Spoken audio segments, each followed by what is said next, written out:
Hi, welcome back guys. This is your friend, the Nika Fanfics. Back with amazing fanfiction. This is the series of What If Deku Had Grim Foresight Quirk.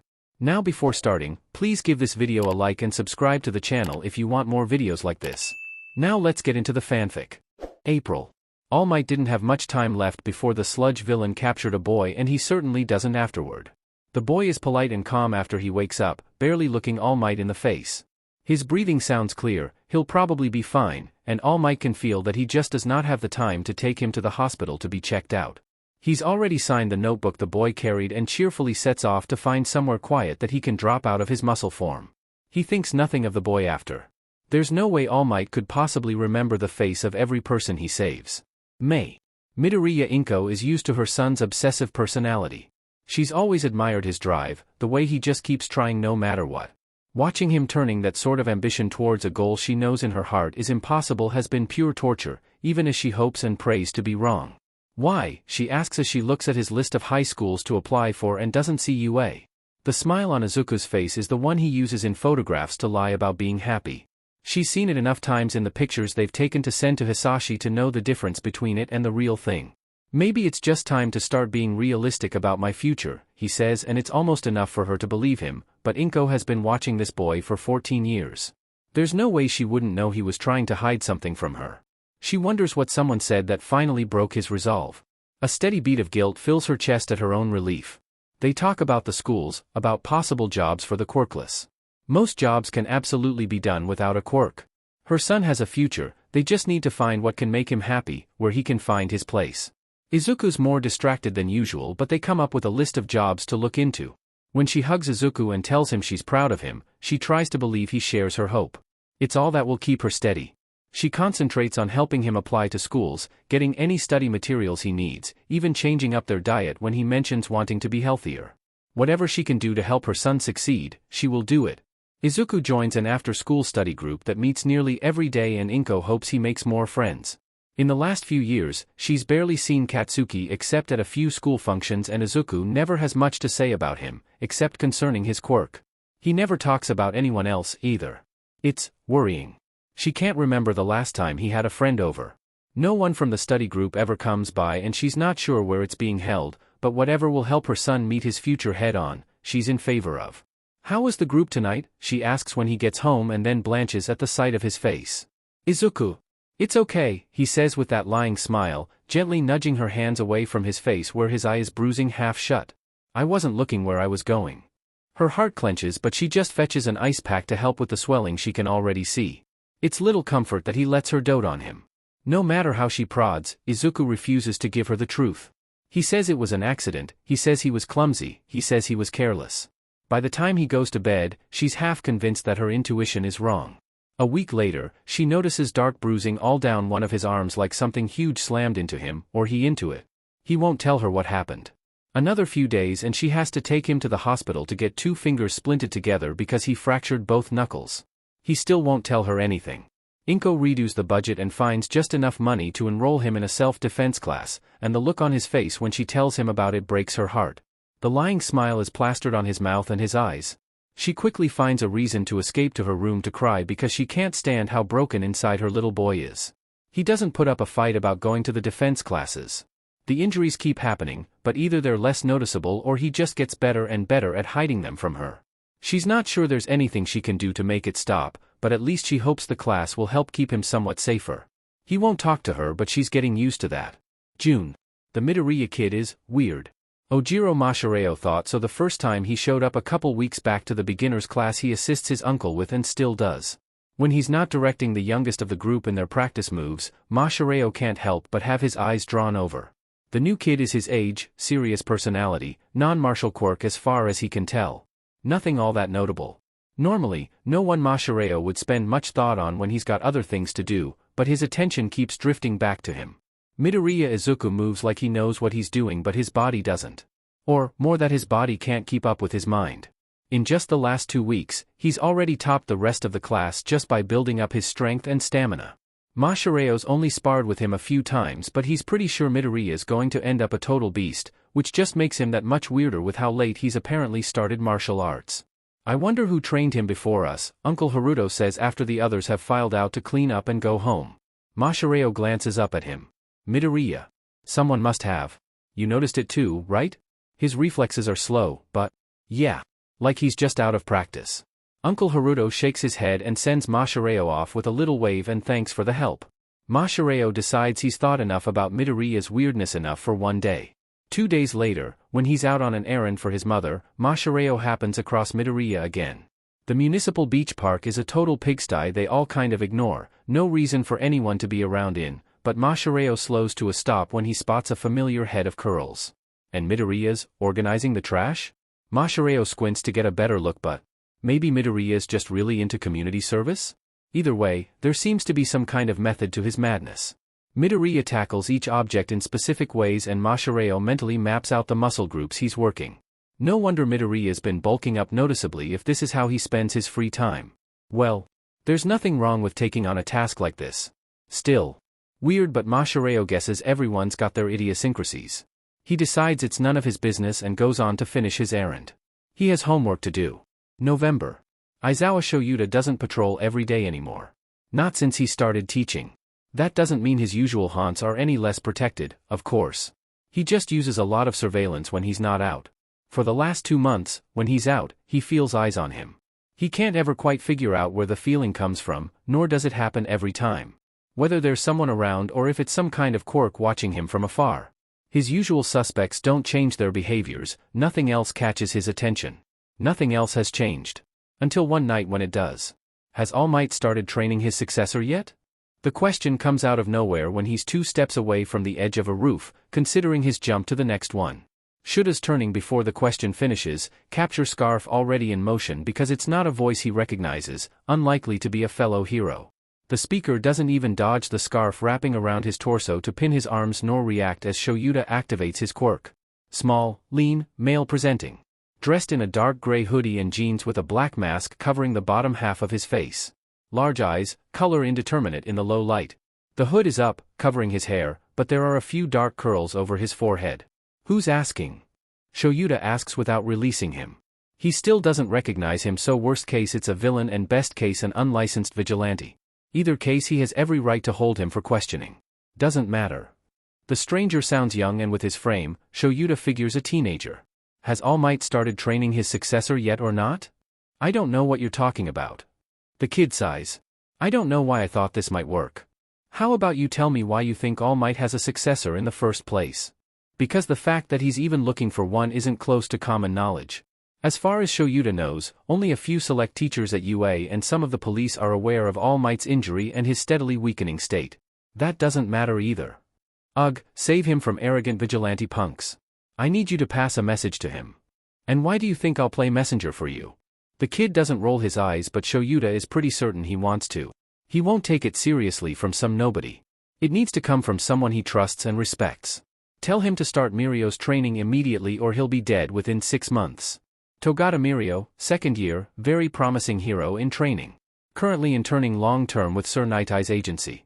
The fact that he's even a candidate for All Might's successor is even less known than him looking for one in the first place. And as far as Shoyuta knows, All Might hasn't settled on him yet. Shuda's eyes narrow behind his goggles. This kid knows way more than he has any business knowing and is making inferences that could be more than dangerous if he shares it with the wrong people. Whoever the leak is, Shoyuta needs to get this info over to Nedzu. They need to nip this quickly. Sounds like you've got a lot to say, he says as he starts walking towards the kid. How about we continue this conversation somewhere more comfortable? The kid says nothing, eyes never leaving Shuda's face. It's an unnerving stare that's quickly getting under his skin. He starts to loosen the scarf as a show of trust because it will be easier to move him if the kid cooperates, but the moment he does the kid's in motion. A reflex tightens the scarf again, but the kid's already cleared most of it and Shoyuta only catches his ankle. It should be enough to trip him, it's not. As the kid's body twists into a back handspring, a knife practically materializes in one hand and slices through the end of the scarf like butter before it can go taut. The kid vaults back onto his feet, knife sliding away back into his clothing as Shoyuta shoots after him. Whoever trained the kid is good.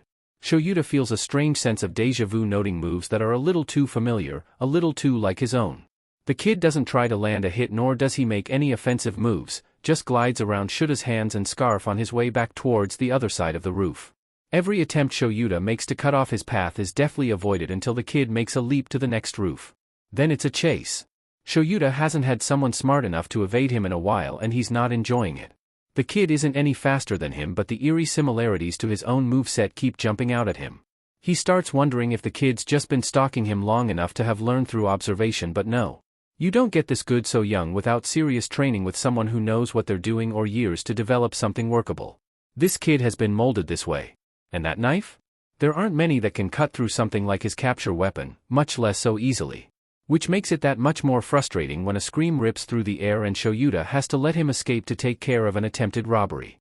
He makes sure the woman isn't injured, hands over the perp to the police, and then begrudgingly does a circuit knowing he won't find the kid again. He doesn't. When he tells Nedzu about it, the principal just gives a little interested hum and tells him to be on the lookout for the kid again. Someone that good is sure to turn up again and maybe even on their side, if the warning is anything to go by. Shoyuta isn't sure he's got the same kind of hope. They pass the kid's message to All Might, who thanks them with the most grave expression. What that means for his decision Shoyuta isn't about to start guessing, but if the boy's life is in danger he knows All Might will make the right choice. He's a lot more worried about how the kid knew anything in the first place. They make a plan to test out the faculty, grimly aware of how painful this is going to be with the entrance exam for next year's new kids only a few months away. March. Jiren doesn't like dealing with untried newbies. Anyone he's talking to has a verified body count or rap sheet depending on their specialty, a string of successful jobs, something that can prove to his clients that they're worth his consultation fee. Thing is, he also knows talent when he sees it, so when he meets up with the kid he'd sold a set of specialized micro-edged knives to half a year ago, he lets his gut guide him. If you're looking for a real debut, I've got just the job, he says with a grin, and the kid stares at him from under his hood, green eyes laser focused on his face.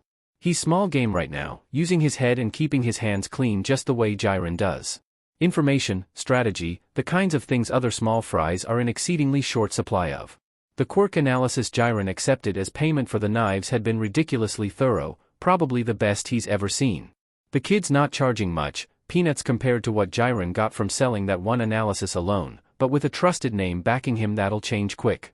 If you're trying to recruit me for the League of Villains suicide mission, you're wasting your time, the kid replies. I'm not nearly flashy or stupid enough for that. Jiren snorts. Figures the kid had heard about that. Nice that he's smart enough to stay out of it. Jiren may have pointed a few folks he'd rather not keep around their way. Nah, you'd be wasted on that one. You figure out what we should call you yet? Right now, he's being referred to as the green-eyed brat or that a-hole who knows his sheet. I didn't say I hadn't decided, the kid says, unimpressed. I said I wasn't telling you. Kiddo, it is then. Jiren grins wider at the sigh that gets him. I've got a real job for you. Good test of your skills for some interested folks, good way to pave your path to better and brighter things. Who's the client? You know it doesn't work that way. I'm a broker, not a snitch. Kiddo shrugs. Worth a try. That's what I like about you. He tugs a notepad from his inner jacket pocket and jots down the details, then hands it over. Kiddo reads over his notes with the kind of singular focus Jiren would expect from a scientist or maybe a sniper. Pay? Kiddo asks. Quote me. Kiddo glances up at him and Jiren wonders what all he's reading in his face. 5,000 now, 5,000 on completion. Give me a day.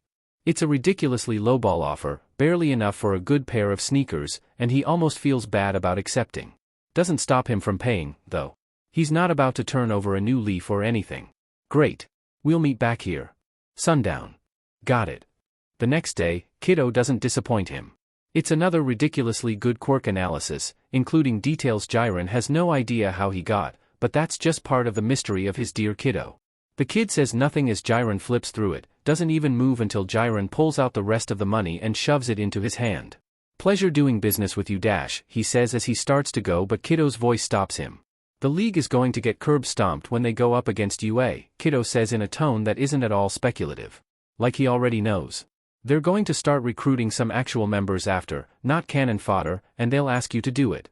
You interested? No, it won't help me in my goal. He says it like it's something he's already tried. Jiren ticks up the age he's got in his mental record about Kiddo by several years. How much would it cost to keep someone off your list of candidates? Jiren's brows lift high as he considers that. Now isn't that an interesting question? You trying to protect someone or deprive them? Does it matter? No, he supposes it doesn't. Depends on what they want to pay me for the recruitment per person. Figures. Let me know when they offer.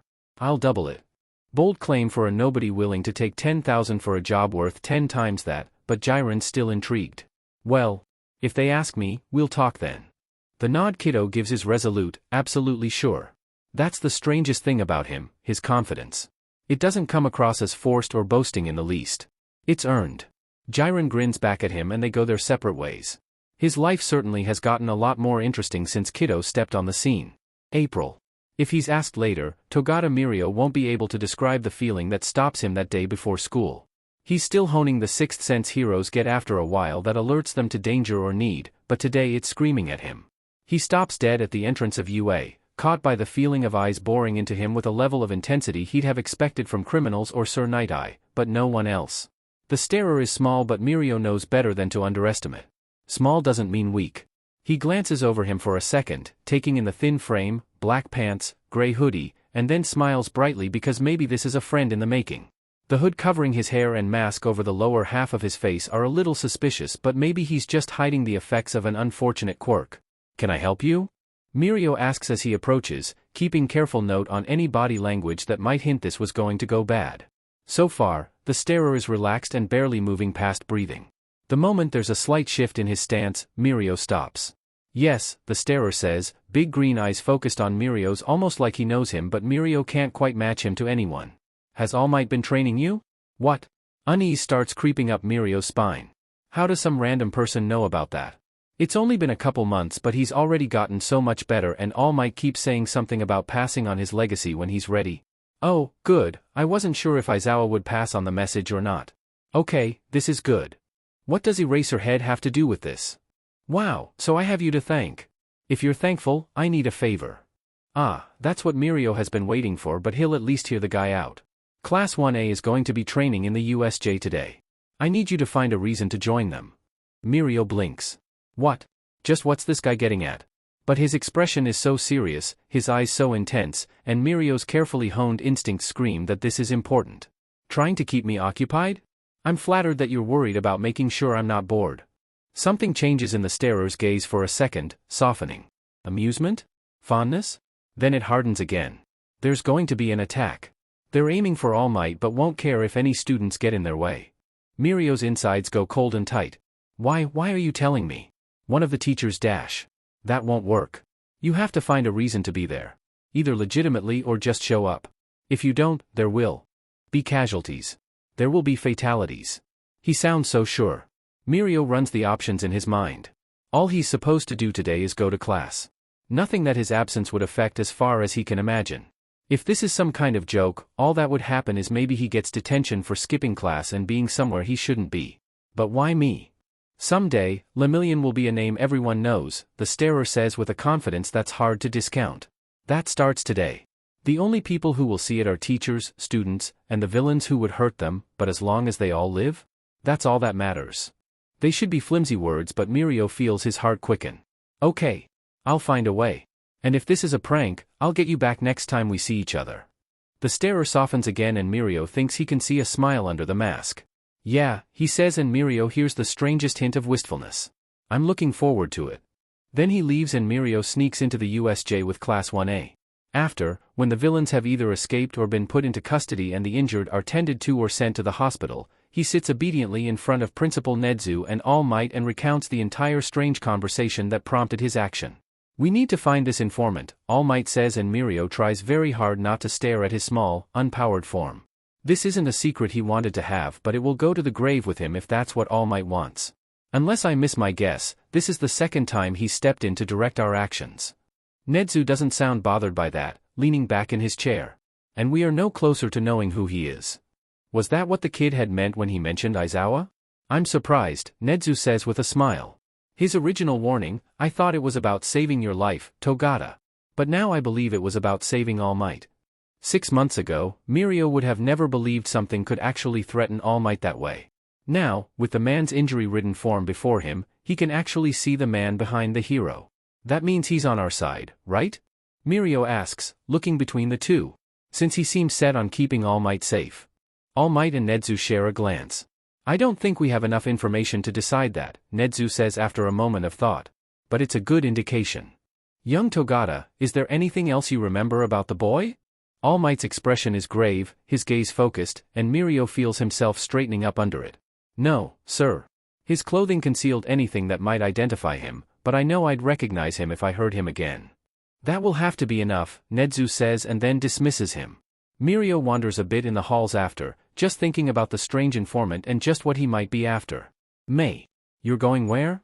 Hosu City, Izuku says as he stuffs a folded shirt into his backpack. For the class trip. Remember? Inko doesn't, but things have been hectic at work and she's got so many things to worry about right now that it's not entirely out of the realm of possibility that she gave permission before. Besides, she trusts Izuku not to get into serious trouble. Even if he's getting more and more secretive, but Inko would rather trust him and be wrong than let him think she's not in his corner. Someone has to be. Overnight, she asks and he nods. I'll be back Sunday in time for dinner. They'd be leaving after school and heading to Hosu, then staying in a hotel room.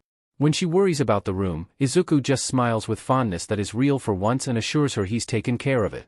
She didn't know he'd gotten any kind of after-school job, but she's been trying to trust him more with his own time because the only way he'll learn to manage it is if she gives him the opportunity to do so with the possibility of learning from failures.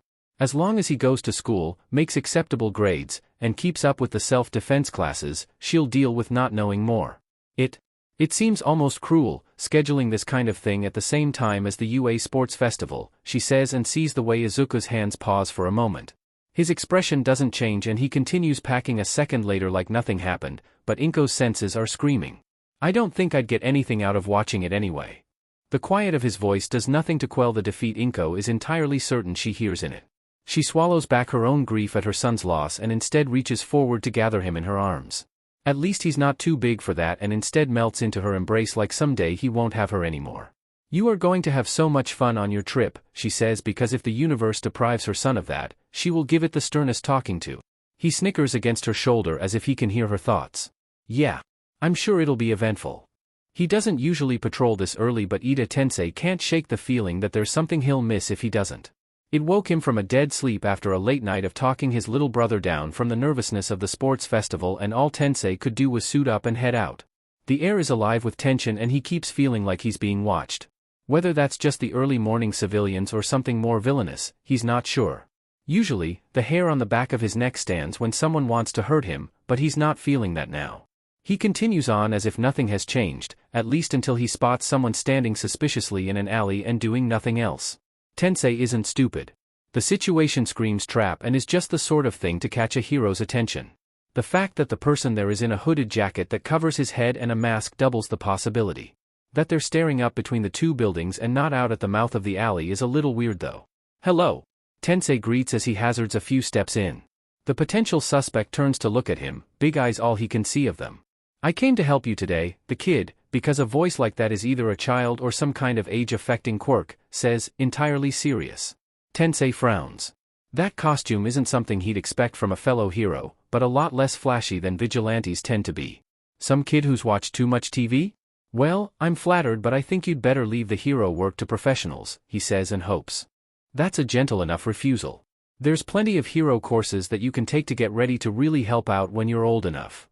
The kid's eyes crinkle a bit, like he's smiling behind the mask. Then he's shooting at Tensei with a knife in each hand and Tensei moves before his brain figures out he should, instincts taking control. But the kid wasn't aiming for him. Instead, his knife deflects a blade Tensei hadn't even seen until it clatters to the ground. Don't let him taste your blood, the kid says, and then another man lands further into the alley. Tensei takes him in a second. Tall, muscular, overall sturdy. Katana in his hand and other weapons elsewhere on his body. Bloodshot eyes staring from a pale mask. His stomach drops as he recognizes him. Never seen you before, but I've heard of you, Stain the hero killer mutters as he gives the kid a narrow-eyed look. Got a problem with me, kiddo? Wish that name hadn't caught on. The kid is fully focused on Stain with his body poised to move at a moment's notice. As if Tensei isn't even here. Yeah, I've got a problem with your choice of target. This one's off limits. Which is incredibly weird. Tensei racks his brain for any reference of someone called Kiddo in the underworld, but that's usually info more underground heroes would know, not someone up top like him. Has he just walked in on some kind of power struggle? And why would this Kiddo even care about him in the first place? Have they met before? Either way, Tensei needs to stop this before it gets more violent. Hey, how about we dash? No one gets to dictate which false hero I take out of this world, Stain snarls as his body shifts, readying for the attack. Least of all some upstart brat. Kiddo sighs. Hey, Ingenium? You might want to call for some backup. A second later the kid is on Stain, forcing the hero killer on the defensive. He moves too well for a civilian, agile and quick like he's been in hundreds of battles. Tensei can't tell if there's a quirk in use. Pulling out his phone, he sends out an emergency message to the agency before jumping in as well. With any luck, they'll have Stain neutralized before anyone shows up. Ingenium is a team player and it turns out Kiddo is, too. The two of them move well together to push Stain back despite the villain's high skill, attacking and defending in turns. Maybe Tensei's never fought with Kiddo before, but he's teamed up with enough knife wielders to know how to back one up. Kiddo deflects Stain's katana and Tensei dodges under to deliver a blow to the hero killer's chest, knocking him off balance only a moment as he recovers and rolls into another strike that clangs off Tensei's armor. Stain is good, too good to let him continue wandering free out in the world.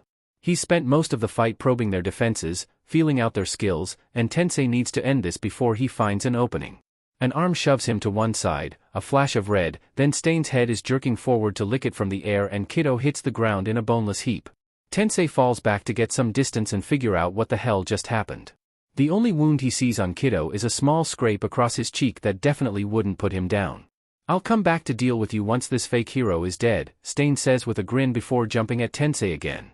The two of them move through the alley, jumping between the walls while Tensei defends himself as well as he can alone and distracted. Don't let him taste your blood, Kiddo had said. Some kind of quirk?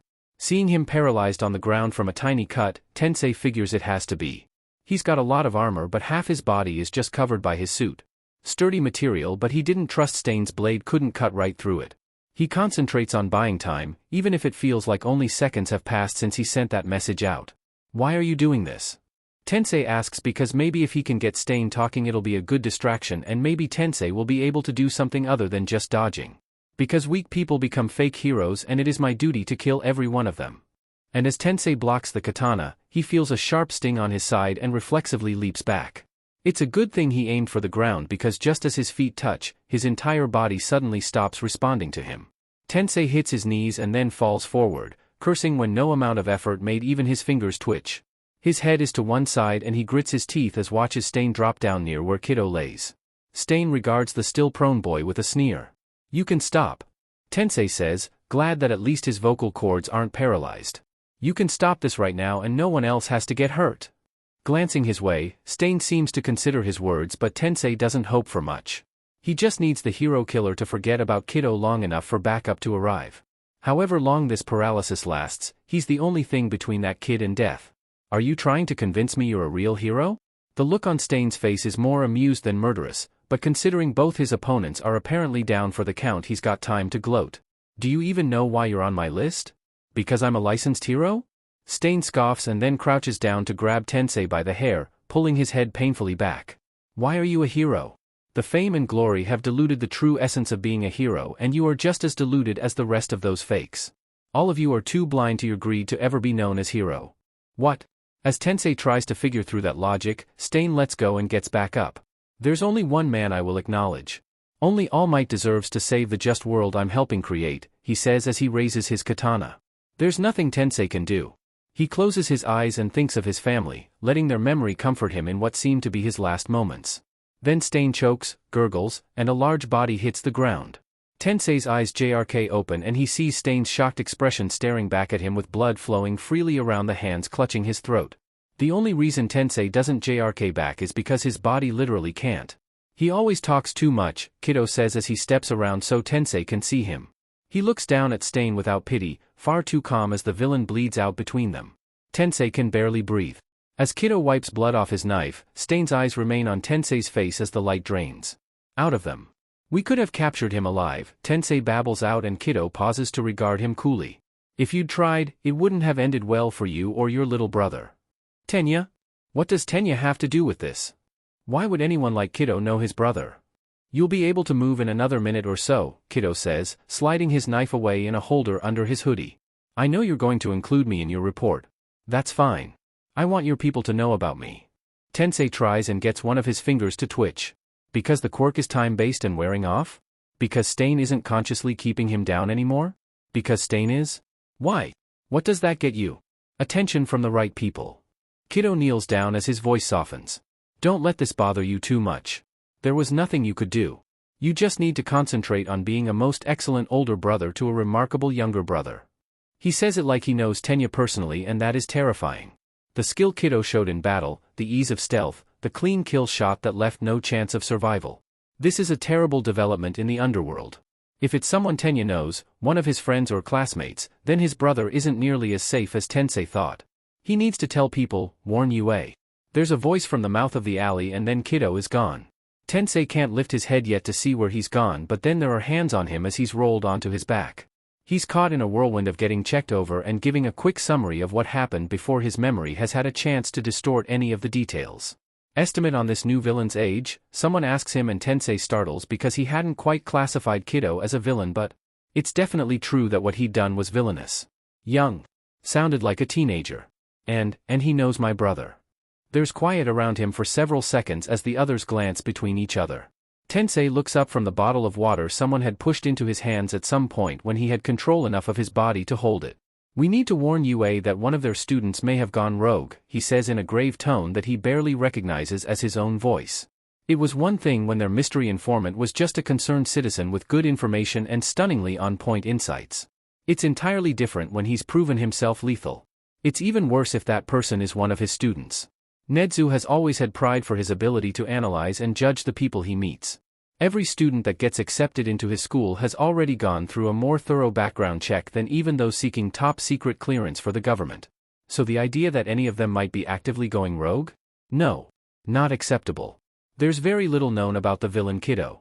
They have a few cobbled-together stories here and there, but before Stain he'd been a small-time information broker known primarily for ridiculously high-quality quirk evaluations.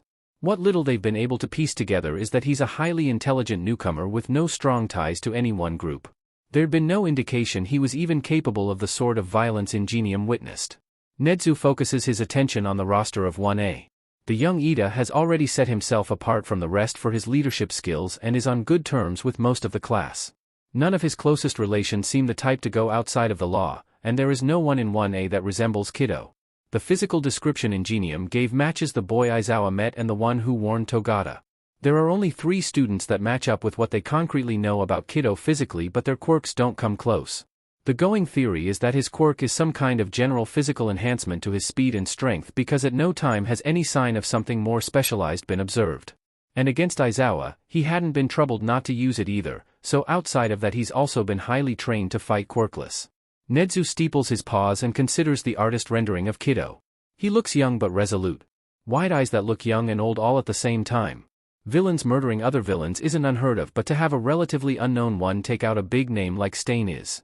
And the fact that Kiddo had sought to warn them about dangers before that. He didn't think All Might would take a nobody seriously, Aizawa had said. When I asked why he didn't tell a teacher, he said it wouldn't work. Like he'd already tried, Togata had said. It's more and more obvious that Kiddo not only knows more than he should, but he knows them. As individuals. And more than just what some superfan might have gleaned. Maybe the quirk is less enhancement and something more like shapeshifting. Someone who could get in close to observe them, but then why not just approach them in that form? Something isn't adding up at all. What a delightful mystery. Nedzu's next move is to look into Ida's acquaintances outside of UA and his previous school. He's the only link they currently have to Kiddo. His private phone line rings and Nedzu picks the receiver up without really thinking about it because so few people have the number that it doesn't matter. Principal Nedzu speaking. Your students will be starting their internships in a few weeks, says a voice Nedzu isn't familiar with at all. You need to bar them from choosing any agency in Hosu City.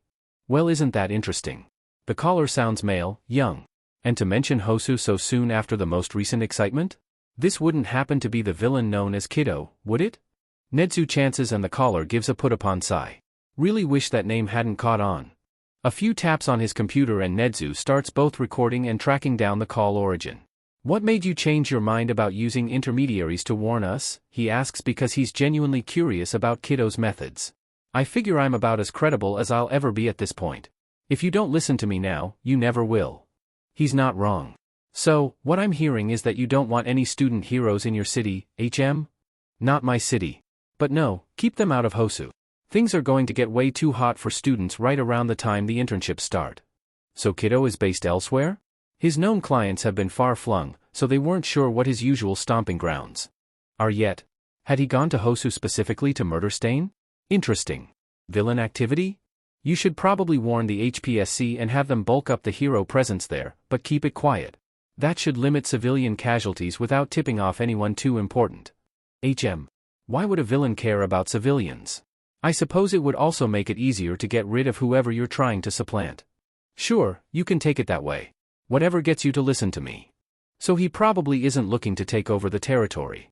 Nedzu hums quietly and glances at the tracking application. The phone signal is bouncing off satellites worldwide. How clever. He needs a little more time. I'm curious. Why are you so concerned about the students? They're children, Kiddo replies without hesitation. They shouldn't have to lose hope yet. Like you did? There's no answer, but Nedzu knows he's right. He's been in this business too long not to know the sound of a fallen hero. How long were you active before Dash? This conversation has already gone on long enough, Kiddo interrupts, voice gone cold because Nedzu got excited and pushed too much too quickly. Bar the students from Hosu and warn the HPSC or it's on your conscience. I've already done everything I can. The line goes dead and Nedzu sits back in his chair as he considers the conversation. Everything was pointing to this being a newbie, a young villain who apparently had a friendly connection with Ida Tenya, but now? If this is a fallen hero, Kiddo has to be 18 at the least, more likely mid-20s unless his quirk affects his aging. At least it's a lead to go on. He'll report it of course, but now Nedzu is intrigued and he's never been good at letting go of things that catch his attention. The tracking software hadn't been able to pinpoint Kiddo's location before the call ended, but that's fine. Nedzu always loves a challenge. When it comes to orders, Kurogyri is good at following them. It might seem a strange trait for a villain to possess, but he likes to think that it makes him an excellent second in command, and as long as Sensei and Shigaraki Tamura agree, all is well. Being that he is good at following orders, he doesn't outwardly question when he's told to bring a new villain to meet with them at all costs. Kiddo is a relative unknown, usually giving information to whoever pays him, but the murder of the hero killer certainly turned a few heads, including Sensei's. Getting Jiren to provide a location to fetch him from is half the battle of doing so, but one Kurogyri wins easily enough. As his warp opens up, he takes a moment to examine the figure that stumbles through. Small, wide-eyed, in a uniform so nondescript it might as well just be everyday fare. No symbols, nothing at all that would catch or keep anyone's attention barring the fact that he is as covered up as possible. Kurogyri's almost surprised he doesn't wear goggles. Kiddo isn't at all surprised by where he's ended up. He glances around but seems like he almost expected to be here eventually. When Tamura sits up at the bar, Kiddo zones in on him immediately. Took you long enough, the upstart says in a bored tone, and Kurogyri sees the way Tamura's shoulders twitch with annoyance. I figured you'd at least ask first before yanking me, though. Who's the idiot? Tamura asks as his chapped lip curls back. Forgot about how much you get maneuvered around at the beginning, Kiddo mutters, but it seems absent, like a thought he didn't mean to speak aloud. You guys are barking up the wrong tree. There's no amount of money that'll make me willing to work with this crusty lunatic, and no one else should be either. Kurogyri feels a sigh forming inside him but doesn't let it out. Then a second later, he's opening a set of warps to keep the two of them from killing each other. Tamura struggles as Kurogyri pulls him back, hand reaching out from where he'd tried to take out their visitor. Kiddo's still got his knives pulled but he backs off on his own. It looks like he'd reacted to the threat, not that he necessarily had planned on going for a kill. That didn't mean he wouldn't. They'd never have thought to bring him on if he wasn't lethal. Their plans preclude a peaceful resolution.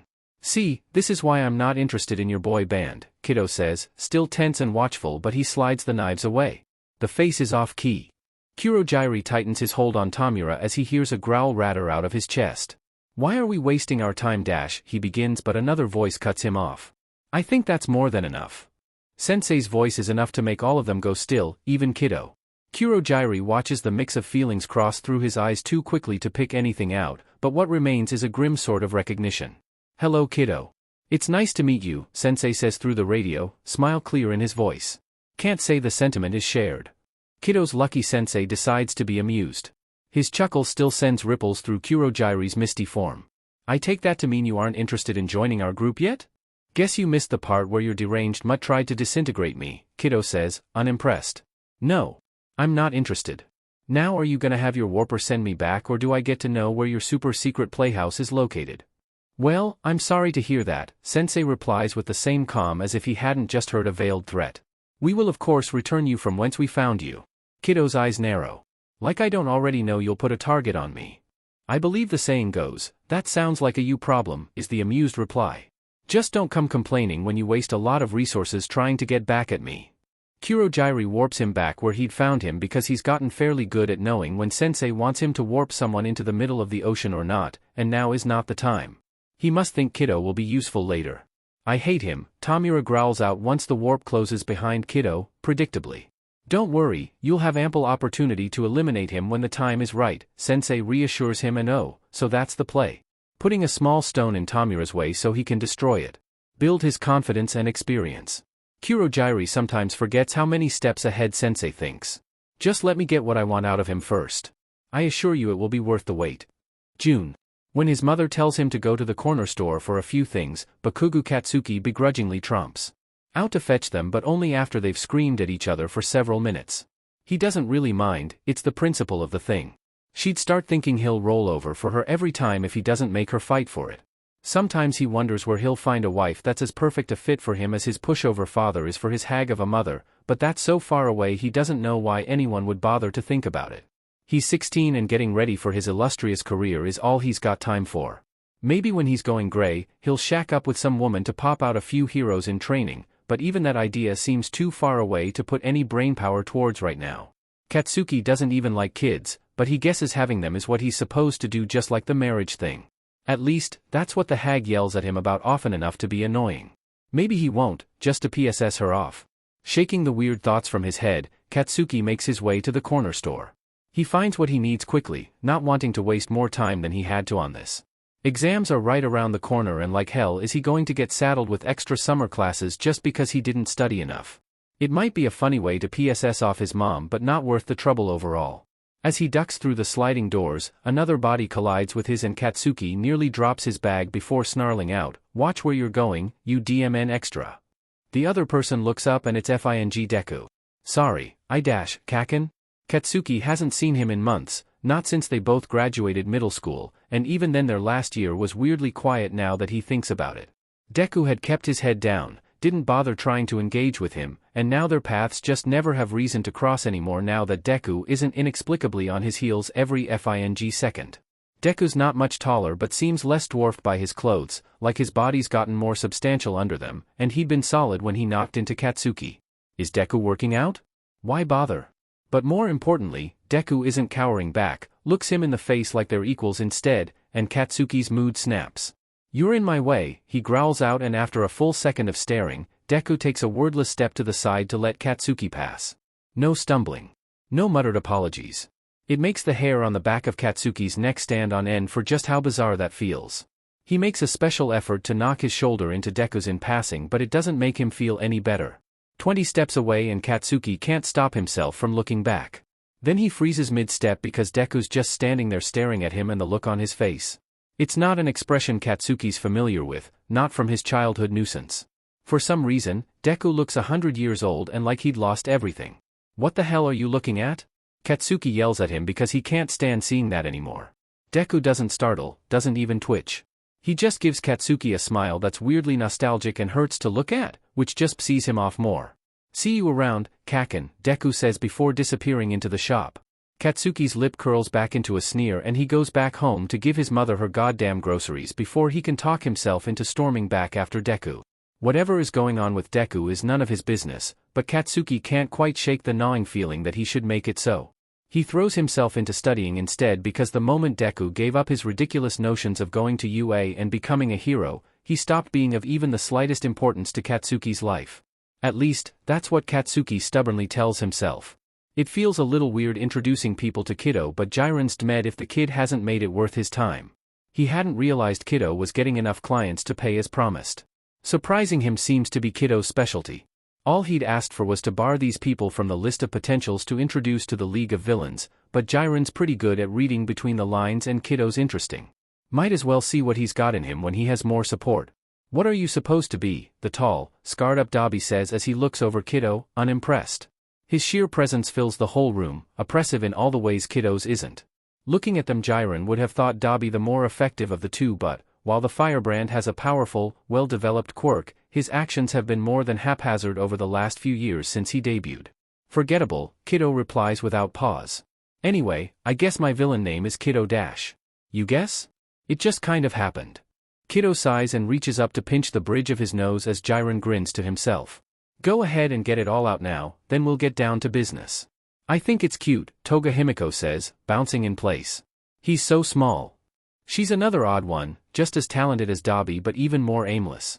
Without someone to point her in any direction, Jiren figures she'll be in Tartarus within a year.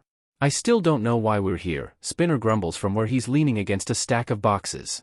The warehouse isn't the most ideal of meeting places but Kiddo doesn't have a base. Yet.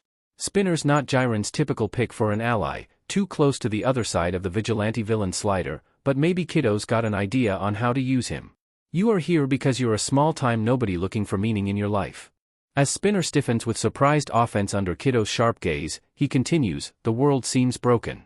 So many heroes are out there doing the job for money and fame instead of just to help people like a hero should. He doesn't respond but Spinner's focus is entirely centered on Kiddo like every word is a drop of water in an endless desert. People with mutant quirks like yours are degraded and ridiculed, Kiddo says, and no one with actual power does anything to stop it. The world could be so much better if someone just took a stand and made it that way. The words aren't pretty or particularly awe-inspiring, but they seem to hit Spinner exactly how they're meant to. When he looks away, it's to turn inward in thought. Jiren has to hand it to Kiddo, he seems to have won at least that one over. Great sentiments, but what do you want? Dabi asks, folding his arms over his chest. I want to stop a band of lunatics from destroying society without any plan for rebuilding it. Dabi narrows his eyes. I'm not hearing anything concrete. Just give him a second. Toga ignores the glare he sends her way. It's a work in progress, just like everyone else's dream, Kiddo says without sounding bothered in the least. I agree that the system we have isn't sustainable. There wouldn't be so many villains if it were. But right now there is a group who want nothing but to destroy all of society and watch the world burn, and they don't care who gets hurt in the process. Heroes, other villains, innocents. If they get the chance, the violence never stops and that's by design. A chilling idea and Jiren wonders if maybe he should add the League of Villains to his blacklist. They pay fine and he usually doesn't consider politics much nor does he have a heart of gold just waiting for the chance to show itself, but this society is his bread and butter. Take it out and where does that leave him? Dead or worse. Why do you care? Dabi presses, just as cold and dismissive. Stop sounding like one of those self-righteous heroes for 2 seconds and give me specifics already. Kiddo snorts, lips twisting into an almost bitter smile. To start? I want to take down the League of Villains. Nothing will get better until they've stopped stirring the pot with their nihilistic bullshit. They just sacrificed dozens of lower-level villains in an unmitigated failure of an attempt on All Might's life a few months ago. Getting started on a better world means getting rid of the rot that would hinder us. I guess that'd get your name out, Dabi drawls out with a roll of his eyes. God, I hope not. Who the F is going to take a guy called Kiddo seriously? Kiddo shoots a glare Jiren's way but Jiren just smiles. Shaking his head, Kiddo stuffs his hands into his hoodie pocket and looks back up at Dabi. This isn't about being recognized. I'd prefer not to be public at all if I had the choice. What I care about is making the world a better place than I found it. There are some specific false heroes I think should be taken down to get there, ones that should start a cascade in changing hero society as examples instead of martyrs. One of them happens to be someone you in particular would love to get out of the way.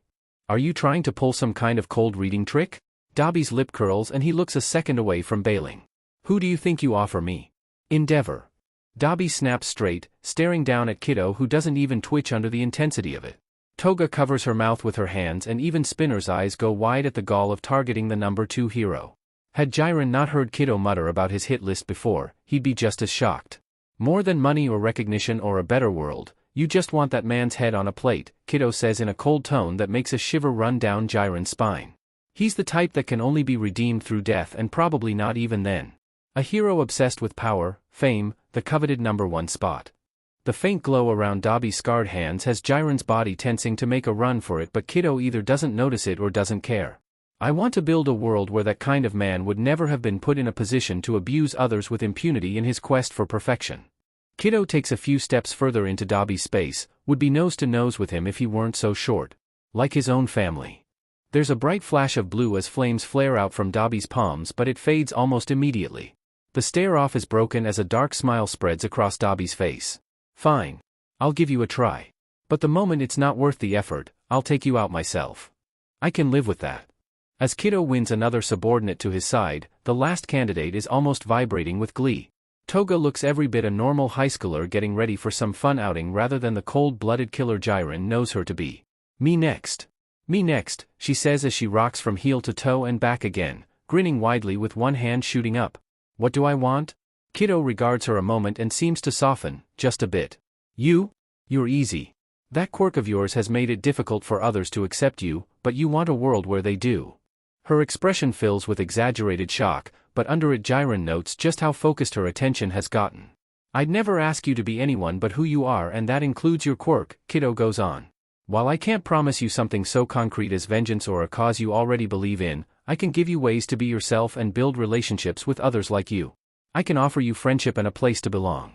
Toga tilts her head, considering that. Friendship, with you? Pretty sure we can get along well. She brightens even more than Jiren has seen her in the middle of a kill, and he'd thought that was her favorite thing in the world. Maybe there's more to the schoolgirl looks than just whimsy. With her face split by a grin that doesn't look quite as crazed as usual, Toga grabs Kiddo's hand to shake it enthusiastically. What's our first step, boss? Kiddo glances between the three of them, meeting and keeping their gazes for a few seconds each. The league already has a few recruits that could be troublesome.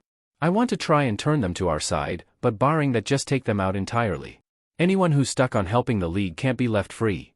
As Jiren watches them from behind Kiddo, he sees no hesitation on any of their faces.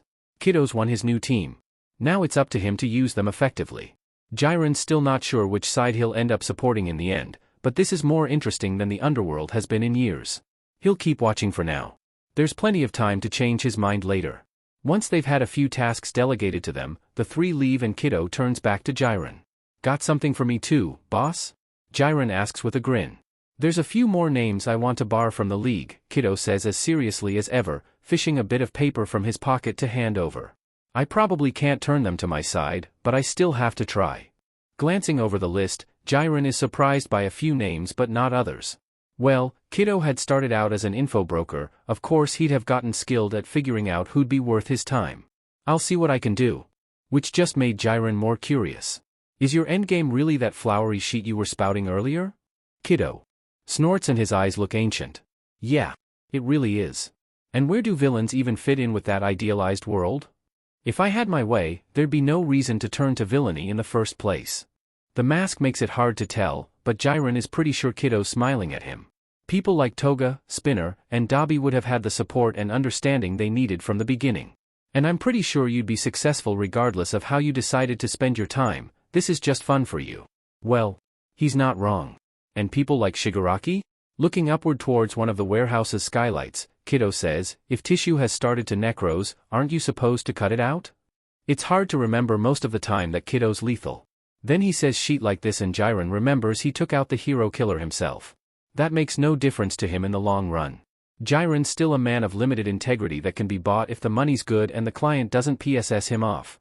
Didn't think I'd get caught up in some vigilante's crusade, Jiren mutters to himself, but as long as he can milk the situation for his benefit he supposes it's fine. Kiddo isn't the first vigilante he's dealt with and won't be the last. Didn't think I'd be one, Kiddo replies and then goes off to do whatever crazy sheet he's got planned next. The underworld of crime has been nothing but a swirling mess of fluctuating factions for years, ever since All Might's near-fatal encounter with the notorious villain All for One obliterated many of the organized power structures that were once its backbone. That makes certain tasks easier, others a lot harder. If they can't be tied to specific big name, the small-time criminals are easier to pick up but harder to find. If they aren't being directed by a more singular purpose, their ability to enact wide-ranging crime is squashed, but that makes them more unpredictable.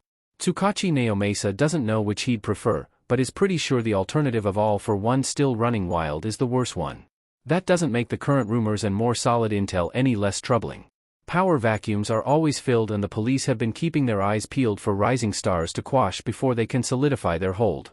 The League of Villains is certainly flashy, what with the attack on UA and more recent activity in Hosu City tied to them, but Naomasa's attention right now is being drawn by another name.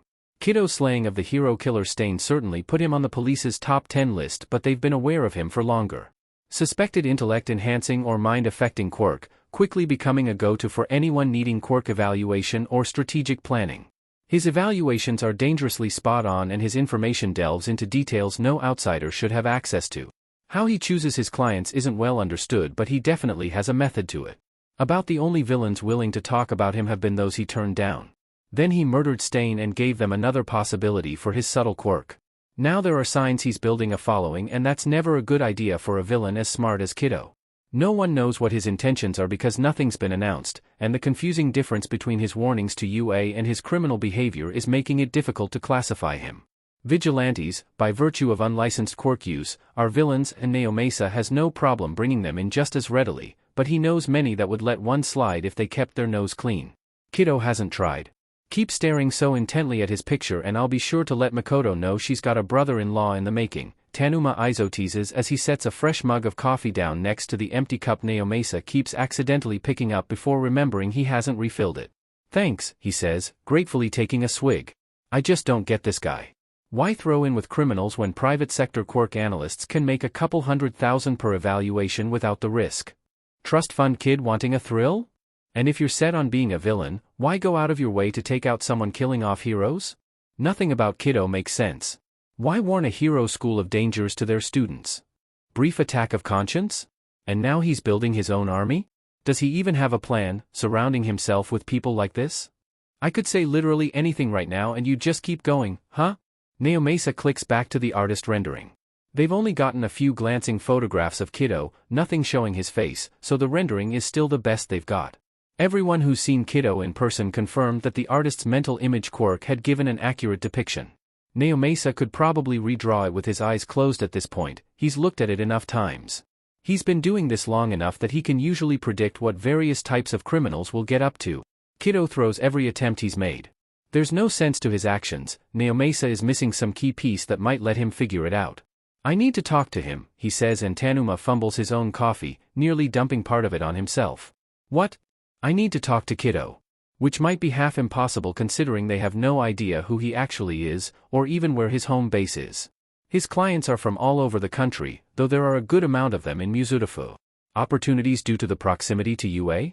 Kiddo does seem to have a preoccupation with it. You're not going to let this bone go, are you? Tanuma shakes his head, but Naomasa knows he's probably sifting through their information in his mind, picking out details Naomasa might have missed. Okay. Say you get him to talk. What's your play? I dash. A knock at the door interrupts them as an officer pokes her head in. Detective Tsukachi? Phone call. Transfer it over. He waits for his phone to ring and answers, Detective Tsukachi speaking. Does your quirk work over the phone? The voice is young, unfamiliar. Naomasa frowns at the direct question. Pardon? Your quirk. Can you tell if I'm being truthful or not over the phone? Naomasa's quirk isn't exactly a secret, but it's rare someone outside the department or a hero makes mention of it. Who is this? He asks. They've been calling me Kiddo for the last few months and I've kind of given up fighting it. Truth. Naomasa stiffens in his chair and swiftly turns on the recording for his.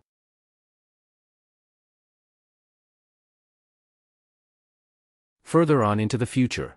Inko glances over the color-coded notes with growing unease as they detail out several years. It seems to be dictating the fall of their entire country, and the last ominous entry just says, game over. Her son is intelligent, so much more so than she or Hisashi could even understand, and his analytical skills have always been top-notch. This should read more like speculative fiction than a prediction for the future, but every page of dates makes her belly clench up worse and worse. Is this why Izuku is so tired? His thoughts spiraling and worrying over possible dangers and losses? She flips back to a page only a few months away and a note underlined in thick red jumps out at her. Mom dies. Her chest clenches so hard she can barely breathe, and that's when Izuku gets home. She JRKS and slams the notebook closed so she doesn't have to look at the words anymore, but she can't do much about the tears that have welled up in her eyes, and within seconds, he's in the doorway to his room. Mom, he asks with surprise and concern, and her boy is just too good. Why would he write anything like this? Why would he ever think something would happen to her? She can't answer him. She just grabs him up to hug tight against her as she soaks his shoulder with tears she can't quite stop. Did something happen? He asks as he rubs her back. The way he's trying to soothe her just makes her cry harder. I'm not going to leave you. It doesn't come out as fervently as she feels, but he still stiffens against her as if it had. Inko pulls back so she can take his face in her hands and look him in the eye. I'll always be with you. Do you understand? Mom? Do you understand? He blinks a few times as his eyes grow wet. With a mute nod, he lifts his hands to cover hers. I don't know why you're writing those things in your notebooks, and I know I was snooping. I'm sorry, but I need you to know that I love you and I am not going to leave you, Inko says, watching his eyes dart to the desk and back to her face. I'm not going to pry, yet, but are you okay? She expects him to lie and tell her he's fine. No, he chokes out as he fights tears and it makes her heart break even more. What can I do, honey? What do you need? His hands shake against hers but neither of them move. Izuku closes her eyes hard enough that it scrunches his whole face, presses her hands tighter to his face, and says, If I tell you to stay home? Please stay home. Don't ask me why, I can't tell you that, but please. Please just do it. It's not the request she expected but she agrees immediately and hugs him again. Whatever's going on in Izuku's head, if that's what it takes to comfort him. There's no question. She can handle missing a day of work here and there if that's what Izuku needs. If that's what makes him feel safe. I love you, he says, muffled against her shoulder. I love you too, honey. Always and forever. The next time she goes into his room, all of his notebooks are gone. She tries not to feel like he's just going to hide more from her, but that just means she needs to be better at noticing when he does. Her baby is deep into something she doesn't understand. It's her duty to look after him regardless. August. Thank you for meeting with me, Tsukachi says as he takes a seat at the table with a thin folder and notebook. Maybe you'll glean something out of this that I've missed. Of course. May I see the file? Nedzu takes it to flip through as All Might considers the purpose of this meeting. The villain Kiddo's strange duality in purpose has been confusing since the first time he contacted them through Aizawa. Intelligent, knowledgeable, intent on giving just enough information to make them act but not enough to really understand him. Most villains will go on and on about themselves and their causes if given the chance, but the moment anyone gets close to finding out more about Kiddo, he ends the interaction. They don't know why he's gaining followers, why he keeps helping the heroes at random turns, why he seems to have it out for the League of Villains. All Might is not an intellectual hero. He will be the first to admit that he solves most of his problems with his fists and brute strength, but most of his problems are ones that can only be solved that way. That's almost by design. Different heroes have different strengths and weaknesses and they tend to play to those. He is intelligent in the ways he needs to be to solve the problems his skills are suited for. This analytical evaluation of such a strange villain? Not necessarily something he's good for. He still takes each sheet from Nedzu as the principal finishes reviewing them to squint at and try to find meaning from because any insight might be useful. They have transcripts of the recorded phone calls and interviews with those who spoke with Kiddo, reports on the services he's provided and his known contacts, impressions police analysts have put together. But they're no closer to truly understanding the young villain. That's interesting, Nedzu murmurs in a distracted tone, one paw resting under a line from a transcript. I've noticed a repeated sentiment through most of the transcripts, an earnest belief that he will be ignored. Ignored?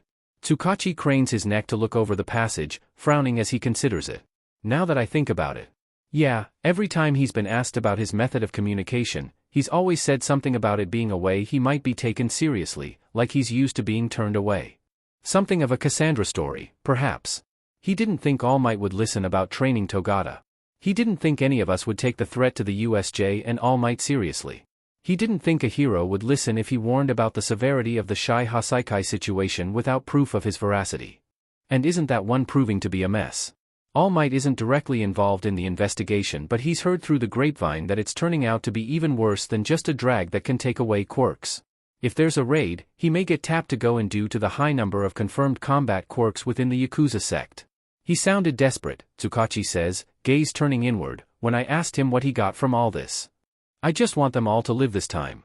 The quiet, almost exhausted tone to Kiddo's voice still haunts All Might since he first heard the recording. What happened to this man? Who did Kiddo lose?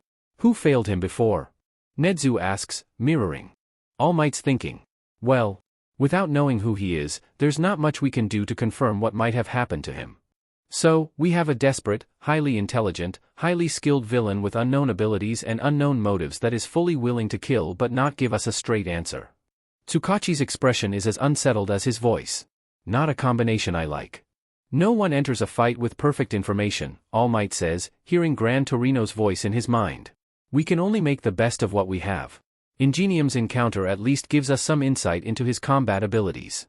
He appears to be on the level of someone like Eraserhead, so it's likely he has a very subtle enhancement or non-combat related quirk and was instead trained in quirkless fighting techniques.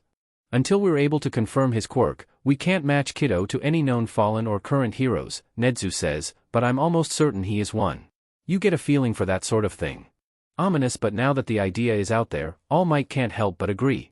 Kido's actions, while mixed, fit the profile well. But a hero falling needs a catalyst.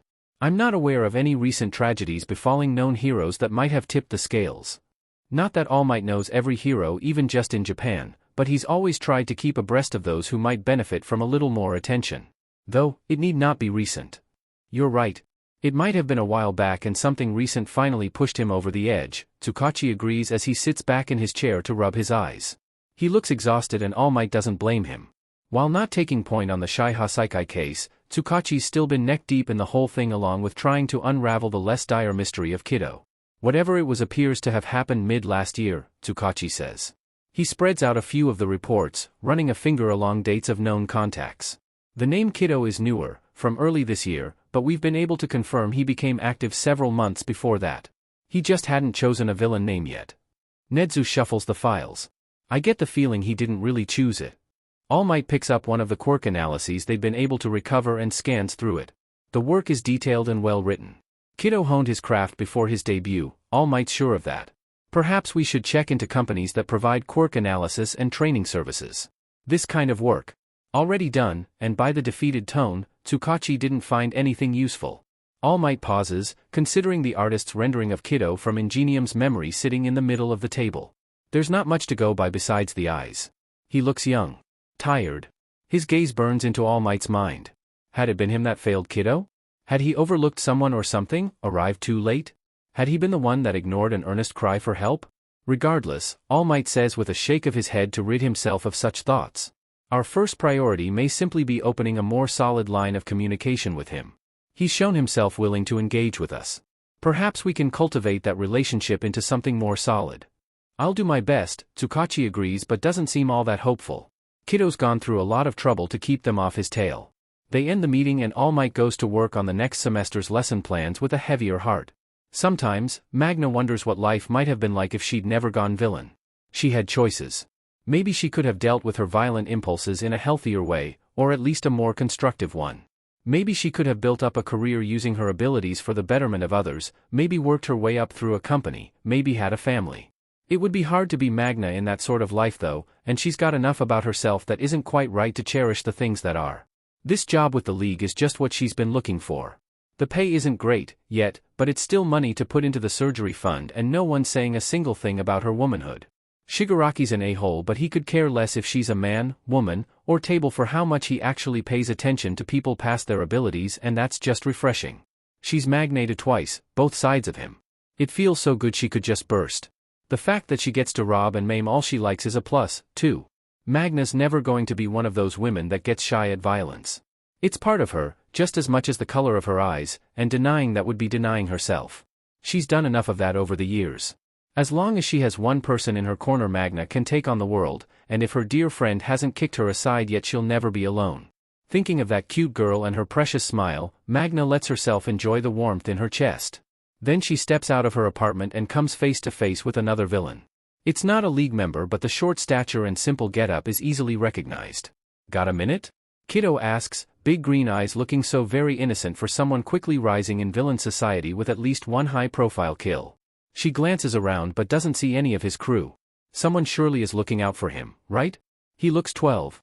I guess I can spare a few for a cute kid like you, Magna decides after a moment. Might as well find out what he's up to, right? He doesn't ask to come into her apartment, which is good because she wouldn't have let him. Bad enough he somehow tracked down where she lives. I came to offer you a deal, he says, hands stuffed in his hoodie pockets like he's just some harmless middle schooler. You're skilled and I could use your help. Magna narrows her eyes behind her sunglasses and sets her hands on her hips. Is this kid really gonna try to convert her? You think I don't know what you're about? She asks and his expression, what she can see of it, doesn't change. That you're this side of a vigilante? Not like I'm hiding it. What makes you think I'd be interested in any goody two-shoes bullshit? Maybe I like the violence. Kido snorts and the mask pulls as he smiles under it. Do I really seem like I care about avoiding violence? Look, maybe you don't understand what it looks like from the outside, but there is no way you can give me what I want. It's a waste of time to string him along and Magna's never been that kind of girl. Not when you're jonesing so hard for heroes. That gives him pause, judging by the way he blinks and shifts his weight back away from her. For heroes, he asks like he genuinely doesn't know. We know who warned Yue in April, Magna says because she's kind of sorry for him, a little. Villain like this still caught up in trying to do the right thing like everyone tells him instead of carving out a place and being himself? It's just sad. Kiddo could be so much more. He sighs, shoulders sagging. Ah. So that's already gotten around. Yeah. You're officially on our kill list, but I'm in a hurry, so how about we pretend this conversation never happened and leave intact? I don't like being late. As Kiddo steps back, Magna locks her door and steps past him. She's not afraid he'll stab her in the back, ain't his style, but she feels his eyes on him all the way to the stairs. I'm not rescinding the offer, he calls after her, if you want another way to be free of your chains. Magna doesn't look back or even wave to acknowledge him. Doesn't matter what way he might have. She's already decided on this path and she's going to walk it, no matter what happens. Why waste time regretting choices when she's finally making them in the first place? Stupid. Shaking the encounter from her mind, Magna heads on to meet up at the bar and figure out their plan for nabbing that mouthy Yue kid with just as much fire in his eyes as his hands.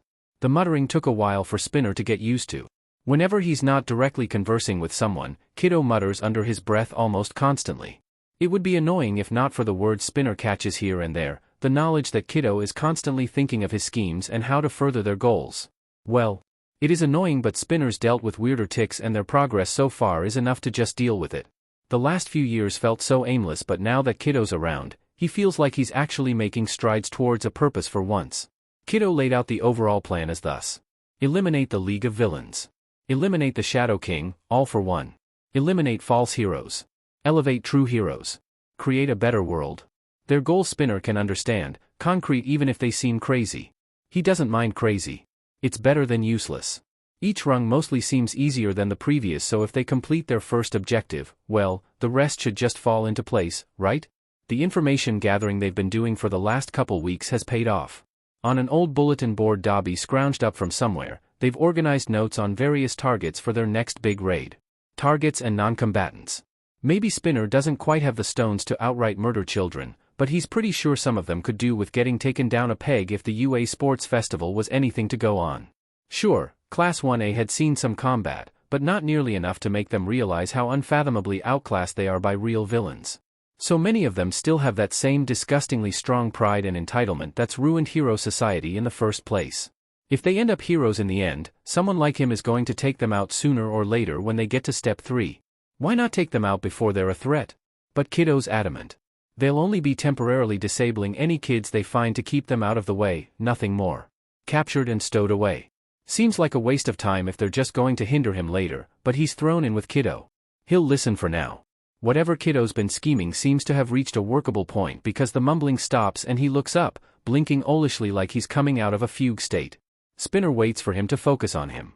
Figured it out? He asks and Kiddo grins behind his face mask. Grab the others, let's go over the plan. Spinner gives a short nod and then goes to corral Toga and Dobby over to the meeting area. There's a few others Kiddo has recruited, but they aren't here and Kiddo doesn't seem to want to use them just yet. He's not sure why. When the 4 of them are gathered in front of the bulletin board, Kiddo clasps his hands behind his back and looks over them one by one. This is our first major operation as a team, he starts with all the air of a general getting ready to order his men to battle. I expect we'll make mistakes. We don't know each other that well yet, but just do your best and stay alive. How about rule 1 is you don't coddle us? Dobby says, eyes narrow and half offended, and Spinner gets it. Sounds more like a high school coach's pep talk than the leader of a villain group. Kiddo snorts. Yeah, I deserved that. Okay. Brass tacks then. He gestures to the list of non-combatants, a picture labeled with their names. Leave the kids alone unless they get in your way. Otherwise, immobilize them and stash them somewhere safe. We'll send a message to the heroes on where to find them after. I don't want to hear about any unnecessary roughness. That doesn't mean no one gets hurt, some of them have devastating quirks, but minimize harm wherever possible. If you can toss them into the main camp building, do it. Their teachers will want to keep them contained safely as long as possible. Reasonable enough, even if Spinner eyes a few of the kids with more powerful quirks and somehow is sure they'll cause problems. Well, he's up for the challenge. Wouldn't have gotten involved in the first place if he was the kind of guy who required a guarantee of safety. Bakugo Katsuki is our priority 1. We make sure he doesn't get taken or seriously injured. The League plans on kidnapping and trying to turn him. He'd die before accepting that. Said like Kiddo knows Bakugo well. Spinner isn't sure if the others have figured out just how personal this mission is, not when Kiddo's been careful to couch it in the prospect of weakening the League of Villains, but Spinner's not stupid or blind. Kiddo's protecting a friend, or maybe a kid brother. Hell, maybe his kid. For all that Kiddo looks and acts young, there's no telling how old he is or what his life has been like. He could be in his 50s with a quirk side effect that slows his aging. Why don't we just take him first? Toga pipes up from her seat on a box, head tilted curiously. If he's not at the camp to get snatched, isn't that better? We're not equipped to hold him long term. It's a bad matchup and a waste of our time and resources. Objectively true. Besides, keeping Bakugo out of enemy hands is only part of our purpose. The League will be sending some of their top-level members. This is an opportunity for us to take them down, hard. If you can turn them away from the League, that's great. Otherwise, kill them if you have the opportunity. Any that escape will be a thorn in our sides later. The slow curl of Dabi's lips shows how much he's looking forward to that, and Toga brightens as well. Spinner's still not used to the whiplash of how quickly Kiddo goes lethal, but he's okay with the idea of taking out future problems. Kiddo turns to the list of League members he's fairly sure will be there. They discuss each one's quirk, known strengths and weaknesses, and battle strategies. All in all, it's a useful few hours, and Spinners feel pretty confident about the whole thing. Of course, plans fail the moment one meets the enemy, but they've got plans B through double Z to manage if things go melons up. As Dabi and Toga wander off, Spinner hangs back. He waits until Kiddo notices him, then asks, "Why do you care so much about that Bakugo kid?" "Maybe I'm just a fan from the sports festival." The tone is flippant, but Kiddo's eyes are solid and steady on Spinner's own, daring him to push the issue. To find a reason to oust him? Surely not after Kiddo worked so hard on their plans that inevitably involved him. He's some friend's kid? Spinner guesses, and Kiddo doesn't twitch. Old girlfriend's kid? Your kid? Kiddo's eyes crinkle like he's smiling, but the mask hasn't moved. Without looking, Spinner's hand goes to the hilt of his sword, but he doesn't draw. Yet. "I'm nothing to him," Kiddo says, and Toga would have probably bought it, Dabi maybe, but Spinner notices what he didn't say. Kiddo is nothing to Bakugo, but that doesn't mean Bakugo's nothing to him. Knowing he's already risked going this far, Spinner lets it drop. Fine. Kiddo doesn't want to talk? Wants to make a personal issue everyone else's problem? Fine. It's still more action than Spinner was seeing before he joined up, and he's still pretty sure it'll be a net positive for the kind of change he desperately wants to see in the world. Besides, if they keep the kid safe, surely that means the heroes that would have lost him will owe a favor, right? Always good to have leverage. There are things Dabi knows about the world. It's unfair and cruel, it must be broken if a mad dog like Endeavor is held in such high esteem, and he's pretty sure Kiddo might be its best chance of being formed anew into something even a person like him can breathe easily in. That's the only reason Dabi is here in a forest, staying out of sight of a bunch of brats trying to scare each other while patiently waiting for an enemy to arrive. Between Jiren and Kiddo, they'd gotten a roster of names and quirks, but Kiddo had admitted there were unknown factors that couldn't be accounted for. Something about changes in routines, changes in probabilities, all sorts of things tumbling freely out in muttered snips that Dabi doesn't have the patience to sort through. It's not like Kiddo doesn't summarize his thoughts eventually anyway. Dabi had been aimless for years before taking up Kiddo's offer. Now his goals feel entirely attainable, and he doesn't even have to do it alone. That's the deal. The League of Villains goes down first, then he will finally be able to rid himself of even the memory of Endeavor. Victory is so close he can taste it. There's no feeling when fire comes to life in his hands, but the light convinces him it's really there. Dabi sets his fires carefully, letting the super hot flames catch and cool to a smoldering gold once he stops pumping power into it. There hasn't been a drought, so it takes a while for the trees and plants to really start burning, but he makes his way around their arbitrary barrier line dutifully. The eventual investigation will know this is arson, but there's no reason to let the kids and heroes in on the joke. Smoke and steam from the burning start to waft up above the tree line as he goes, half concealed by the dark sky, but the smell is sure to reach the camp quickly. They're downwind, and there's a pretty steady gust feeding his flames. He straightens up from his crouch when he smells the very faintest hint of gas in the air. Bingo. Seems like his target has arrived. Digging his gas mask out of his pocket, Dabi puts it on and then starts hunting. Shoyuta stops mid-step while taking his students to Vlad King for their supplementary lesson as something catches his attention, just at the edge of his vision. A light flickers out from the tree line, and it takes him only a moment to recognize the code. Dash. Danger. Go to Vlad King. If any of you leave the building while I'm gone, I'll expel you, he says, and ignores the whining of the failing students as they step inside. His hackles are already raised before the door closes behind them, and he raises a hand to his scarf as he spots a short figure walking his way. "What do you want, kiddo?" he asks, watching the villain slide a small pocket mirror away into his hoodie pocket. "The League of Villains is gearing up for an attack on your students that's going to start in the next 10 minutes, kiddo says in the most uncomfortably casual tone Shoyuta has ever heard for a situation like this. "I have my people looking for them, see if we can't slow them down or take them out first, but I need your help with one." So far, kiddo has never lied to them as far as anyone can tell, but that doesn't make this any more believable. There has seemed to be some kind of power struggle starting to pick up between kiddo and the League though, so maybe it's enough for kiddo to proactively involve himself. "Why would I help you?" Shoyuta still asks. "Because if we don't take Muscular down quickly, he'll tear a path through every one of you heroes and the students. There will be deaths." Muscular. His mind immediately flashes through all the information he knows about the infamous villain. A rank, murdered the duo of Waterhose, but that was simply the most recent of his crimes. Quirk involved manipulating his own muscle fibers to give himself monstrous strength. If it helps convince you, the villain adds after a moment, he'll start with Mandalay's boy. Kiddo styled himself far more like a vigilante, but that doesn't mean Shoyuta will trust him. It is easier to give him the benefit of the doubt however. "Where?" "Up the mountain. There's a cave the kid likes to hang at." Shoyuta doesn't ask how kiddo knows that. He won't get a decent answer. Instead, he just nods and the two of them speed off towards it. They don't have a trail to follow, but kiddo seems to know exactly where he's going. If this isn't on the level, Shuta's not sure he'd get out scot-free from a trap, but he wouldn't be able to forgive himself if something happened to that kid. "The fires should get the pussycats' attention quickly," kiddo says as they run through the dense trees.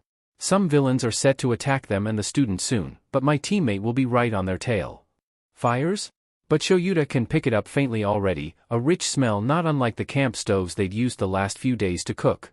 He grits his teeth and ups his running pace as much as he can without exhausting himself. "Why did you even get me involved then?" he asks, and kiddo laughs. "None of my crew or yours is a good match for Muscular's quirk, so the best solution is to take it away from him, right?" It makes sense, and that sees Shoyuta off to no end. They find a rocky trail that kiddo turns down without hesitation, Shoyuta hot on his tail. Every second it takes to get their grates on him further and further. "I'm giving you permission under my situational authority to use your quirk in this fight with Muscular and this fight alone, do you understand?" he says, and kiddo jerks his head to stare at him for a second before shaking his head. "Boy, don't I feel special," he says with bitterness lacing every word. Shoyuta doesn't have time to wonder about that before they turn a corner and abruptly their target is right in front of them with a young boy in the middle. Without pausing even a moment in his run, Shoyuta darts forward to grab the kid and dodge as Muscular's gigantic fist slams into the ground where Kota had just been standing. A second later the villain is snarling as Shuta's quirk activates and his body shrinks down again. "What the F?"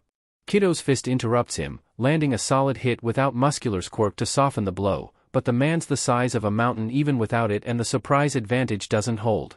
He twists with the blow and makes one of his own that kiddo just barely dodges, setting the pace for a game of skill more than power and giving Shoyuta a moment to study the way the strange villain moves. It's familiar. It's like him. He'd noticed it before, but seeing it from the outside? There's no denying kiddo's style is a match. Just how closely has this guy been watching him? "Go down the mountain and stay out of the way. Hide if anyone comes for you that you don't know," he tells Kota before running in to join kiddo. His erasure won't last long, not after his injuries from the USJ, but he'd make it enough. Between his scarf and kiddo's knives, they put Muscular on the defensive. When one of them goes to strike, the other distracts. When one evades, the other makes sure the path is clear. Not only does kiddo fight like him, but he's good. Outside specific duos, villains just don't do cooperation like this. Maybe Nedzu has the right idea about kiddo being a fallen hero. When Shoyuta has to blink and rest his quirk for a few seconds, kiddo doesn't have to be told. He just presses his attack, baiting Muscular into focusing on him. A solid punch to his gut sends kiddo flying into the rock wall with bone-crushing force as Muscular bulks up hideously, but then Shuta's back in the fight and able to give kiddo a few precious seconds of his own to recover his breath. Reaching for his face, Muscular only manages to graze kiddo and tear the mask away, but all it nets him is a deep cut across his chest. He knocks Shoyuta off his feet, but the scarf wraps around his arm as Shoyuta uses it to both pull himself back up and throw Muscular into the rock wall the same way he had kiddo. The villain's used to falling back on his sheer power, not technique or skill, and that's something both Shoyuta and kiddo have in spades. Muscular starts getting desperate and his strikes become less coordinated, more wild. They're harder to predict but easier to evade, and then Shoyuta gets a break. His scarf wraps tight around the villain, pinning one arm to him and tangling up his legs. Muscular hits the ground and yells as he tries to use the scarf to drag Shoyuta in, but he's too well rooted for that measly leverage to work. His eyes are burning from the strain of keeping them open, but they need to secure Muscular before he can rest again. Shoyuta starts to say something when Kiddo darts past him. He sees the knife in Kiddo's hand and knows immediately what's going to happen, but there's no time to stop him. Kiddo lands on Muscular's chest, grabs his head to JRK it forward, and then stabs into his neck with enough power to hilt the blade, expertly slicing through the carotid artery in a bloom of blood that streaks across Kiddo's hoodie and face. A JRK of his wrist and the scream Muscular might have uttered is rendered moot as Kiddo shears through his vocal cords. It only takes seconds and then Muscular is limp. Kiddo pulls his knife free and gets up, wiping blood off onto his pants. Then he JRKs back as the end of Shuta's scarf streaks past him. He could have been taken alive. Shoyuta snarls, chasing Kiddo back several feet. How dare you dash? He can't be rehabilitated.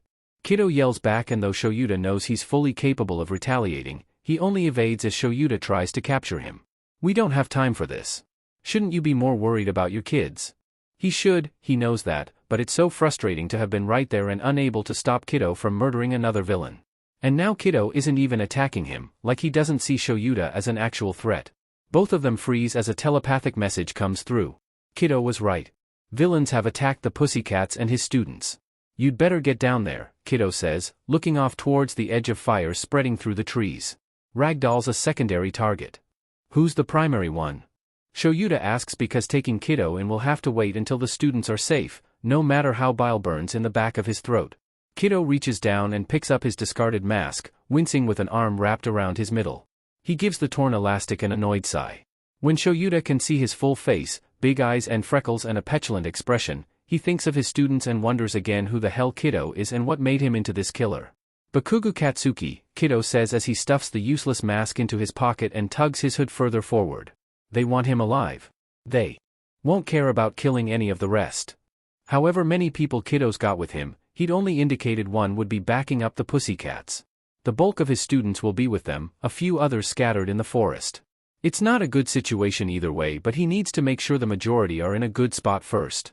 Go after him, he says as Kiddo glances his way, but when this is over, I'm coming for you. Kiddo snorts and his smile isn't pleasant, but there's something weirdly nostalgic about it. Yeah. I know.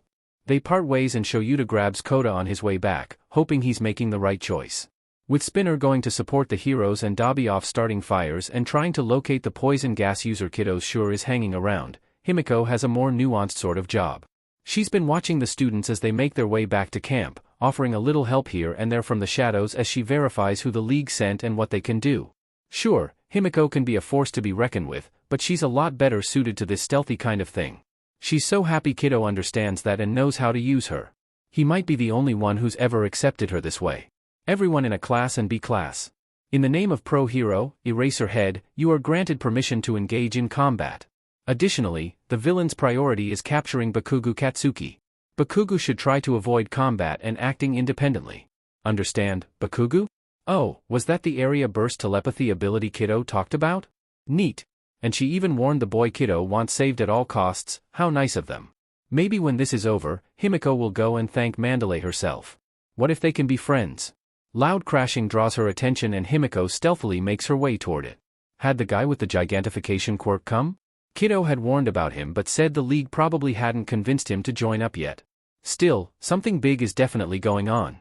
Skirting around a duo of very cute girls, Himiko races after the noises. About the time she gets there, she has to shield her eyes as an explosion of light and fire tries to blind her. Spots still dot her vision for several seconds after, but the crashing noises have stopped. She sneaks her way closer and spots a group of boys, lighting up inside as she recognizes Bakugo. Kiddo's friend is safe and unharmed. He'll be overjoyed. She doesn't care about the rest except the way they all decide to escort Bakugo back to the heroes that will look after him. Her attention turns to the knocked-out villain they leave behind. Moonfish isn't someone Himiko's ever met and he holds no interest to her now, unconscious and defeated. Squatting down in front of him, she says, "Hey, do you want to follow Kiddo?" There's no answer of course, but Himiko's pretty sure this qualifies as trying to turn him to their side and failing. With a grin, she draws her knife and sets the sharp tip right over Moonfish's heart. If a villain isn't useful to Kiddo, he shouldn't stick around, right? Himiko throws her entire weight into stabbing him through the heart, then leaps back as his quirk triggers. Blade teeth shoot out at random around Moonfish's body in self-defense, but don't get far. Himiko watches just outside his range as the villain shudders and whines, and then everything stops. Retrieving her knife and filling up a little container with his sluggishly dripping blood, she looks back to where the hero students disappeared and starts after them. Who knows when they might encounter another League member? Excitement fills her up inside. Maybe if she does well enough, Kiddo will praise her. She rides the high of that idea with every step. It does not think. It does not feel. It is. It is not. Go that direction and fight until a warp opens. It has not felt a warp open. It goes. The trees get less dense as it passes them. It sees light. It keeps going. It sees moving things that are not its master. It will fight. Oh, that's just great, Spinner thinks to himself as he dodges one of Twice's stupid clones. He gave up trying to talk to the guy, and Magna straight up tried to murder him for trying to get between her and one of the stupid heroes Kiddo wants to keep alive, so Spinner's maybe a little on edge. And then the goddamn Nomo shows up and he is done. The kids have evacuated into the camp building, so it's just him, the Pussycats, Eraserhead, and enemies that suddenly seem a lot more confident now.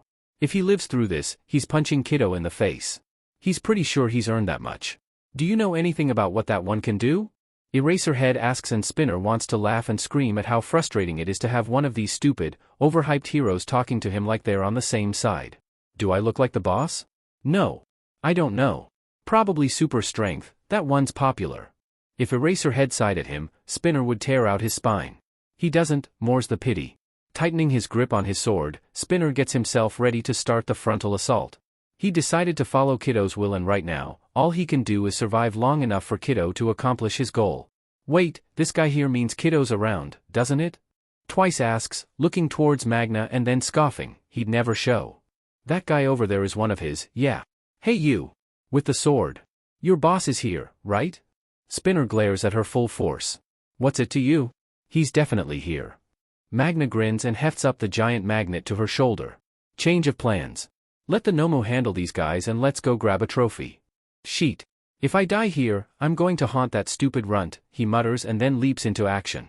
He only manages to slow the two of them down for a few minutes along with the heroes before the Nomo suddenly attacks and takes up all of their attention. Kiddo better survive this, if only so Spinner can be mad at him a little longer.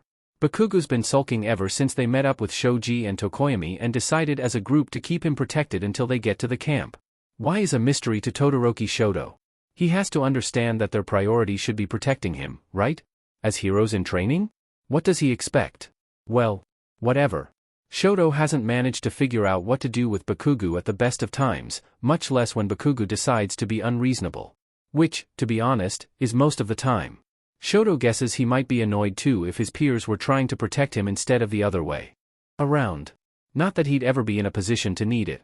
Up ahead on the trail he spots movement and tenses up, ready to drop Tsuburaba from his back if they have to fight again, but then relaxes as he recognizes Azui and Uraraka. Are you two alright? Tokoyami asks from behind them and Uraraka nods.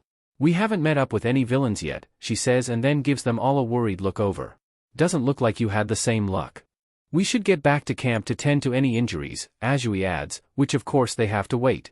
There's no telling how many villains might still be around, and if the knife teeth guy is any indication of their strength, then they're just one bad matchup away from getting annihilated. Shoto's not at all used to being outclassed like this. Even during the sports festival, his defeat to Bakugo had been close in terms of skill and power, and had really been down to chance.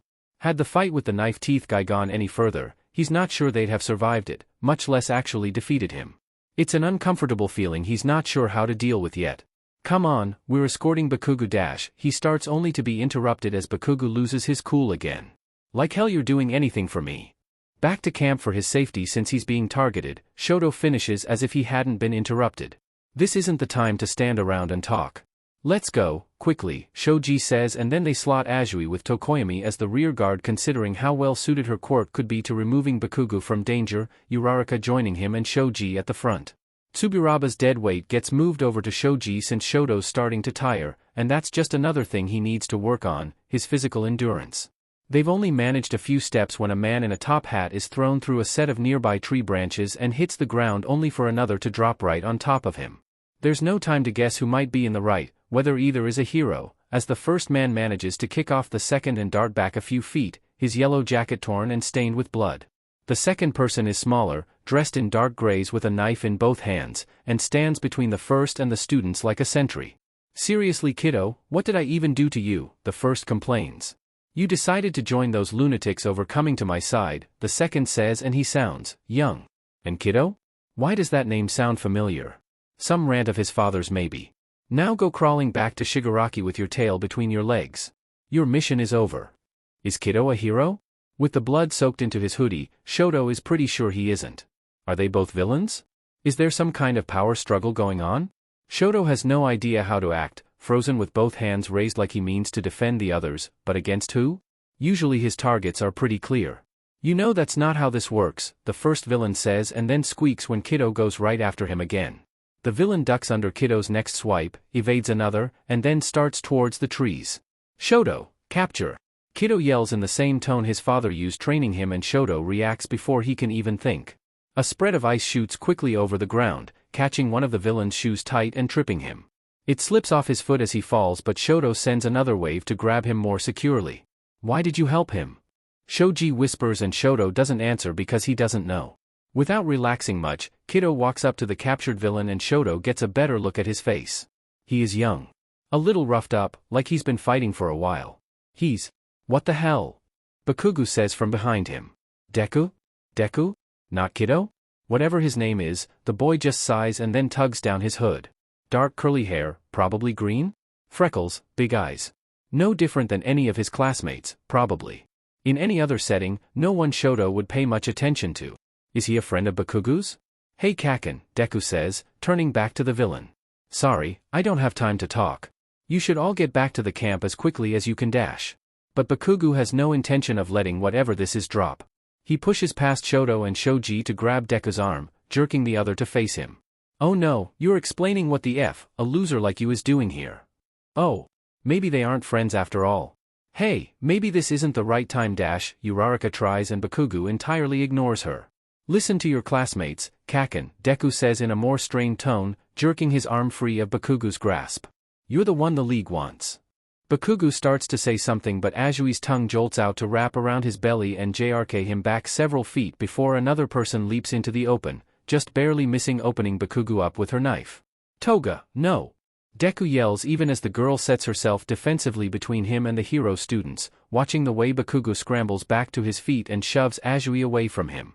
"He's not being nice at all to my bestie," the blonde girl, Toga, says, "or his own friends." "I'm not friends with these FING extras," is the predictable response. Deku grabs Toga's shoulder and says, "Remember the rules. The students aren't harmed unless they get in the way." And that sounds like this not friend of Bakugu's is involved in the villain plot somehow. Shoto glances between him and Bakugu, wondering if this is a situation he should be letting play out. Aren't they in kind of a vulnerable position? "You'd better start explaining yourself right now, you shitty nerd," Bakugu says, glaring for all he's worth as if he isn't in danger in the least. "Right, I keep forgetting you don't have a reasonable bone in your entire body."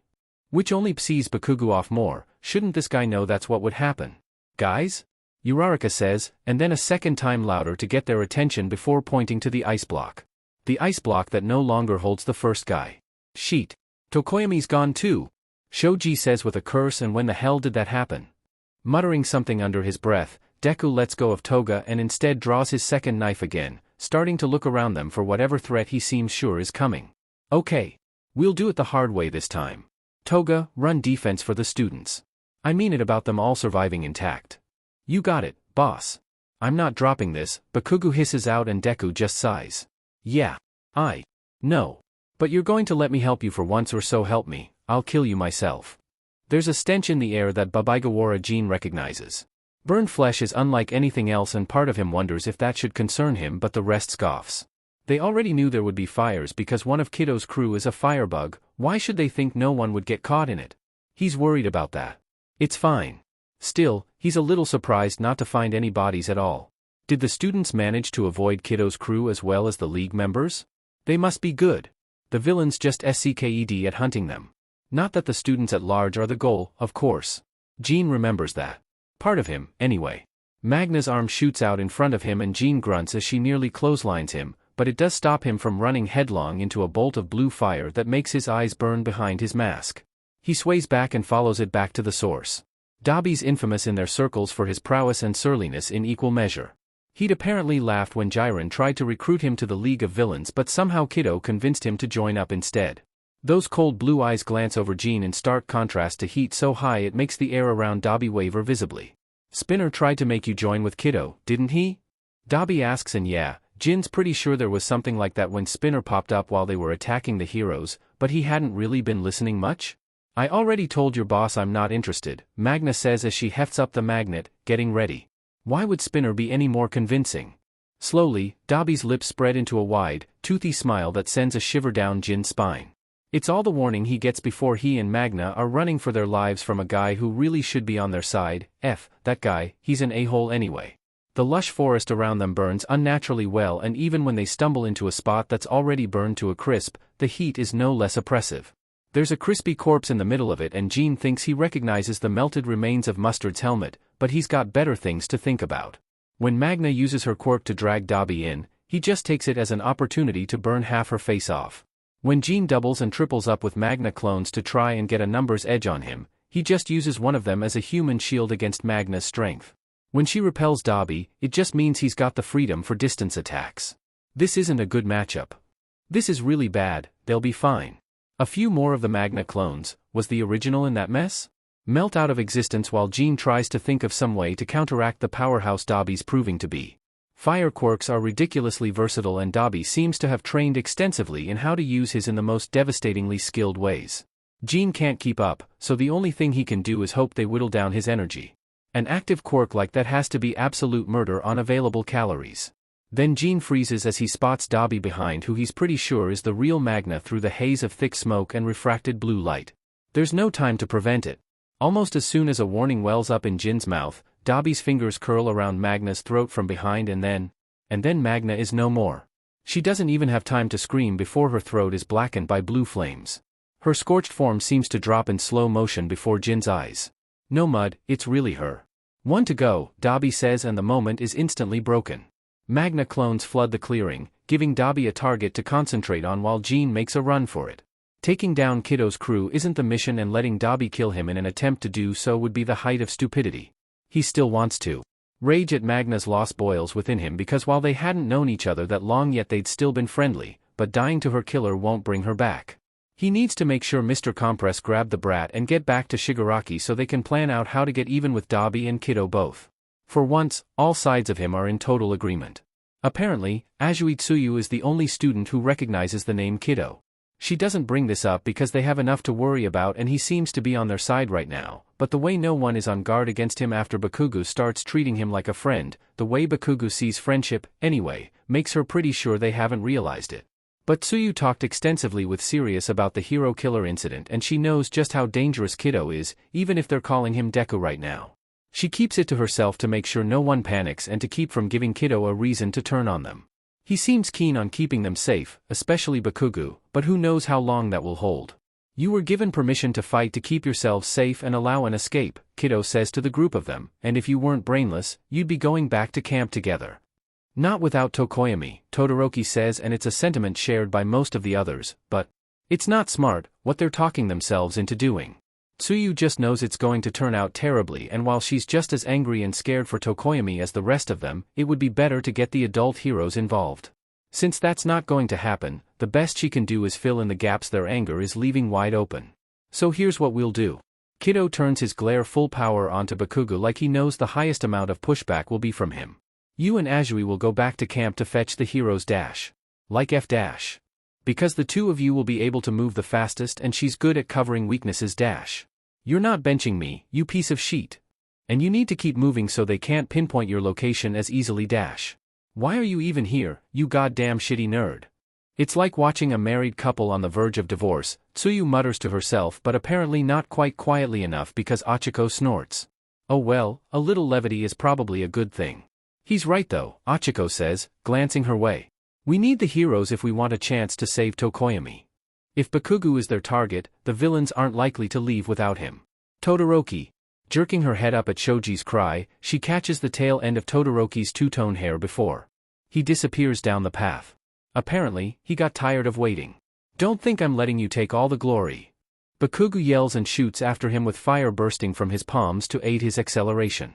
He never FING listens, Kiddo mutters bitterly. The rest of you, be careful. And then he's racing after them, taking off into the treetops. Is that part of his quirk? Tsuyu realizes abruptly that she has no idea what he can do. That girl Toga doesn't even bother saying goodbye before she's gone as well.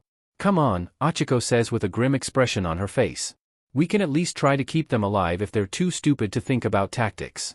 Shoji nods and the three of them head out after them. Alone Tsuyu knows she could be a lot faster, but she's not willing to leave Achiko and Shoji like that. Hold on, Tokoyami. Seiko Atsuhiro has a problem. This isn't supposed to be a solo show. Tricks and running away are only going to get him so far, and this pack of teenagers keeps getting a little too close for comfort. Especially that Todoroki kid and his stupid ice, but really his best bet is to get them around the other members of the vanguard because Atsuhiro is the farthest thing from an offensive player as they come. There's a reason he's known for his tricks. Hopping from treetop to treetop towards the warp site, Atsuhiro glances at his watch. Still a bit before the final pull-out time. The kid he's got is a fine enough hostage, might be good for some extortion, but Atsuhiro's not sure he'll live through Shigaraki's wrath if he doesn't nab Bakugo in the end. How the hell to separate them now that he's blown his first strike? Atsuhiro dodges around a knife before even really seeing it, and then his blood boils all over again. Goddamn Kiddo, how many of those things does he have? It's not like he's ever met the guy before, but Kiddo seems to really have it out for him anyway. His thoughts go to a standstill as Kiddo himself slams bodily into him, knocking both of them out of the sky and to the ground hard. Atsuhiro doesn't wait to catch the breath knocked out of him before shoving Kiddo back and escaping another swipe of his knife. The sharp ache in his chest is probably a bad sign of injury, but Atsuhiro doesn't have time to take stock of it. Not when Kiddo's matching him move for move like some deranged beast. Drop the student, Kiddo says with cold calm even as he tries to tear into him with knives that seem more like a built-in extension of his hands than separate tools. The moment Atsuhiro dodges past one of his strikes, he's got to dodge that crazy blonde girl as well. And why are all these kids using knives? Is advanced knife wielding a new trend? What happened to good, old-fashioned battle quirks? They're close to the rendezvous spot, but he hasn't noticed any sign of the others. Had they all already been taken down, or are they still fighting? Their plans must be seriously effed over if he's the only one that got this far. At least it's only Kiddo and the girl that were quick enough to keep up with him. If the rest of those brats catch up, and suddenly he's not fighting alone anymore. He doesn't know what Twice has been up to, but at least the guy knows to plunge head first into backing him up. Even if it's just 3 more Mr. Compresses he now has to work around and not someone with a little more firepower, at least it's some kind of relief. With Twice helping, Atsuhiro's able to get some distance and vanishes into the trees. Hopefully Twice will be able to keep Kiddo and the blonde occupied long enough for Atsuhiro to nab Bakugo. He makes his way back towards the group of students with every ounce of stealth in his body. The first two he meets up with are Todoroki and Bakugo, both of them using their quirks to move faster and burning through their energy reserves before the fight can even start. Like rank amateurs, it's precious. The others are probably several minutes behind if Atsuhiro's lucky. He rounds behind the 2 distracted students, matching pace, and then reaches out for Todoroki's back. The same second Todoroki compresses down into a marble, Bakugo twists and blasts Atsuhiro in the face, that BSTRD. He'd taken out Todoroki first because the ice is a pain to deal with, but now he's on the run as Bakugo mercilessly drives him back with non-stop explosions, and no wonder Shigaraki thought this kid might make a good villain. What kind of hero has a quirk for exploding? Aren't you getting tired of the goody two-shoes approach of heroes? Atsuhiro tries and nearly gets fried for his trouble. He can't get close enough to get a firm hold on the kid, not with how skillfully Bakugo uses his quirk for simultaneous offense and defense, even mobility. This kid is going to be an absolute menace if they don't turn him early, and Atsuhiro is only barely keeping up with him, feeling the couple ribs he's pretty sure are broken from the fall with every step. HAA? What's this trash villain saying to me now? That cheeky little brat. Come on, you're being held back by all their rules, F-. Another blast to the face and he has to knock his mask off when it catches fire along with his hat. How's that for being held back? Oh, he is going to murder this brat. Dragging this out will just put Atsuhiro at a worse disadvantage, but Bakugo isn't burning out fast enough for him to use it against him. He's read everything the League was able to find on this kid. There's no reason for his quirk to be this strong already when his parents are totally normal. They didn't even find any record of him visiting quirk trainers like some of the other kids. Whatever Bakugo has? It's driven by sheer talent and skill that's only going to be more potent with time. If they don't turn him, Shigaraki better kill him. That is, if Atsuhiro doesn't first. From further down the path comes an uneven chorus of Bakugu, and it's the split second of distraction Atsuhiro's been waiting for.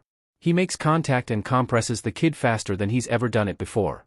Cries of dismay are music to his ears. Atsuhiro chuckles and gives the kids a careless grin as he leaps up back into one of the trees, careful not to wince as it jostles his beaten body. Can't let the audience know he's hurt. As much fun as all this has been, we're out of time, he says cheerfully, then has to start fleeing as the frog Quirk girl takes a stab at him, her tongue narrowly missing his arm. Before he's even on the ground again, Atsuhiro taps his ear to open the radio. Vanguard Action Squad, he greets. Target. Successfully collected. It was just a short while, but with this, our show has come to a close. As arranged, head to the retrieval point in the next 5 minutes. However, many of them are still alive, anyway.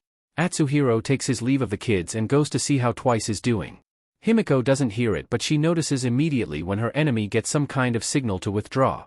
2 of the clones go down pretty quickly, but the last one gives her some trouble as Kiddo concentrates on the main guy. And oh, Kiddo's face. She could die, he's so cute. He looks so much younger than she thought he'd be, perfect age for her. When this is over, he better let her ruffle his hair. Just because she's pretty sure he could kill her with barely a thought doesn't mean it wouldn't be worth it. The last clone finally melts down to mud and Himiko watches Kiddo and Twice running around each other nearby. No more clones, just his razor-sharp tape. Is he getting tired? There's got to be a limit to how many clones he can make in a day, right? Well, good for them, but doesn't that mean they have to kill him now? He seems super friendly. Getting closer, she can hear them talking anytime Kiddo gets in close to Twice, but not quite what they're saying. Surely Kiddo's making his case. If Twice joins up, that's one more step towards getting rid of the League of Villains Kiddo hates so much. And a new friend, too. Movement catches her attention and oh hey, it's the compression guy. Definitely the real one, maskless as he is. Get the marbles from him. Kiddo yells and then doubles over as Twice gets him in the gut with a well-aimed kick, but Himiko will think about that later. It's not like he'll go down for good. Turning on a dime, Himiko starts after Mr. Compress. Kiddo had been particularly set off when he realized the real deal wasn't still there with the clones, but they couldn't exactly go after him. How nice of him to come to her instead. Himiko narrowly misses slicing through his Achilles tendon, but it's still enough to trip Mr. Compress up. She's able to grab onto his coat and uses it for leverage to drag herself in. Checking one pocket and finding nothing, she reaches for the second and then JRKs her head to one side to avoid his flailing elbow. The second pocket is checked and then she has to disengage to keep from getting marbled herself, but now there's a couple tiny blue beads in her hand. Jackpot. Except she loses them a second later to the frog girl as that guy with all the extra appendages races past her to engage Mr. Compress. Oh hi, she greets, ignoring the tense look on the girl's face. Aha, so cute. Those are mine. We're not letting you have our friends, the girl says, gripping the marbles tighter like she means to keep them forever. That just means we have to be friends, then we can all have each other. It seems like sound logic to Himiko, but the girl is less than pleased. What was her name again? Oh, Himiko's terrible at this. Wait, wasn't there another girl with her last time she saw them? A tap to her back and Himiko's body suddenly goes weightless as she starts to lift off the ground. She tumbles back, slashes, but the little hero in training is quick. All Himiko can do is float and watch as the gravity user disregards her entirely for Mr. Compress. It's kind of impressive if Himiko's honest with herself, even if a little annoying. They're on the same side right now. The fight with Twice is going about as well, but Kiddo can take care of himself and Twice seems more interested in escaping than trying to kill him. It's not like she can really help right now. The height does mean she's the first one to see a purple cloud open up and that warp guy steps through. Uh-oh. Time, she yells out as loudly as she can, and maybe she can't hear Kiddo curse, but reading the tension that races through him is easy. She looks back down to the heroes and sees the frog girl, Tsuyu.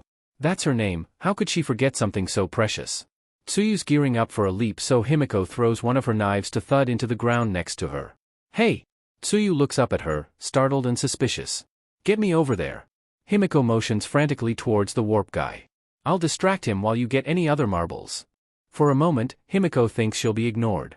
Then a strong tongue shoots out to wrap around her waist and throw her towards the warper. She barely hears a call to Achiko. Oh yeah, that was her name. So cute, before the weightlessness abruptly ends. Himiko twists herself in midair and comes down hard on the warper, but her knives only hit cloth and smoke, not the main body. A second later, she's falling forward into a bramble bush. Well shoot. Himiko lifts her head and then blinks at Dabi not 2 feet away. So Kurogiri is here already, Dabi says in a flat tone, and Himiko sticks her tongue out at him but accepts his hand up. Yeah, and the marble guy got Bakugu. Dabi sighs and they head off back towards the noises of battle. Only two of you got here, the smoke warp guy, Warper for short? Says after sending the blonde who knows where. Uraraka Ochiko doesn't let herself be intimidated by that, not when she, Shoji, and Tsuyu need to get the last marble. They only saw the guy get Bakugu, but Todoroki must have been marbled first since the two of them ran ahead together. Wait, don't forget me, yells yet another villain as he races across the clearing with Deku in hot pursuit. I don't want to go anyway. A warp opens between the two and Deku dodges around it but comes to a stop near Ochiko. He's panting, bruised up and bloodied, but that villain looks worse off. Are you okay? She asks because whatever his purpose here, he's still helping them. Doesn't matter. Oh, hello again kiddo, Warper says. The anger marring Deku's face only gets worse at the sarcastic wave he gives. Sensei sends his regards. Tell him to eat shit and die. He turns to Ochiko next and she freezes at the sheer presence he exudes.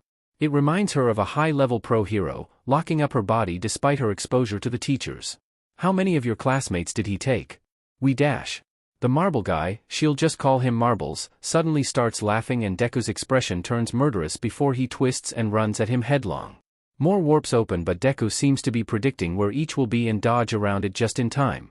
That's not a pace he can keep up for long and then he's a second too late, disappearing through dark mist.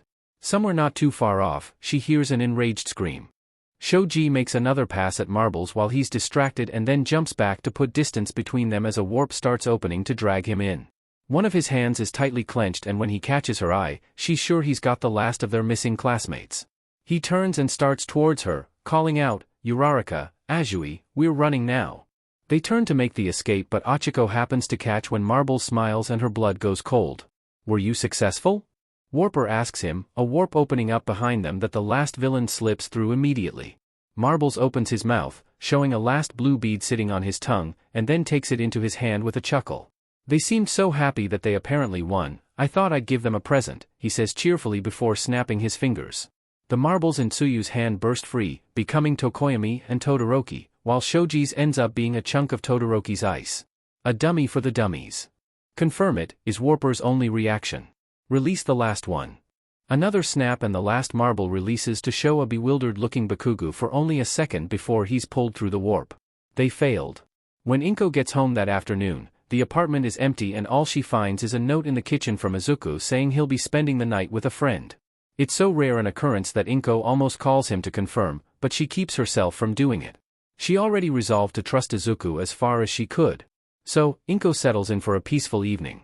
She catches up on her reading, watches some mindless television, and tries to convince herself that she isn't losing her son a little more each day. He's a teenager, she can't be hanging on to him like a toddler. Those days, wonderful as they'd been, are over. She has to let him figure out how to live his own life. That thought stays with her until she's gone to bed, then she's startled out of her skin as her front door opens with a crash. The only reason she doesn't panic over possible robbery is hearing her boy's frantic call of, Mom. Izuku? Inko rushes out of her room and Izuku plows right into her, nearly knocking her down. His face presses tight to her shoulder, arms wrapping around her as her own settle around him more from routine than will. Honey, what's wrong? He squeezes her tighter. I need you to promise to tell the truth. What? Honey, I won't lie to you dash. Not to me, to the police. Alarm bells run riot in her mind as her chest suddenly feels 10 times too small for her lungs. Getting a grip on Izuku's shoulders, she pushes him back enough to see his face and is horrified by how beaten up he looks. There's blood on his face and clothes, tears in the cloth that must be over injuries. What's going on? What happened to Dash? I don't have time Dash. Then make time. He flinches and then lets out a brittle little laugh that's nothing like her baby, nothing she recognizes. His face is pale, eyes glassy and pupils too big, and he's shaking under her hands. You wouldn't believe me, he says, and she's caught between the urge to hug him and shake him until he stops saying such stupid things. I can't stay, but I needed to see you.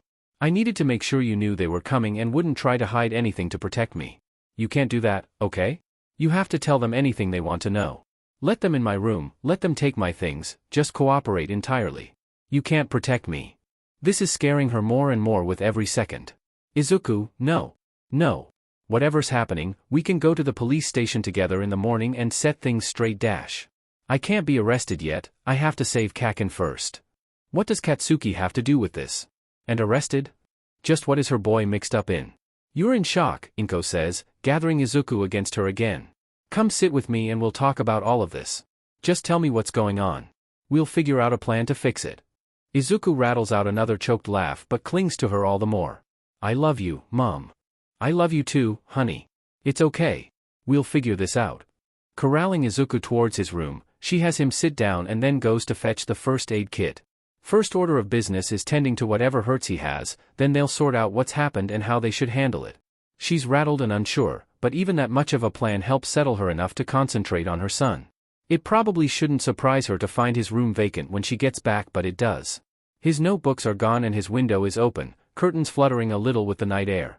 She sets down the first aid kit and then sits at the edge of his bed for a very long time before she can force herself to close it. 26 injured or incapacitated students, 3 injured heroes, 4 dead villains, 1 captured villain. The Nomu seems as aimless as the last one they got their hands on from the USJ, but Shoyuta thinks this one might have even less going on in its head than that. The way it fought had been entirely instinctual, nothing higher up, but with the sheer strength and deadly force of those extra appendages it had, maybe it didn't need to really think. And then how all at once it had simply stopped and no matter what they did, it didn't respond again? Yeah. This side of brain dead. It's easier to think about the Nomu than the fact that the villains succeeded in taking Bakugo Katsuki. Kido's crew are nowhere to be found by the time things settle down, likely escaping while emergency services flooded the scene. Whatever answers Shoyuta hoped to get from them, he'll have to wait for the next time they meet. There's no doubt they will. Those with major injuries are sent off to the hospital quickly, but it's hours later before anyone else gets to leave. Minor injuries are handled by paramedics and everyone involved speaks with the police to give as many details as they can. The whole picture of the event is messy and uncoordinated, but Shoyuta knows they'll piece it together better tomorrow once they've gotten some rest. The only bright side is that the identified secondary target is injured but will make a full recovery. Shoyuta doesn't know Ragdoll very well, but he tries to take solace in the fact that she's safe. Apparently, someone with a fire quirk had distracted her attacker before she could be snatched just long enough for her to get away. They match the description with a known associate of Kido's. Only after all the children are on their way home and the police have cleared them does Shoyuta leave the scene. He has an unfortunate duty to attend to. As he stands in front of the Bakugo home's front door, he wonders just how terribly this might go. There are 100 ways the Bakugas could react and all of them are valid. Hell, this late at night, they might not even answer. He knocks anyway. The Bakugas take being awakened in the middle of the night well. They take losing their son badly. Shoyuta explains what he can, reassures them that UA is going to be working with the police and other pro-heroes to rescue their son, and promises to keep them informed. When things start to settle, he turns things to the second issue. Do you recognize the name Deku? He may have gone by something else but your son calls him that. Green hair and eyes, freckles. Non-visible quirk. That? Masaru, do you remember that friend of Katsuki's? The polite one. With the curls? Bakugo's mother says, rubbing tears from one of her eyes as she searches her memories. What was his name? Bakugo's father lifts his head out of his hands and looks at her. Oh, Izu. Wasn't it? Izuku. They went to school together, but I can't remember seeing him in the last while. I think they had a falling out. Schoolmates. So Kido really is as young as he looks. Shoyuta feels something inside his chest twist hard at the thought of someone so young already mixed up in whatever all of this is. He's seen child killers before, but something about this one seems even more wrong. Do you remember his surname? He presses and both parents look to one another. M something, Mitsuki starts. Midoriya, Masaru finishes. Midoriya Izuku, that was it. But what does he have to do with any of this? Related to the case, I can't release any details yet, Shuta's mouth says as his mind reels a little. They have a name and a face to attach to Kido now after over a year of being led by the nose, maybe they can track down more. Surely there's some sign of what happened to this kid to turn him into Kido. Is he in trouble? Mitsuki peers down at the drawing with growing concern. Has he been taken as well? He was such a lovely boy, Masaru says, and his gaze is just as pleading as when he worried for his own son's life. I'm not sure why he and Katsuki drifted apart, but they have no idea, Shoyuta realizes. Their words and expressions give no indication that they have any concerns about Midoriya's character. Which just makes Kido that much more of a mystery, but he's got a name now. He's got something to go on to figure out what happened to this boy. Shoyuta finishes things with the Bakugas and then makes a call. Tsukachi speaking. Kido was a childhood friend of Bakugo Katsuki's, Shoyuta starts without preamble. His name is Midoriya Izuku. There's a pause, a scramble for what sounds like a notebook, then, you're sure? Bakugo's parents made the ID based on the nickname and descriptive details. The boys went to school together at Aldera Junior High, so it's likely whatever family he has is in the same area. Good work, I'll get started tracking them down. If we're lucky, he won't have jumped ship before we get there and we'll be able to bring him in for questioning about the League of Villains. Shoyuta doesn't hold that hope, but he ends the call and goes home. He doesn't even try sleeping, well aware of the way failure likes to linger in his mind long after the fact. I want you to find me a permanent base to work out of. Within an hour's walk of UA is preferred. About time, Jiren says as he lights his cigarette. The alley they're meeting in isn't secure, but it'll have to do for now, and it's not like he'd even considered not responding to Kiddo's emergency call in the middle of the night. And seeing the kid's state now? Yeah, he's glad he did. Some of the blood soaked into his hoodie isn't even dry yet. Guess this has something to do with why you're showing your face suddenly? No reason to hide it anymore, my cover's been blown. And that's the kind of practicality Jiren's likes best. While you're looking, I need a place to stay for tonight. What, none of your cronies willing to put you up on the couch? Are you saying no? Jiren laughs. Are you calling me a crony? I prefer the term lackey. The nerve of this brat, Jiren just can't get over him. If the cheekiness was more than skin deep, maybe it would get annoying, but Kiddo's too tired to be more convincing. Guess the efforts to disrupt the League's actions didn't go as well as they were hoping. Does that change much on Jiren's side? He thinks about it only a moment and figures none of this changes how good a customer Kiddo's been. You need a medic? Just give me ice and a first aid kit. Nothing too serious then. Jiren shrugs off his jacket and hands it over. No sense in getting attention showing off blood stains. How Kiddo got there without flagging attention is a mystery. They don't talk much on the way to one of Jiren's apartments. He's got a dozen or so, if this one gets compromised that's not too bad. It's not near any of his important business centers and ain't like he keeps anything all that important there. The 2-penny tour takes a few seconds and Jiren fetches his first aid kit. When he comes back, Kiddo's already dragged off his ruined hoodie and Jiren has to grimace at the t-shirt under it. Really? He asks, lip curling at that BSTRD All Might's face staring back at him from Kiddo's seat on the couch. I'm a fanboy, Kiddo says, and either that's the truth or this kid has just mastered the art of absolute nonchalance. It's only a small comfort that the shirt is as toast as the hoodie and soon Kiddo's dragged it off as well. A lot of bruises and scrapes, a few more serious cuts. Jiren pulls the coffee table back a bit so he can sit on it and help clean Kiddo up. They don't talk through the whole process. Soon enough, Kiddo's gone to carefully bathe around the bandages and Jiren's trying to find anything there that won't swamp the kid. He's got some sweatpants with a waist tie and one of his undershirts, but he's pretty sure there's a shopping trip in his future considering all Kiddo came here with is a small backpack. The things he does for this brat. Finding a place for Kiddo to take as his own won't be that difficult. Jiren's a connections guy, it's why he makes the big bucks. But if Kiddo's getting serious, 3 subordinates and a broker won't cut it.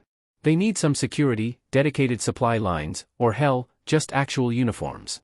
He's had a few ideas on support items that might keep Kiddo alive a little longer, especially since he seems set on going up against the underlord of the criminal world himself. If Jiren had any sense, he'd drop Kiddo before he gets dragged under with him, but he's already in this deep and maybe the brat is growing on him.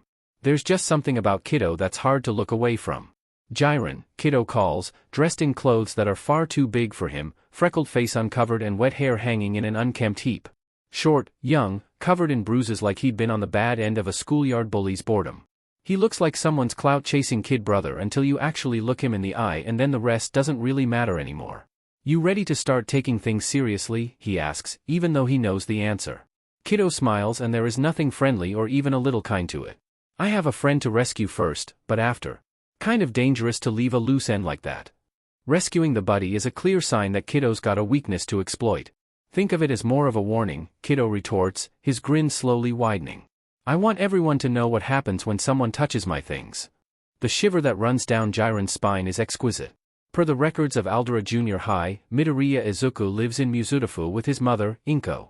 He maintained stellar grades while there and had no history of delinquency. Naomasa is able to confirm his current enrollment in high school with similar results. There's nothing in the police records about either Izuku or his mother being involved in any kind of trouble, not even the slightest suspicion. Izuku's father Hisashi is similarly clean, but the last Naomasa can find about him is a missing persons report from 6 years ago. Inko doesn't appear to have petitioned for him to be declared dead despite what looks like a generous insurance payment waiting for her and her son. It's a leap, but if the father had disappeared on purpose for some kind of nefarious purpose, perhaps he'd found a way to drag Izuku in with him, and that's what started all this Kiddo business. Getting the child to clear out the competition? But Naomasa has no evidence and frankly, the theory doesn't really fit what they know of Kiddo. Maybe he just doesn't want to believe a 16-year-old boy is capable of the controlled mayhem Kiddo has wrought. In any case, he can't put this off any longer. The officer he'd sent to watch the apartment after Aizawa's message last night hadn't seen any sign of anyone leaving the apartment, but they hadn't been able to verify who was in there either. Naomasa steels himself for anything and rings the doorbell. Izuku's mother certainly resembles both the updated sketch they'd gotten from the training camp attack as well as his student photo from the school. Her big eyes reluctantly lift to his face with the heaviness of a woman waiting to be led to the gallows. Midoriya Inko? I'm Detective Naomasa Tsukachi. May I have a moment of your time? She looks like she'd rather nothing less, but Inko lets him inside and even nervously goes to make tea despite his insistence he doesn't need it. The apartment is small but comfortable. Well loved, taken care of, with little touches of the family all over it. It could belong to any number of entirely normal families. Naomasa's eyes catch on several photographs showing a laughing, smiling boy with curls and absolutely no worries. It's hard to imagine he's the same one that's being accredited with assisting in and perpetrating 4 murders that they know of so far. This is about Izuku, Inko says as she sets the tea tray down on her kitchen table, gesturing towards a chair. It is, Naomasa confirms, sitting down across from her. Did he dash? He warned me you would be coming. Inko doesn't look at him, eyes on her mug as her hands carefully cup around it. He told me to be honest with you. Truth. That could be some kind of code, something that told her just what she could talk about, how much she could reveal, but what else did he tell you? To answer any of your questions, let you in his room, or take anything you ask for. Truth. It sounds like she'd been instructed to be entirely cooperative, but Naomasa is sure there's more. He just doesn't know how much. Do you know what he's been doing? I know he has a study group after school and he used to take self-defense classes, but he asked to stop them recently. He said he can take care of himself now. Truth, at least as far as she knows. That was the problem with questioning people about other people. A truth reading is only as good as the speaker's own knowledge and beliefs. Making a mental note to look into the study group and class, Naomasa decides it's time to break through the ice. I'm afraid I need to inform you that your son has been involved in villainous activities over the last year that led to the deaths of 4 people and injuries to dozens more. Inko goes still, her eyes widening and face draining of color. When she lifts her head to look at him, he's struck by the sheer level of pleading in her gaze. What? She asks, her voice small and faint. Izuku has taken on a villain persona and appears to be building support against another major villain group. We believe Izuku would never become a villain. Truth. Blind parental adoration is a hard thing to get past, but Naomasa has seen this kind of denial far too many times, especially when teenage perpetrators are involved. It's natural for a parent to think their child could never fall to villainy. I know it may seem impossible. You don't understand. I know my son. Whatever he's doing, whatever he's mixed up in, it's because he thinks it will help people. Truth. All the deaths attributed to Kiddo have been villains, but the same can't be said about the injuries. It still fits if Izuku has somehow convinced himself that he's doing this for the greater good, that certain damages are acceptable to innocence. And that makes him even more dangerous. Ideology has killed more people than anything else in the world. Even if that's the case, what he's doing is still illegal. It doesn't matter how any of them feel about the validity of their lives, not even murderers should be put down by unsanctioned vigilantes. They have to draw a line somewhere. And he can tell Inko knows that. Her hands grip her mug so tightly it would crack if she were stronger, and she looks on the verge of tears. I trust my son, she says with steel behind the waterworks.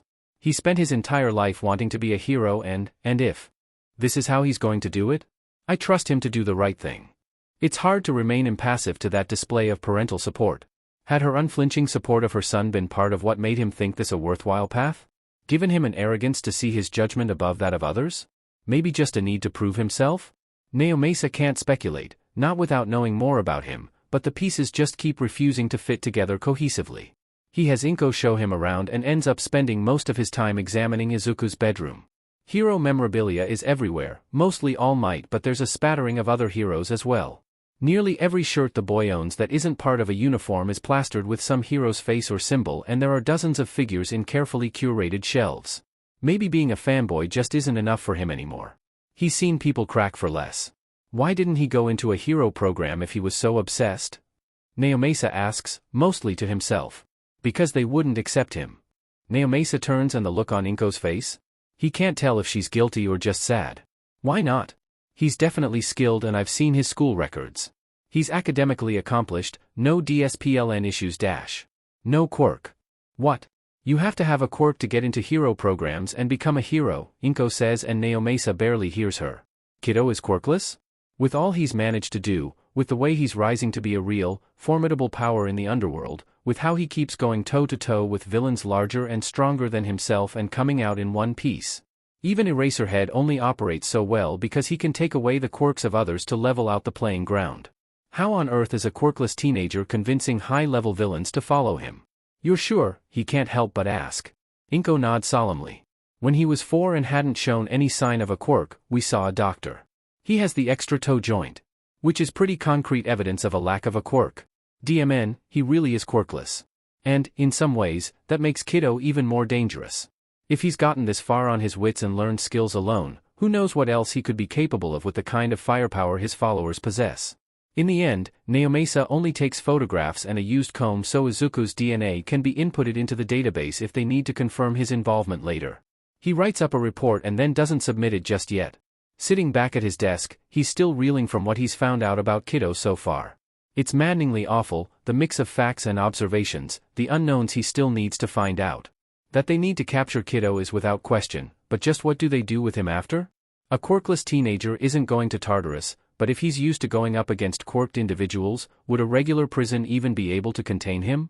Is the only option for him imprisonment? Naomasa nearly jumps out of his skin when his phone rings. Detective Tsukachi speaking. You didn't make my mom cry, did you? Turning on the recorder as a reflex, Naomasa tries not to sound as off base as he feels. Hello Kiddo. She did, a little. Really worried for you. She loves you a lot. Yeah. I'm lucky that way. Is it just him or does Kiddo sound a little hoarse? Recovering from last night, likely. Look, I knew you were going to talk to her. I wanted you to meet her. Truth. Why is that? You're not afraid she might let slip your weaknesses. She doesn't know them. Truth. But it means you're more likely to agree to my favor if you see how vulnerable she is. Interesting. Naomasa considers what someone like Kiddo might want from him. Depends on what I get out of the deal. I'm going after Kaken. If nothing goes wrong, he'll be home in time for dinner tomorrow, Kiddo says, making no effort to hide how personal this is for him. While I'm busy, I want you to put my mother into protective custody. It had already crossed his mind to have someone keep watch over Midoriya Izuku, so this isn't too big an ask. It's possible. And in return? What, saving Kaken isn't enough? Well, I doubt you'd believe me if I said I'll kill all for one. The abrupt change from their comfortable exchange is like cold water flooding over him. He barely breathes for a few seconds, hand clenched tight over the receiver. Who do you think is behind the League of Villains? They hadn't pinned anyone for it yet, is the thing. They don't have enough information to even begin figuring out the backers for the League. It's still too early in the investigation. But all for one? He's been quiet for years. Naomasa had hoped he'd either quietly died or retired after they lost sight of him. You're certain? He asks, horrified at the implications. Yeah. But I need you to sit on that information. What? He doesn't realize he said it aloud until Kiddo responds, you blab about it and All Might will lose his sheet. That doesn't mean he shouldn't be told dash. That is exactly what it means. Kiddo's voice is sharp like a blade, unyielding. It's not time yet. He goes up against All for One right now and All Might dies. Especially since I know he gave one for all to Mirio after the USJ incident. He's running on dregs. Truth. Naomasa covers his mouth with his hand, fighting horror and nausea. I need more time to weaken All for One's hold on the underground, Kiddo says with growing fervor. I've already started gelding the League, but all of this has just been the first stage. Until All for One loses faith in Shigaraki, All Might will be destroyed if he goes near him, and there's not a DMN thing the rest of us can do about it. Truth. So considering all that, maybe you could throw me a FING bone and make sure my mother doesn't end up torn apart in her own living room in the next few months while I'm cleaning up this mess. The call goes dead and Naomasa doesn't move for a long time after. Kiddo is upset. No, scratch that, Kiddo is said. Since showing up at the warehouse to go over his next plan with them, he's been sharp and abrupt and he hasn't smiled even once. His words aren't overly harsh and he's barely looked at them, but Himiko can tell Spinner and Dabi notice it, too. It's in how neither of them asks questions, how their eyes flicker to the bulletin board barely at all as they keep watch on Kiddo instead, how the tension in their shoulders just doesn't go away. Is it last night? They did kind of not keep the League from taking that guy, but they did manage to kill off 4 of their members. They even saved that hero Kiddo said the League was going to target. So, in a way, they're successful. Except Kiddo definitely doesn't see it that way. Maybe he's not screaming at them like some bosses might, but Himiko figures maybe she'll just avoid getting his attention. Dabi apparently doesn't feel the same. So while we're gone on this mission, what are you doing? He asks when there's a pause in Kiddo's words. Which is a good question because he's been meticulously explaining their parts and hasn't mentioned himself once. Their glorious leader slowly turns to face them. I'm gonna go finish the job from last night. Oh, boy. Himiko was right on the money. He is so upset by what happened. Alone? The rescue's personal, Kiddo says firmly, and I need you all on this instead. You're not trying to recruit that kid, are you? Spinner asks.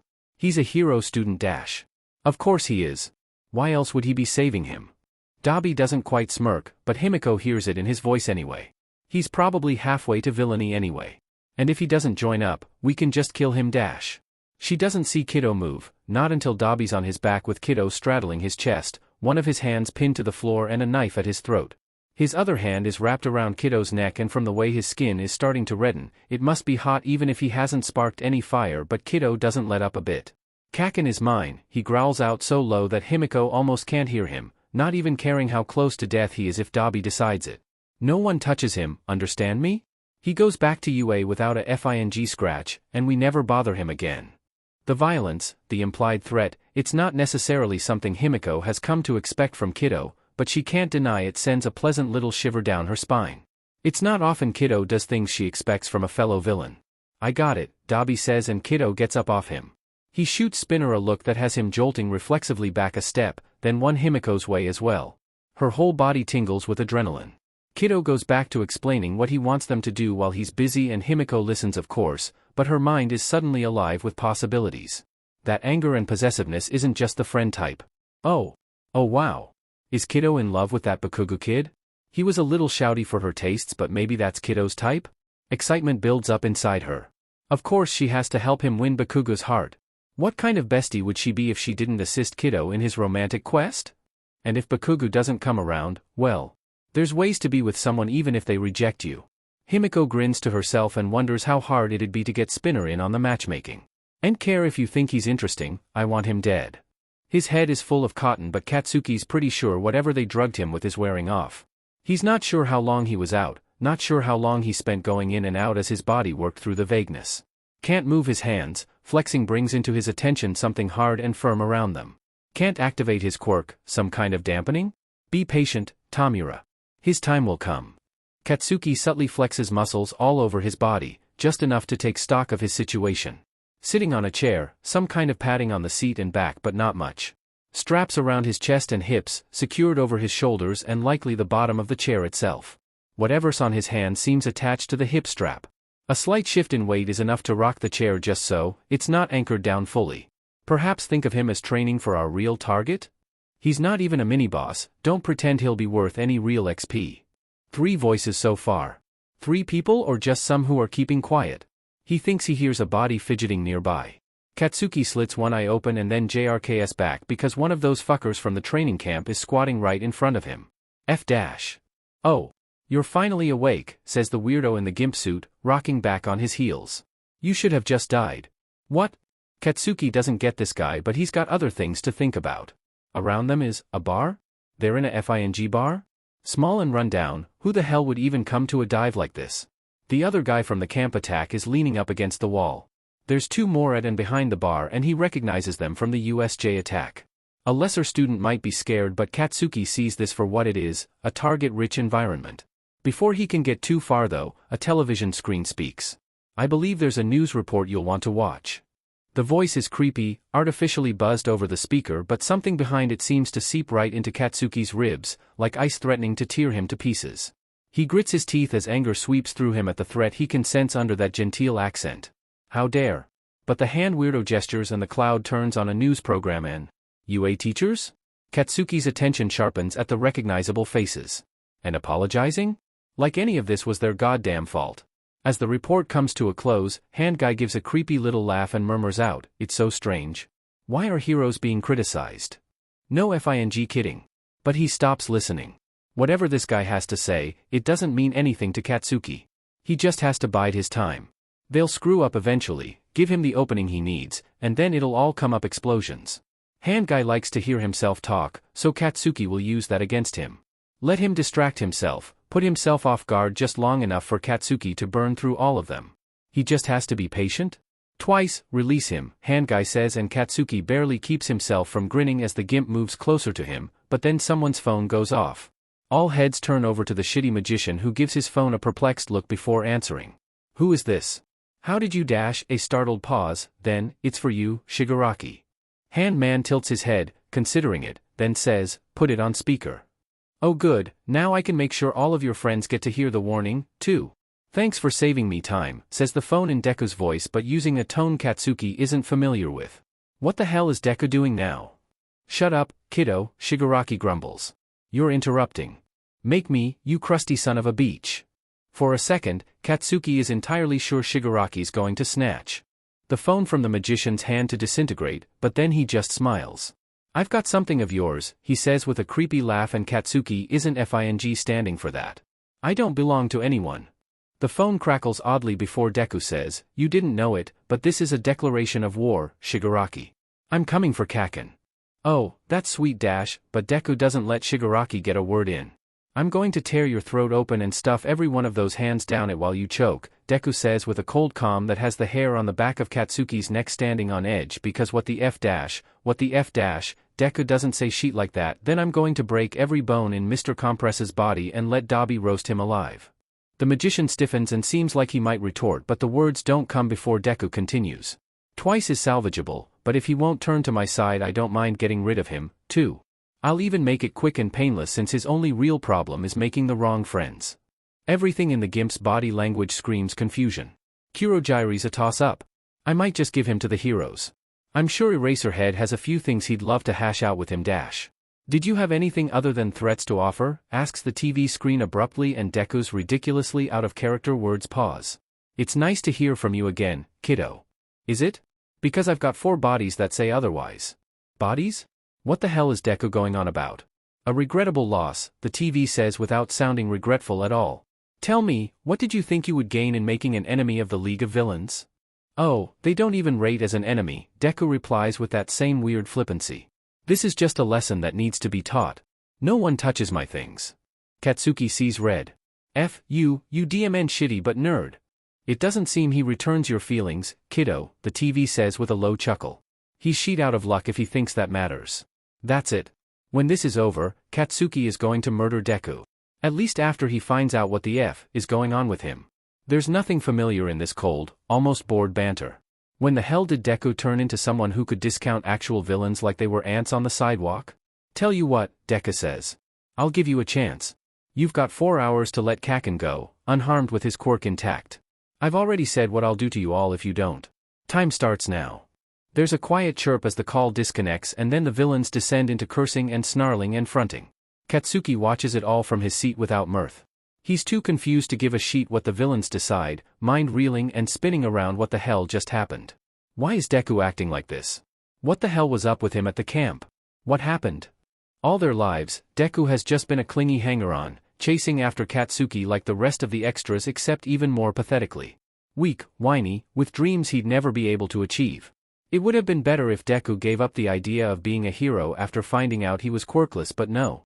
No, he kept stoking that impossible little dream like happy thoughts and fairy dust might change reality. Nothing Katsuki ever said to him seemed to matter, nothing dissuaded him. Except when it did, finally. When Deku went quiet in their final year of middle school, Katsuki figured he'd just finally woken up. Finally faced the facts. There would never be a world in which Deku could be a hero. Now. After seeing Deku cold and bloodied at the camp, hearing him threaten villains as easily as breathing, now he wonders if he should have given Deku a second thought after all. Something changed then, and now Deku's running rampant doing who the F knows. When he gets out of this mess, Katsuki vows to find out just what that change was. Perhaps I should make my grand entrance, the TV screen says, just barely audible under the others, and Katsuki has no idea who he is, but something makes him entirely sure that spells bad news. More reason for him to escape before Deku embarrasses him all over again with a rescue. The message itself isn't surprising. A request for action, mentions of the videos and internet popularity. Alba Manami is more bothered by the fact that the message is handwritten and sitting on her desk in her locked apartment. The front door lock was jimmied open but not damaged. The cameras weren't tampered with. She reviews the footage and only sees a teenage-looking boy break in, walk to her desk, and put down the note before leaving. He touched nothing, barely seemed interested, and was out in less than a minute. She saves stills best showing his face and runs a scan through recent news reports but doesn't have any hits. The note is simple. La Brava. I'd like to ask a favor and I think you and Gentle Criminal will be interested. It would lead to a huge surge of popularity to the video channel and continue to propel his rise to fame. I need All Might kept out of my way for a few hours and can provide a complete itinerary of his movements so that you can plan for the most bombastic presentation for your videos. He just needs to get led around a bit. All Might is not to be harmed and I don't believe he would try to harm Gentle Criminal either, as long as he isn't directly attacked and Gentle Criminal doesn't risk civilian lives. If this interests you, please contact me at the number below for more details. This is time sensitive, please reach out immediately. Kiddo. Because she hasn't lived under a rock for the last 6 months, Manami knows who Kiddo is but not why he thought to reach out to her. He's more of a vigilante than anything, as far as she's concerned. The way he's targeting other villains, how he's recruiting some to help him tear at the current power structures she and Gentle have so far managed to stay far away from. His information brokering has definitely slowed down in the last few months but even Manami used some of it for a caper and was thankful he'd underchanged. The last she heard, it seems like he's focused on bringing down a villain group that's been growing in power for most of the year. Is he gearing up for something big and that's why he needs the #1 hero kept out of the way? All Might is not to be harmed. Tapping her chin, Manami considers the options and then calls Gentle. They may plan these things together, but he'll have final say on whether he's interested. Gentle is intrigued enough for them to make the call. Then Kiddo's idea sounds like so much fun and a great test of skill, as well as a great chance for some premium footage, that they agree. That's how, an hour later, La Brava chases after her beloved Gentle Criminal as he annoys the great All Might into an extended game of cat and mouse. Kiddo was right. These shots are wonderful. They still have an hour left in Kiddo's ultimatum. Twice has gone to scout the area with Mr. Compress and Kurojiris checking into some of their contacts to see if Kiddo can be tracked down and taken out first, but Tamura is still just here. Staring at the surly UA student he'd been so sure they could turn.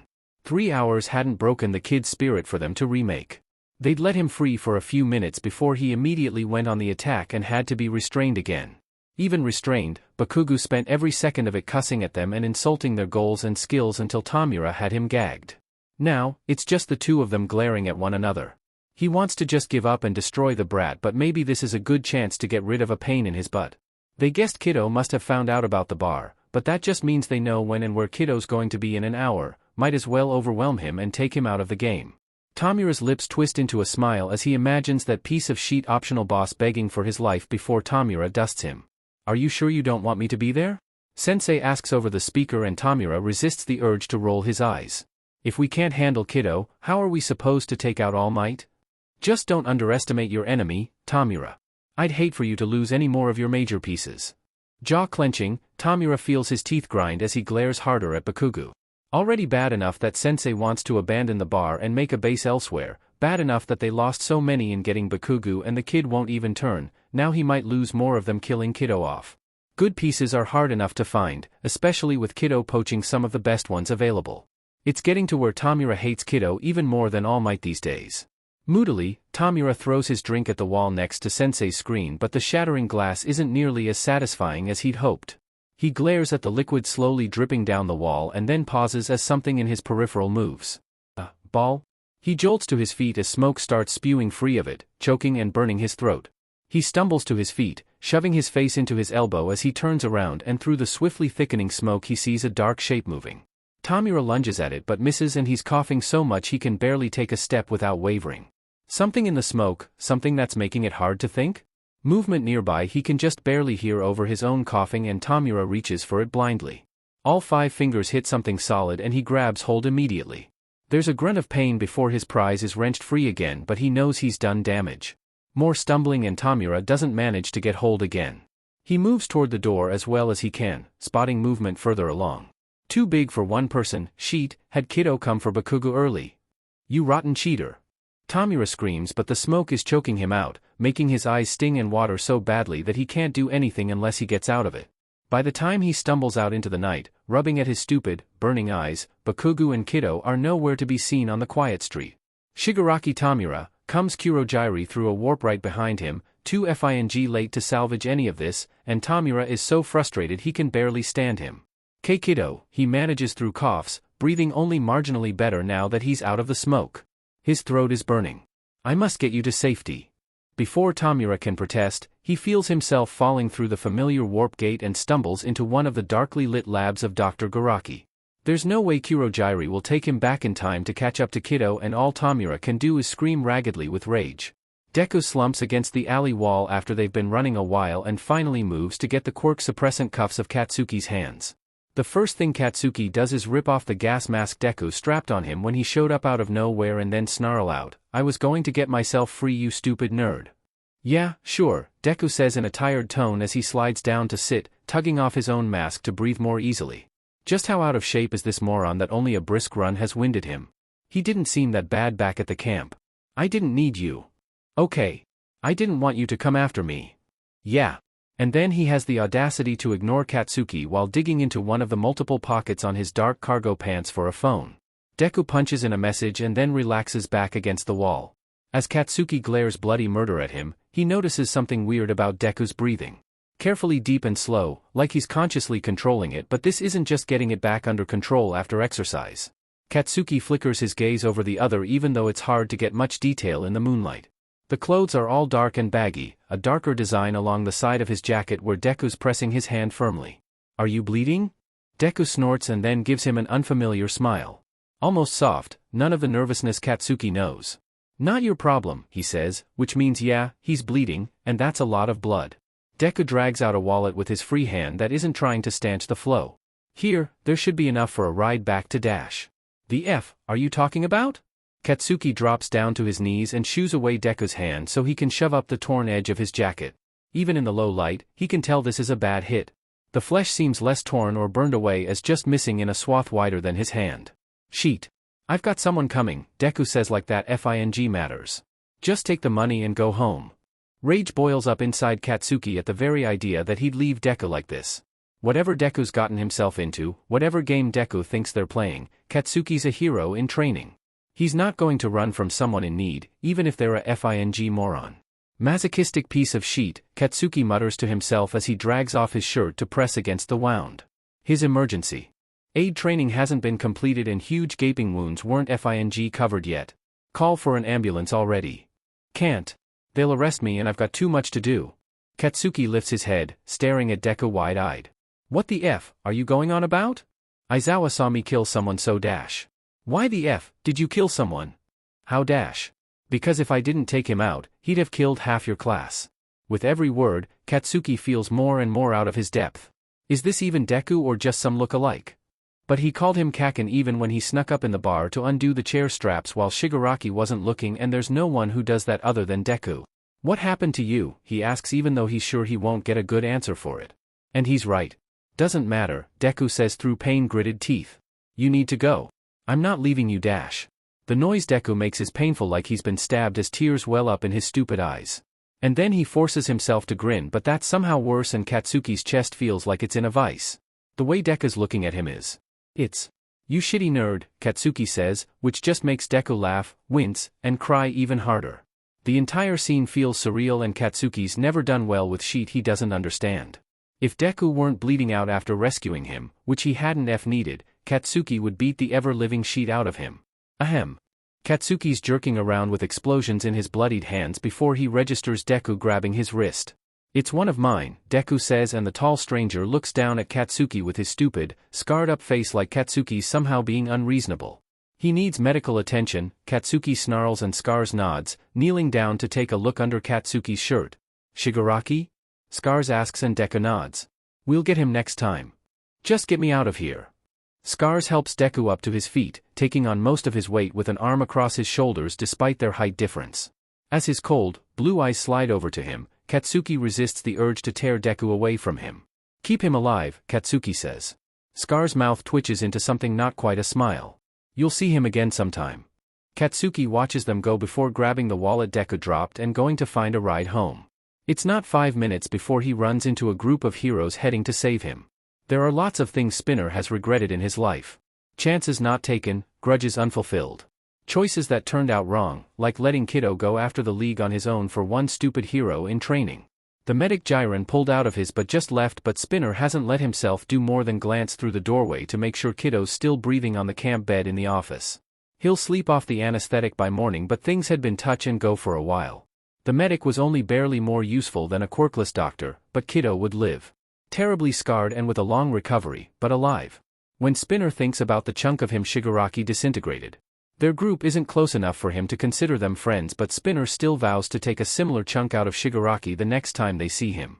These are his people and he doesn't do well with threats. Stop looking like a kicked puppy, Dabi mutters without looking away from the bulletin board. He'll be fine. And what if he'd been worse off? Spinner shoots back. What if he'd been killed for that brat? Dabi marks one of the names off their list of targets before glancing back over his shoulder. Then we would finish his plan without him. It feels weirdly sacrilegious almost, but Spinner knows they would at least try.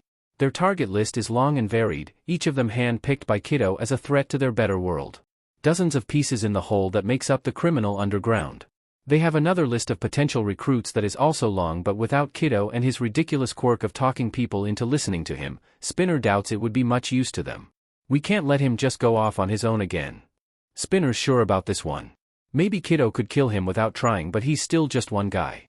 Even that BSTRD All Might has backup when he really needs it. He's too reckless. Are you going to be the one to tell him that? Spinner looks back towards the office again. Well, sheet. Chuckling low and quiet, Dabi turns away from the bulletin board. His hand lands heavily on Spinner's shoulder before he continues walking past him. Maybe I'll just follow him everywhere, Spinner decides sulkily, already knowing how much of an evil eye he'll get if Kiddo figures out what he's doing. Hopefully, he decides to be amused by it.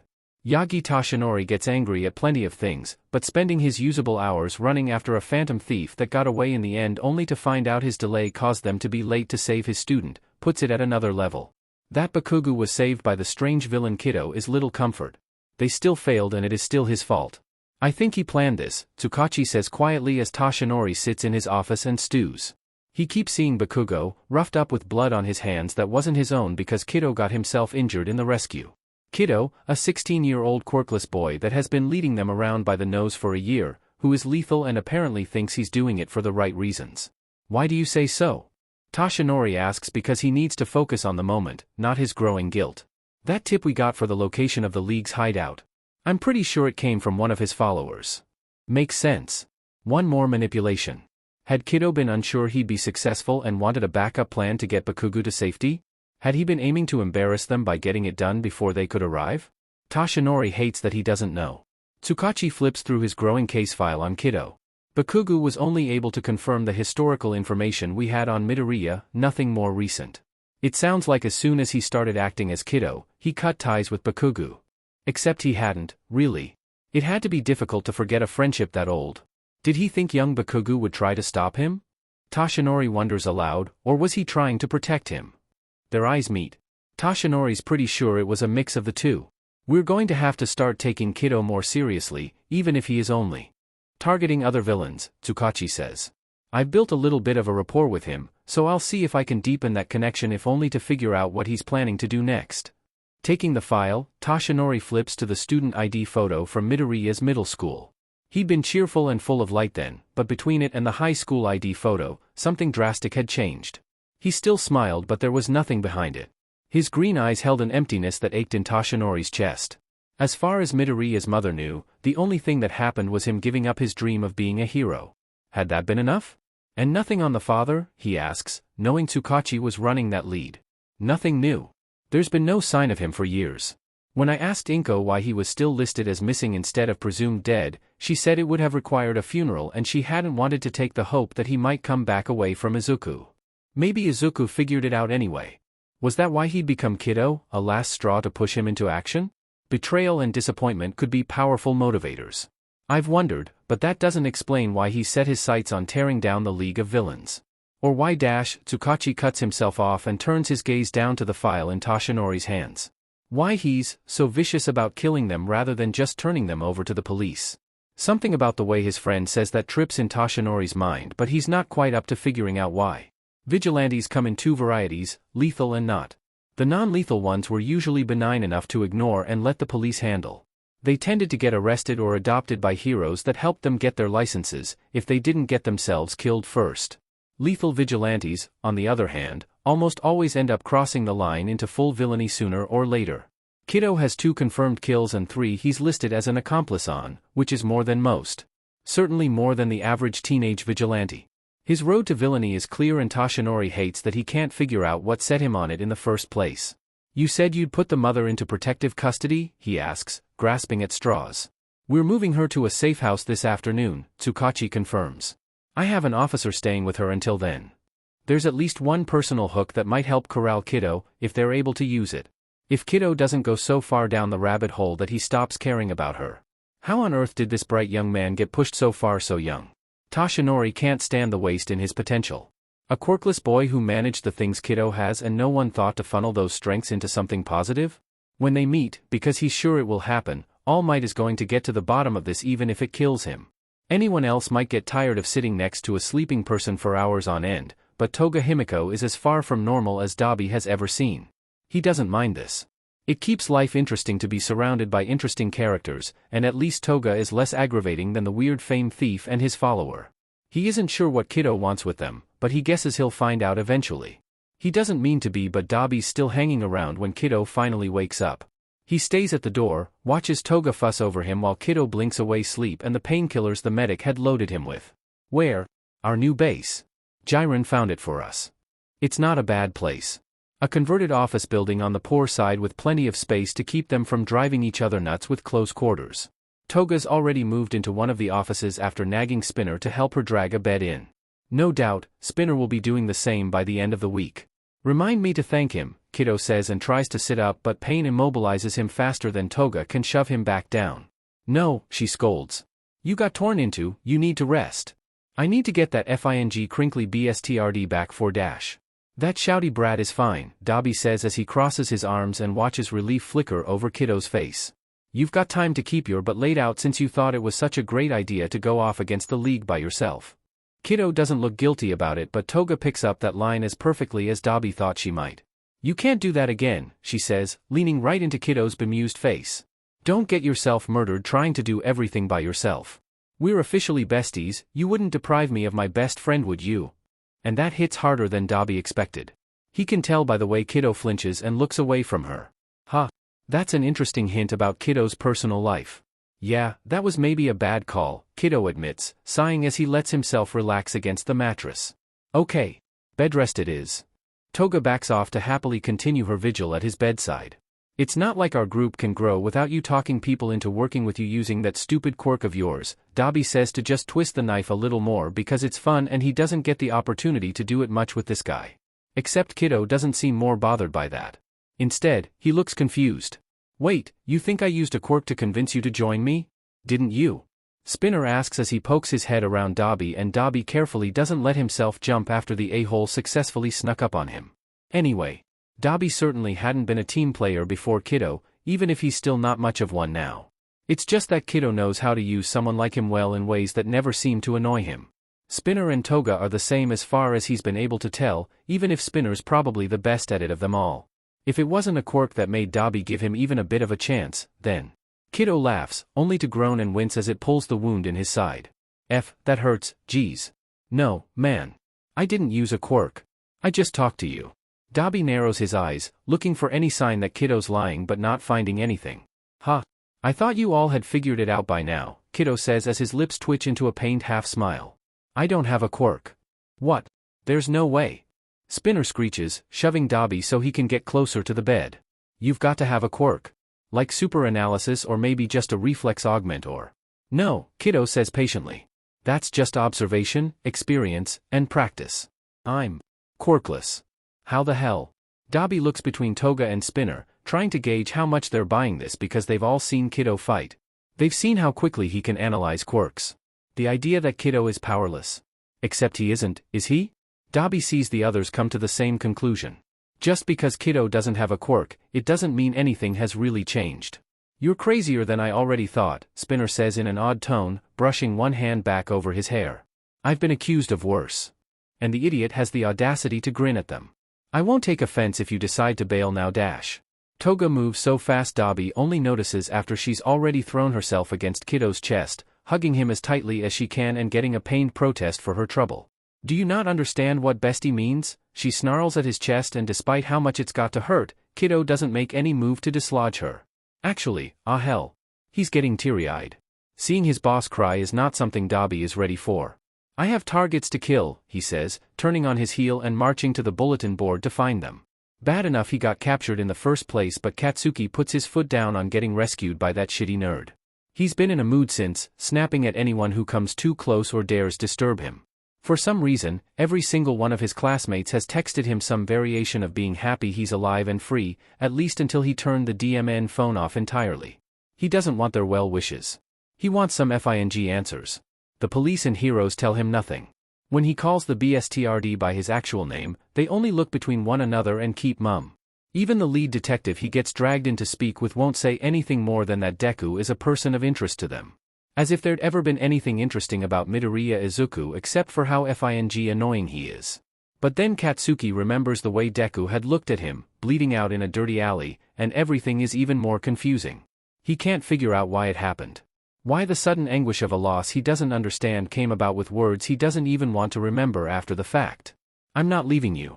Ugh, out of context and without what he meant behind it, that seems like something out of one of his mom's shitty romance novels. The ones with long-haired men in pristine formal kimonos or battle-worn samurai armor on the cover, tenderly embracing some plain-looking every-woman heroine. For a moment, he imagines himself and Deku on one of those covers and almost throws up in his mouth. This is all Deku's goddamn fault. As soon as he figures out where that a-hole is hiding, Katsuki's going to kick his butt from one end of Japan to the other for daring to take up as much space in his brain over the last few days as he has. It doesn't make sense, what Deku's doing. Doesn't make sense that a quirkless, powerless, weak person like Deku could both hold his own against villains and also rescue Katsuki. He can't stop remembering Deku's face or the way watching him crumble made Katsuki feel. Which is nothing other than disgust. He's sure of that. What else would there be? Ugh, he needs to track down that useless moron and beat the truth out of his hide.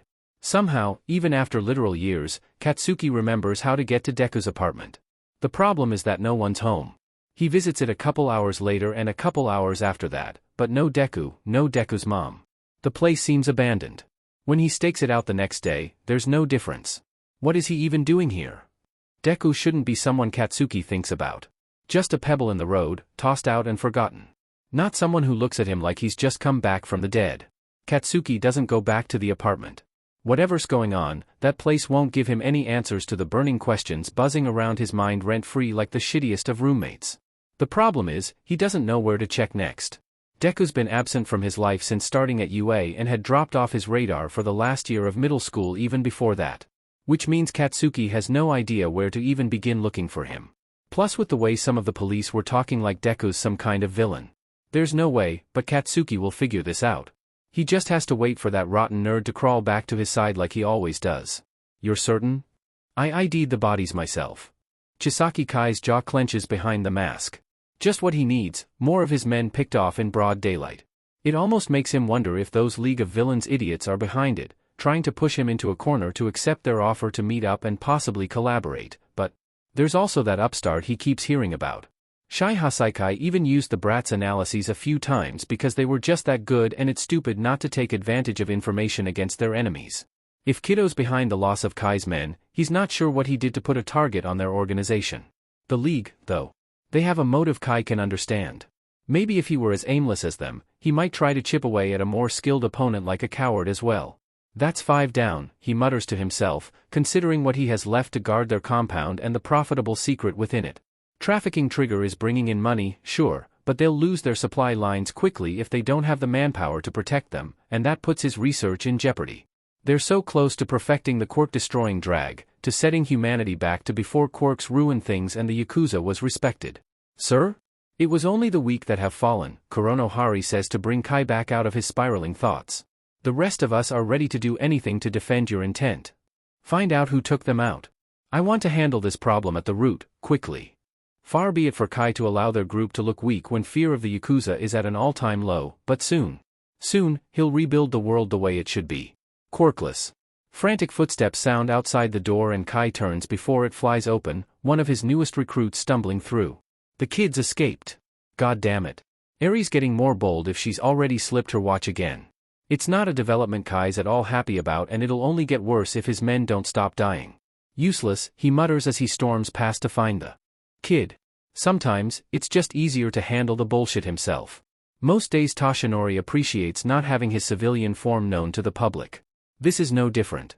There's no way he'd be able to peacefully walk down a sidewalk in his heroic form without getting mobbed by an adoring public. He doesn't mind the attention, not after so many years, but sometimes it grates, and then it's a relief to just be Yagi Toshinori again for a while. Sure, the circumstances leading up to his double life are terrible, but he can see the silver lining. Which is why he's utterly flabbergasted when Midoriya Izuku steps out of an alley right in front of him. He's dressed in jeans and an oversized hoodie patterned after the Silver Age All Might costume, complete with a hood that mimics his signature hair. It's such a shock that Toshinori freezes mid-step with utter confusion. Why on earth would someone like Kiddo wear his merch? The boy looks him in the face for a moment and then says, "You're late." "Excuse me," comes out of Toshinori's mouth before he can think of a proper response. There's people all over, he can't just change form without revealing himself. Doesn't matter. "Look, can we talk?"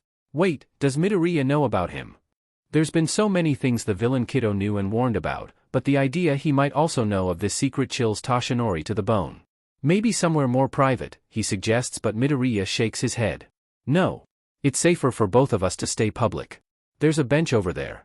We'll sit down together.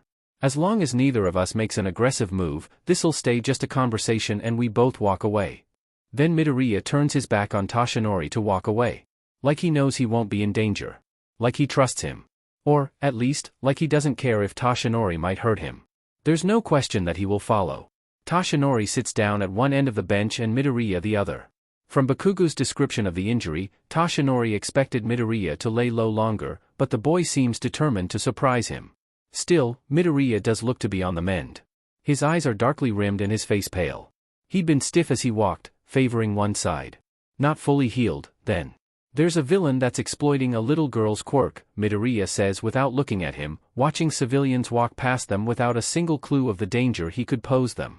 "I already told Tsukachi about it, and I know Sir Night Eye is on the case, but you need to stay out of it.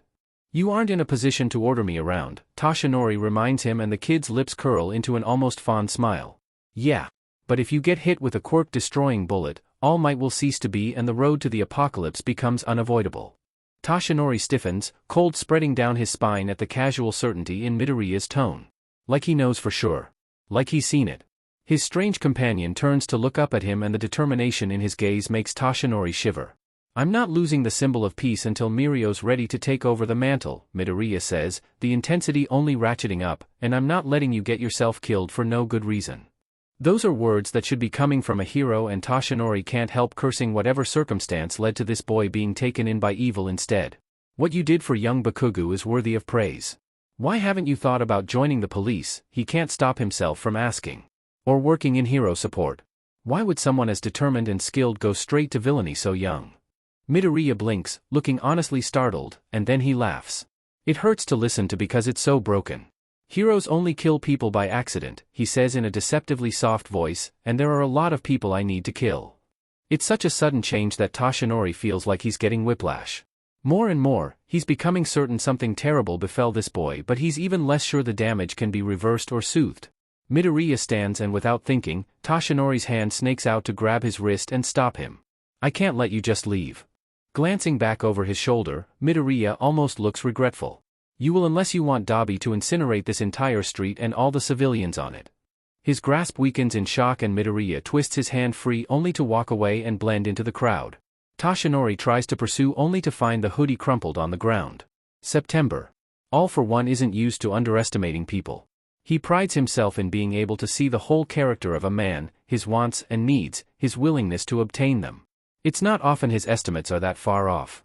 He's been doing this for a very long time. And then Kiddo comes along and, not without effort, utterly bulldozes through years of careful setup and planning. He'd thought the boy a passing annoyance, a stepping stone for his heir to cut his teeth on, but Tamura's gotten entirely fixated on him since losing the hero student.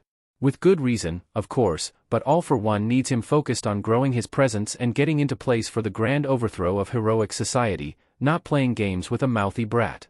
He doesn't like being surprised by Kiddo any more than by anyone else, but there is a particular sort of vehemence Kido keeps showing towards getting in his way.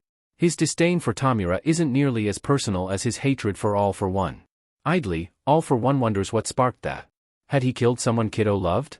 Kidnapped, tortured, stolen from? There've been so many, he'd have no way to narrow things down. Tapping his finger on the edge of his desk, All for One considers his options. There are still a few of his old police contacts in place that he hasn't tapped in a while. As long as he still has leverage over them, he'll get whatever the police know about the young villain. All for One already knows no one closer to him has anything worthwhile, and half the information brokers he could tap have either disappeared or turned up dead. The other half seemed reluctant to meet any of his contacts, and All for One has a suspicion Kido is the culprit.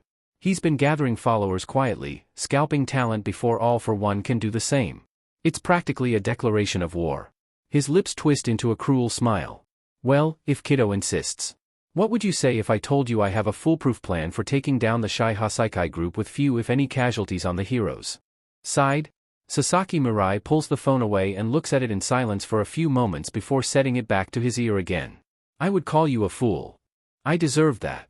The voice is familiar, but only because Detective Tsukachi had shared the recording from his call with Kido regarding the Shai Hasaikai that upped the priority on that case.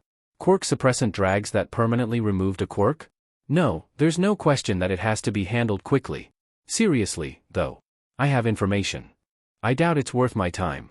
Do you want to die or not? Are you threatening me? Kido huffs out an annoyed breath. So the Shai Hasaikai forces?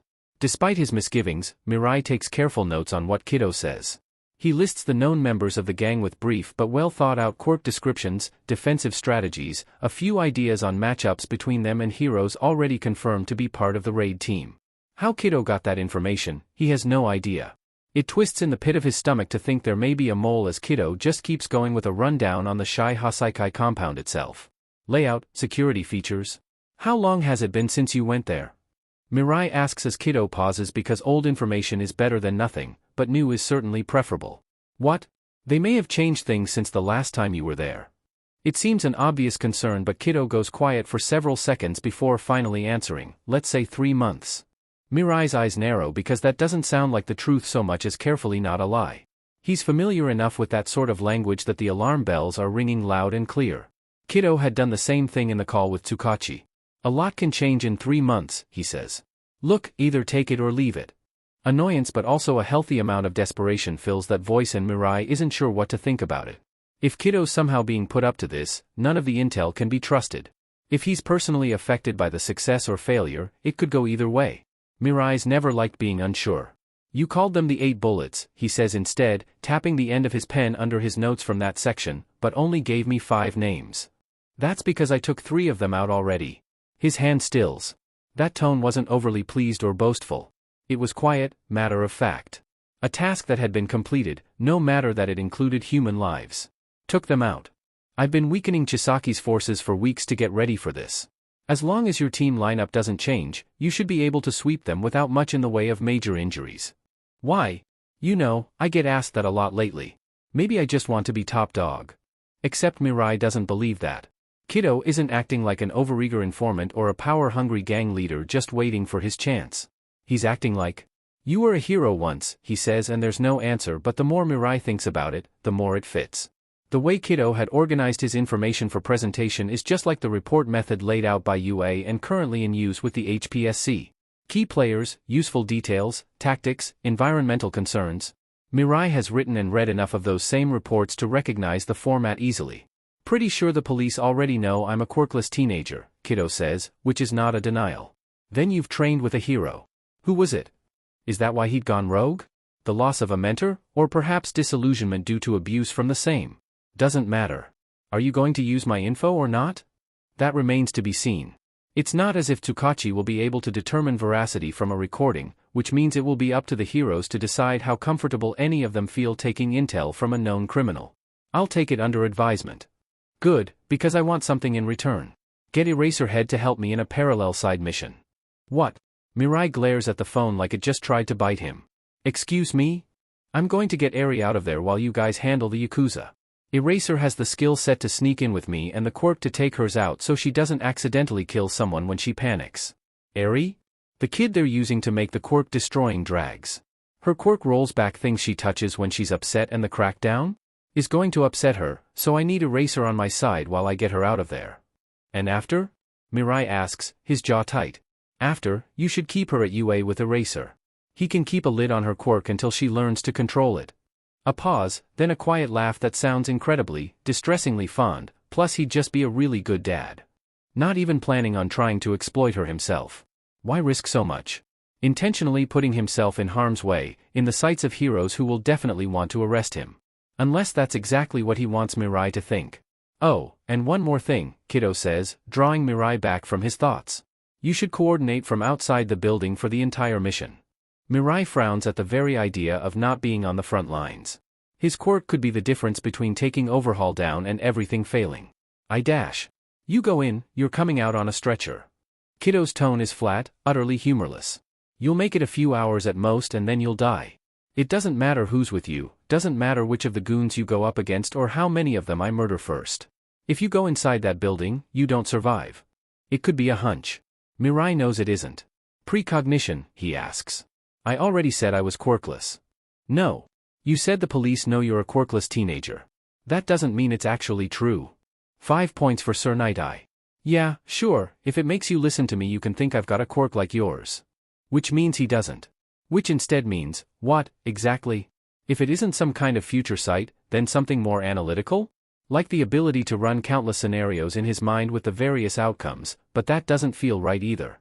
Mirai is a hero who uses his head far more than his fists, but he knows when to trust his gut. Time loop, he says. A soft inhalation, a moment of silence, and then the call abruptly ends. Mirai sets down the receiver. It sounds crazy even though he's the one that said it. It's also not possible. Time distortion quirks are rare and aren't really about time itself so much as the perception of time. Speeding up or slowing down cognitive functions. Even with an extreme example that would allow perceptive time to slow to a crawl so that endless possibilities could be experienced, it would still require an incredible mind to keep track of all the moving parts.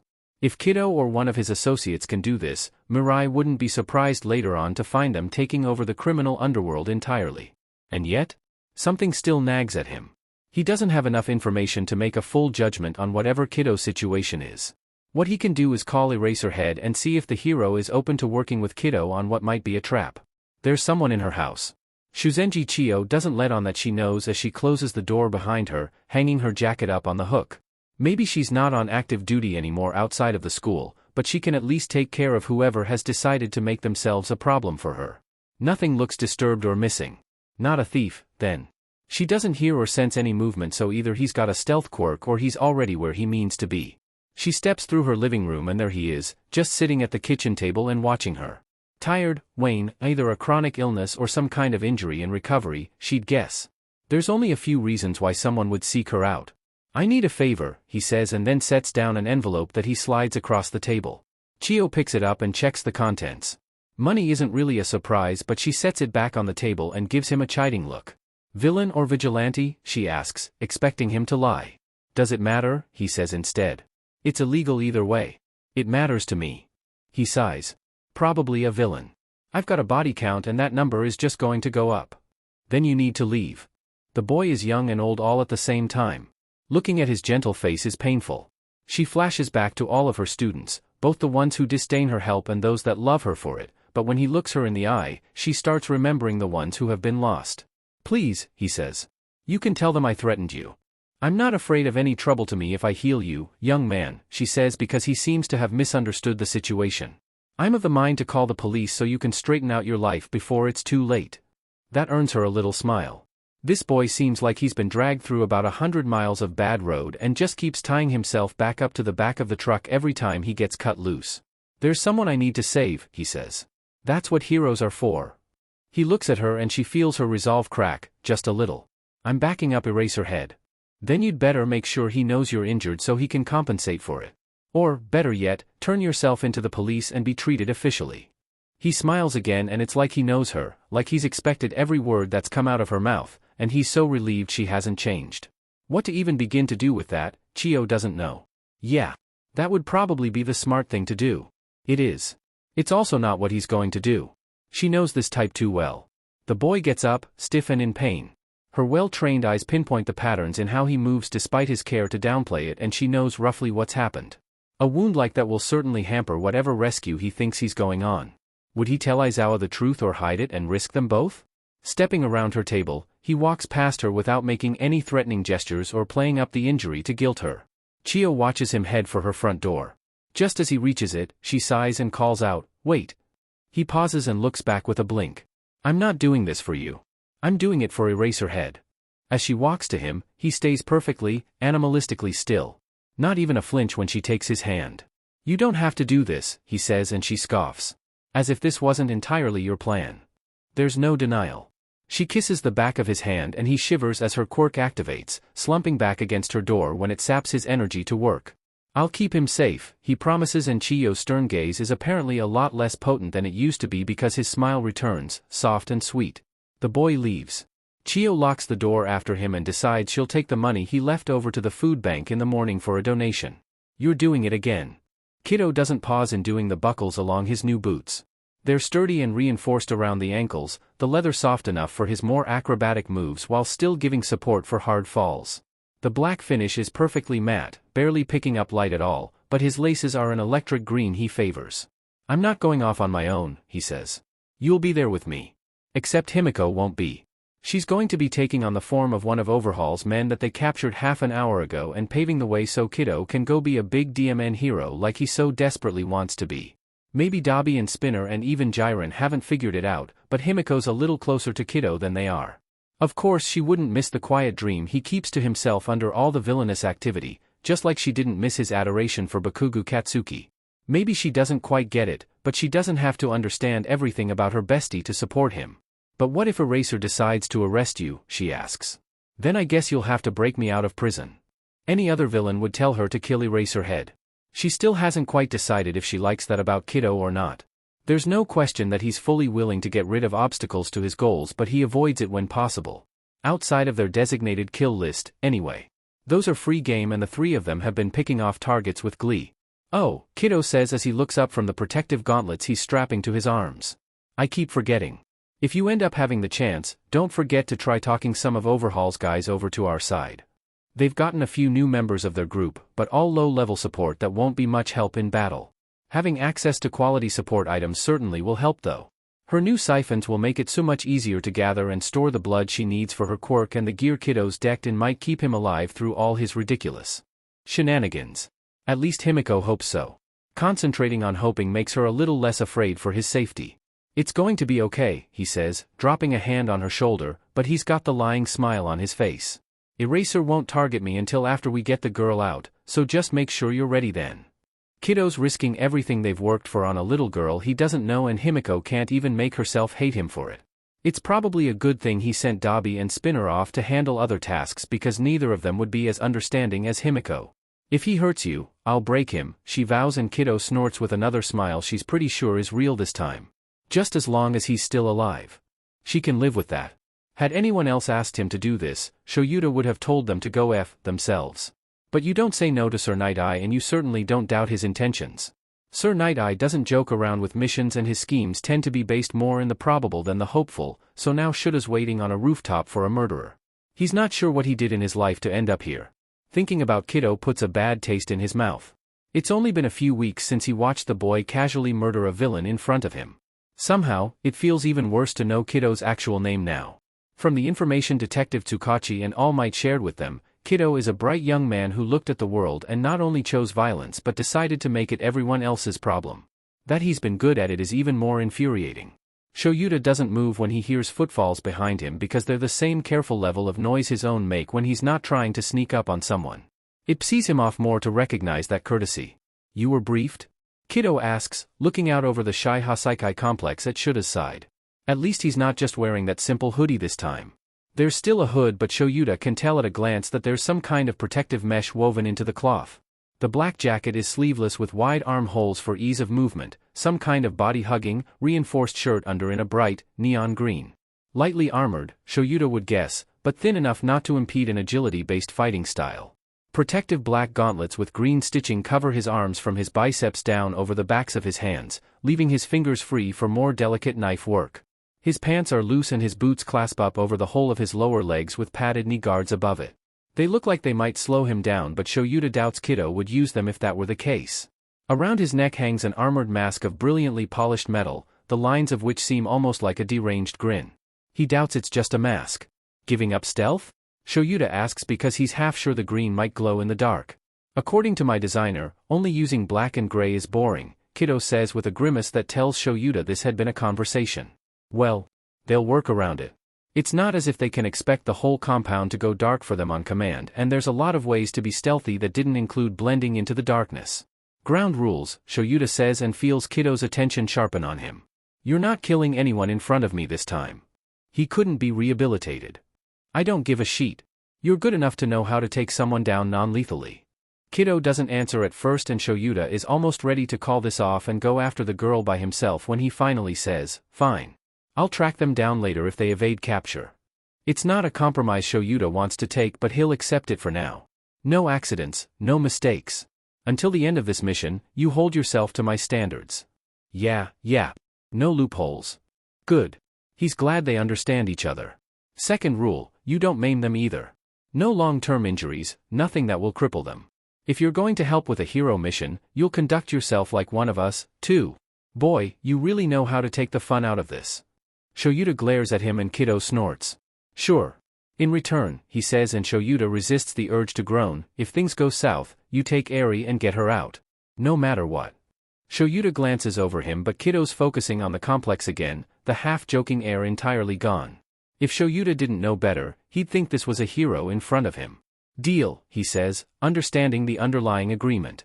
Now he just has to make sure Kiddo doesn't screw up so he can get out of having to make good on it. Ito Mutasuke is having a bad day. First his boss gives him an impossible task and then said impossible task won't stop being impossible. Really, he should be given a raise for his idea to shower her with toys. That's what kids like, right? It's not like he knows any kids. Ugh hi, this is entirely unfair and he's going to die if he can't get that brat Eri with the program. Become someone Eri feels like she can trust, the boss said. Don't let her feel like running away, the boss said. Right, like that isn't a totally understandable response to what they put her through. Mutasuke would absolutely run away from that no matter how many Gundam figures someone gave him. Well, unless they were special editions. Maybe he could try to relate to her that way. Wait, no, he's complaining right now. Anyway, here he is on his best behavior, playing nice like this brat isn't a total pain in the butt, being so patient with her, and she just won't stop staring at him like he said in her cornflakes and shot her dog. Just what does she want from him? He's tried talking nice and giving her things and patting her head, but he knows the moment she's got the chance, she'll escape again. All of this is unfair, but he'll find some way to break down her defenses. If princesses and glitter whatever the F isn't her thing, maybe she's a horse girl at heart. Isn't there a new pony show out? Or maybe something magical girl. He's pretty sure that a-hole Didoro collects the figures, maybe he'd have an idea of what a little girl might like in her heroes. Ugh. All of this is so stupid. His head slams back against the wall with way more force than necessary in Mutasuke's opinion, stars flashing inexplicably before his eyes. Before he can even consider pulling for his quick, he's suddenly wrapped up in a tight restraint and tripping over himself only to fall face first onto the concrete floor. Don't be excessive, says one of his assailants with glee, we're supposed to be heroes. Shut your mouth. You're an intern at best. Mutasuke gets pulled up and sees two guys he doesn't recognize before one of them uses his own tie to GG him, the other one securing his hands behind his back with cuffs before releasing his capture weapon. Oh shit, that's Eraserhead. No wonder they got the drop on him if FING Eraserhead is training a sidekick. Seems kind of flashy for an underground hero, though. They stuff Mutasuke into a closet and he tries not to feel offended by how cliché that is and instead try and figure out how to get himself free because if he doesn't manage to warn anyone there are some heroes around, Overhaul will obliterate him. As Eraserhead turns to go, the sidekick looks down at Mutasuke like he's a piece of dirt. Rage floods through him at the audacity of this brat, but before he can consider just what he's gonna do to this upstart next time they meet, the kid rears back and kicks him hard in the head. The door shuts but Mutasuke's already seeing nothing but darkness. The only thing Eri can do after her keeper has left is lay down on her bed and try to go back to sleep. The things he keeps bringing, she doesn't know what to do with.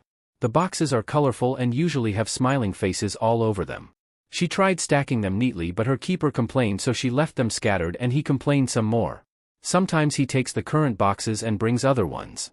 Once he brought her a new dress that was pretty and sparkly, but the rough fabric made her teeth hurt to touch. Eri knows what he's trying to do. She knows what Overhaul wants from her and she's trying to be good, but she can't stand the thought of just being good and staying here. Last time, she almost got outside before someone found her, and she's sure they filled in the security hole she got through before. Why even bother trying again? No matter what, they always find her. She covers her face with her hands and tries to pretend she's not about to cry. That's when her door opens again. Eri jolts up, wondering what her keeper wants now, but there are two men she doesn't recognize in the doorway. They aren't wearing suits like the rest of the Yakuza. Are they some of the special ones? The Bullets. "Hi Eri," says the shorter, younger one. He smiles at her and it's almost like he means it, like he's actually glad to see her. She doesn't know how to respond. He walks towards her slowly with his gloved hands in full view but doesn't reach for her even as he stops right next to the bed. "I know you're scared, but we're here to rescue you. Can you be brave and come with us?" Then, does that mean they're heroes? Her heart thuds hard in her chest at the very idea. Heroes? Here to rescue her? How had they even known she was there? The man at the door looks a little gruff like the Yakuza, but the one at her bedside has a smile so soft, like he could never hurt anyone at all. She wants so badly for that to be true. Who are you?" "My name is Izuku and that's Eraserhead." He extends his hand towards her, slow and easy so she won't startle, and still isn't grabbing her. "I'm sorry, we don't have much time. Can I carry you?" And that's when the tears start because he's being so nice and he's asking her things and waiting for permission and he wants to save her. His face seems so gentle, even with his sad eyes, and some forgotten memory of her father has her lifting her arms and Izuku picks her up without hesitation. She clings tight as he holds her, rubbing her back. "It's okay," he says, straightening. "Things may be a little scary while we get you out of here and Eraser and I may need to fight some people, but I promise, it'll be okay in the end. Just trust us." Eri buries her face against his shoulder and prays that he's right. Throwing out his hand, Shoyuta signals for them to stop as he edges just far enough around a corner to see. The heavy footsteps he'd heard continue fading as he spots one of Overhaul's thugs disappearing into a room. The moment they left Eri's room, the Shy Hasaikai suddenly got a lot more active and Shuta's not sure why. Had they figured out about the planned attack? But Shoyuta should still have nearly another hour to get the girl out before anything else starts. He gestures for Kiddo to follow him as they continue along one of the paths they'd hashed out before. Kiddo's knowledge of the compound was thorough, enough that Shuta's half convinced he'd lived here for a while, but of course the brat refused to explain himself. In any case, it means they know about 6 different paths to get out as enemy movements cut them off. It's a small comfort that at least the girl is staying absolutely silent. What that actually means is horrific abuse, but he'll take it over her panicking. What Kiddo told him about her quirk would make that a terrible idea. Kiddo's been careful to keep her face tucked against his shoulder, holding her protectively like an older brother. Had they really only met now? But her caution hadn't been faked, he's sure of that. Not important. They continue on their way through the honeycomb maze of the Shy Hasaikai complex as carefully as they can. The initial infiltration had taken 15 minutes but it's already been twice that trying to get out. They can't risk getting caught with the girl, not when he might have to spend his quirk blocking hers instead of an enemy's. He won't be able to jump between targets like usual. A door ahead of them opens and Shoyuta barely manages to duck back around the last turn with Kiddo. DMN it. At this rate, they'll still be deep in the complex when the other heroes begin their attack.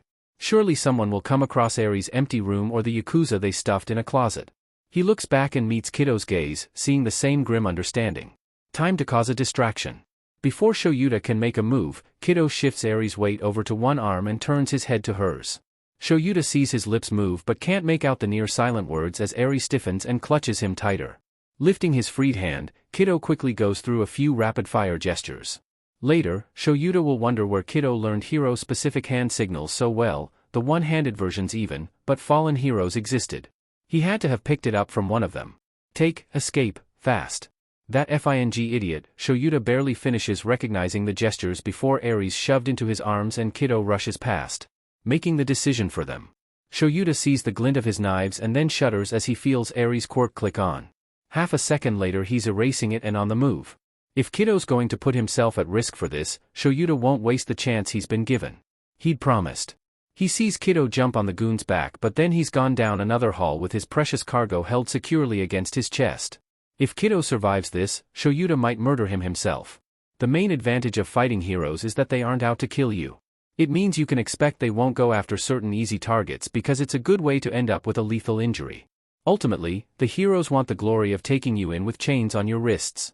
At least, that's what Setsuno Toya has always found to be true, which is how he knows the guy he's fighting isn't a hero. Not when Soramitsu's body is getting cold 2 hallways ago after Greenie showed up out of nowhere and put a knife straight through his CRVCL spine.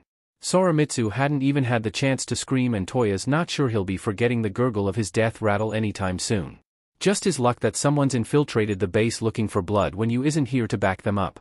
Toya hasn't seen him in a couple days. Did the boss send them off on a mission and just not tell him? Sheet, he's going to be sad when he finds out about Soramitsu. Toya dodges under Greenie's fist, heading straight for his throat, and tries not to panic about the deadly ninja out for his blood. He can tell by the way Greenie moves that he's usually got a weapon in hand, but he hasn't used any since killing Soramitsu. Because he already knows what Toya's quirk can do? Sheet, he hates it when his opponent's prepared, especially when he doesn't have any backup. When he tried to larceny out the knife from Soramitsu's neck, Greenie had just distracted him until he was out of sight, the a-hole. So far, nothing Toya's been able to grab has made any kind of difference. What did we even do to you? Toya yelps because being quiet, he needs everyone to know about this psycho.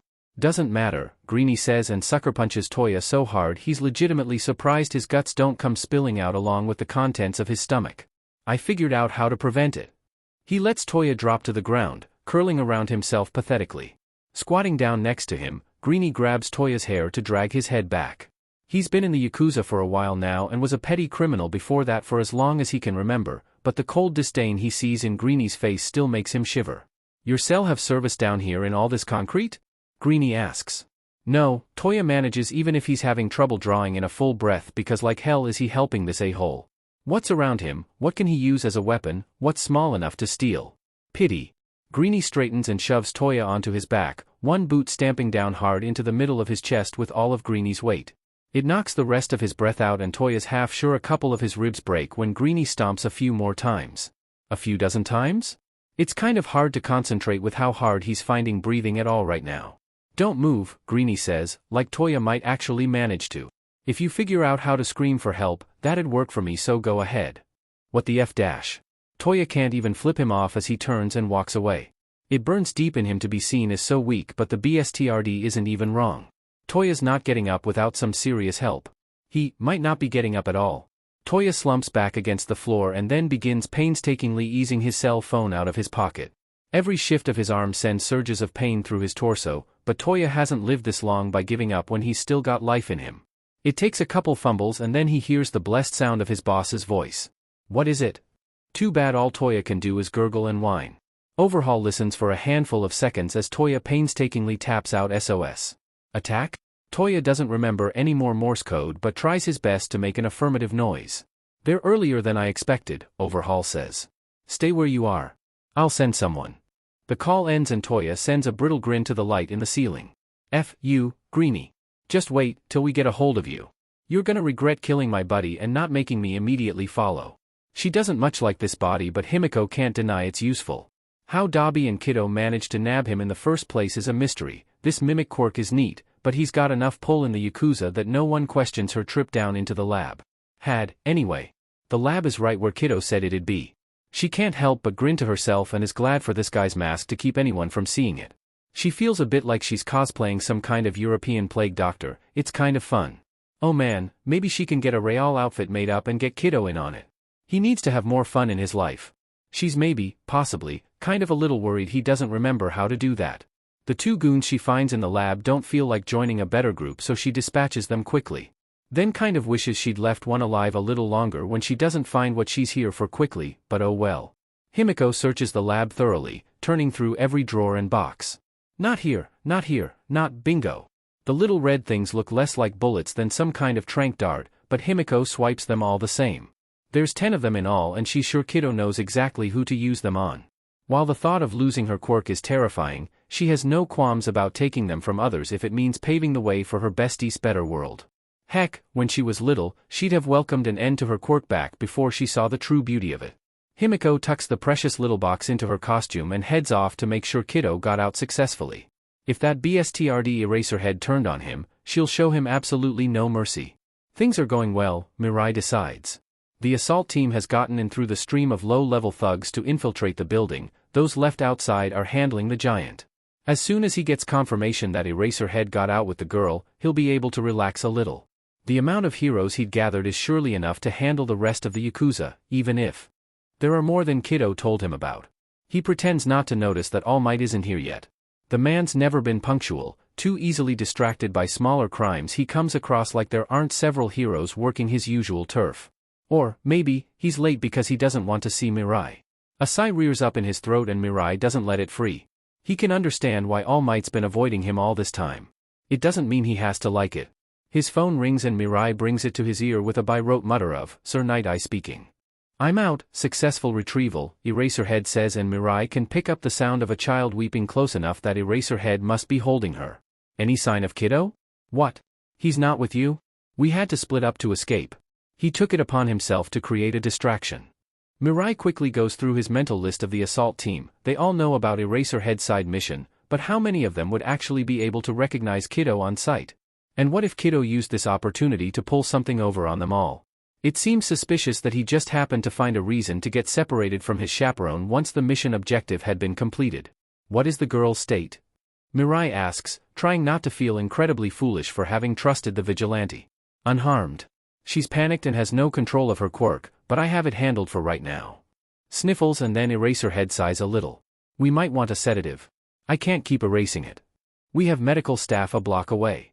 There isn't much else to report. Mirai slips his phone back into his coat pocket and looks out at the complex just in time for a streak of red, white, and blue to plow into their problem giant. Mirai's not close enough to hear the declaration of arrival, but he thinks, maybe, that All Might wouldn't be able to say it so triumphantly if he were any closer. For such a ballsy pipsqueak, he certainly didn't put up much of a fight. Rappa Kendo tries not to be too disappointed. The kid is tiny and flew so well when Kendo knocked him into a side room after his failed assassination attempt. "Is that really it?" he asks. He barely got warmed up, but a little excitement returns to him when the kid starts pushing himself back up on his hands and knees. "Just catching my breath," he says, and Kendo grins behind his mask. It's not that he expects an actual workout from the kid, but it's always great to see a nice fighting spirit in action. "You should end this quickly," Hikiji mutters from behind him, but Kendo's pretty good at ignoring him when he feels like it, and Hikiji knows not to get in his way too much. You don't know what he can do. Which is true, but Kendo can make an educated guess considering what the kid hasn't done since his sneaky knife attack didn't work. The nick in Kendo's shoulder would have been a lot more serious had he not noticed the movement and moved just in time. Sneaky quiet types don't tend to be good matchups for him after they've lost the element of surprise, no matter what Hikiji says. "Come on, give me a challenge," he calls out as the kid gets to his feet. Is he concussed already? The swaying is a bit much. Kendo hadn't thought he hit him that hard. Well, he hadn't exactly pulled the last couple punches, either. "Pretty sure we both know I can't," the kid says, and that's fair. It's good to know your limits, but it's better that the kid isn't backing down anyway. The way he settles his body so that most of his weight is being held up by his bones rather than his muscles, the way he reverses the grip on his knives, little signs of him getting serious to meet Kendo head on despite the fact that they both know he's going to die. Sheet, it'd be an insult not to give him his all, wouldn't it? "Give me all you got," Kendo crows out, and then they clash. It doesn't last long. He hadn't thought it would. There's not much people can do against him without some kind of devastating quirk that this kid definitely doesn't have or for some insane reason just chose not to use. Still, he does manage to draw blood a couple times before Kendo puts him to the ground. And when he gets back up a couple times after, Kendo doesn't disrespect him by holding back as he drops him again and again. He'll give the kid this. He at least never complained. "Are you finished?" Hikiji asks, and Kendo nudges the unmoving figure with his boot, but there's no response. "I guess," he says, and then someone in red slams into him from the side and there's a new fight, and Kendo has a great FING time. A real fight between men with nothing but death in their eyes. If only Hikiji hadn't ruined it in the end with one of his FING barriers, but Kendo knocks him out and demands that Fat Gum take care of the hardening kid so they can get into it for real later. A battle to the death is a battle to the death, DMN it. Next time, he'll make sure Hikiji isn't in the way. Toyomitsu Taishiro has no idea what to think of this villain, but he'll take the chance the guy is giving them. His student in turn needs him. Taishiro starts first aid on him while the villain drags in his partner to tie up and then the person he'd been beating when they got there. Taishiro doesn't recognize him. Another villain? His costume doesn't match anything Taishiro knows, and that's another kid. Not any of the students that were a part of the mission, but he can't be much younger than Aijuru, and Taishiro's not sure he's breathing. You heroes get younger and younger, the villain mutters, settling down beside his unconscious partner while Taishiro wavers between the two boys. Kirishima's stable enough so Taishiro quickly checks over the second boy. He is breathing, but it's faint. Lung damage? Definitely broken ribs. Did something pierce? His face is a mess. Pale and clammy skin, shock. Not at all surprising considering the beating he must have endured before they got there. Had moving him made any of it worse? And then Taishiro remembers something from the briefing. Something about a submission Eraserhead was on with a consultant. Is this kid? He'll find out later. For now, he needs to make sure both him and Kirishima live long enough for real medical treatment. When an extraction group gets to them, they take the two villains into custody and do a quick examination of Kirishima and the consultant before radioing for stretchers. Taishiro follows them out because like hell is he leaving Kirishima's side before they get to the ambulance. And then it's hard not to climb right in with him, but he's got a report to make. The whole place is a mess of injured and those performing first aid, transportation for villains to holding facilities, and plenty of heroes briefing one another. Taishiro spots Sir Night-Eye and starts that way only to pause because Sir Night-Eye's attention is entirely on All Might and he's not at all sure he wants to get in the middle of whatever has put that expression on the number one hero's face. Finding someone else, Taishiro gets a rundown of everything he's missed. None of the teams got out unscathed, but there's no deaths. All of the surviving Shai Hasaikai members at the complex are apprehended, including their leader Overhaul. They found 4 bodies but no one was sure who had killed them or why. By the time he gets to the hospital, Kirishima's out of surgery and Taishiro makes sure to commend him for his great work. It sends them both into tears. Taishiro checks on Amajiki and is just as full of praise for his awkward intern. Someday, Amajiki will warm up to him, Taishiro's sure. He rants to anyone nearby how much of a badass his interns are while ducking well-meaning medical staff trying to get him on an IV gaining back his fat can wait. Eventually, someone hooks him up with an IV stand so he can keep making his rounds to visit the other injured. It's easier, seeing that his coworkers and friends are really all right. Even the ones that will be in treatment for longer than a few hours, seeing their faces helps him keep his hope. And then he pauses as he notices a man holding a little girl, standing in front of an observation window. There's an armed guard at the door and Taishiro spots another just inside. When he walks his 4 standover, he's surprised to not see a criminal inside but the kid he'd saved. Eraser, he asks and Eraserhead glances over the sleeping girl's head. You don't want to get involved. Trust me. Ominous.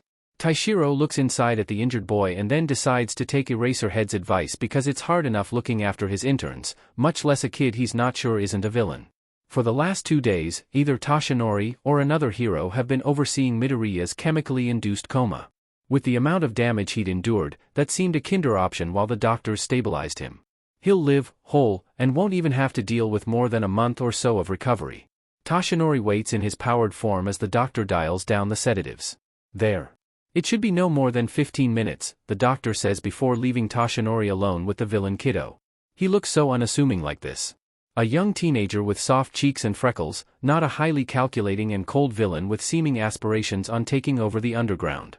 A kid who should be in school worrying about homework and girls, not threatening heroes into compliance and getting beaten nearly to death by villains while trying to save a little girl. Everything about Midoriya bothers him because of how confusing it all is. 7 minutes and Midoriya's eyes snap open. He blinks, staring at the ceiling for a few seconds before slowly turning his gaze over to Toshinori. Oh, he says, unsurprised. Is it time for this already? His words are just slightly awkward from the lingering sedative but Toshinori doubts it will last. He's more concerned with what that even means.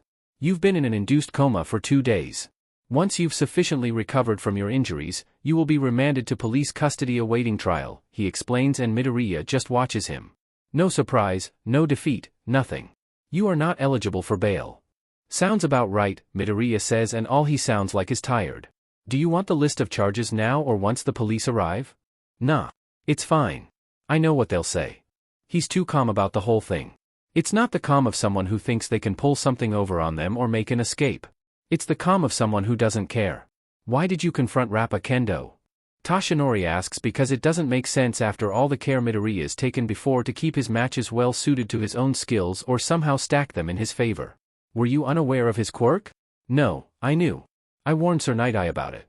Green eyes roll up to the ceiling and Midoriya stares at nothing for a while before muttering out, I thought I was fast enough. To what? Kill him. I don't like leaving future problems hanging around when I have the option to remove them early. His voice isn't cold, just quiet and tired. Toshinori remembers the smiling boy from the middle school ID photo, the boy with a bedroom full of hero merchandise who wanted nothing more than to be a hero himself, and can't make that fit with the boy laying in front of him. "What happened to you?" comes out of his mouth before Toshinori can stop it.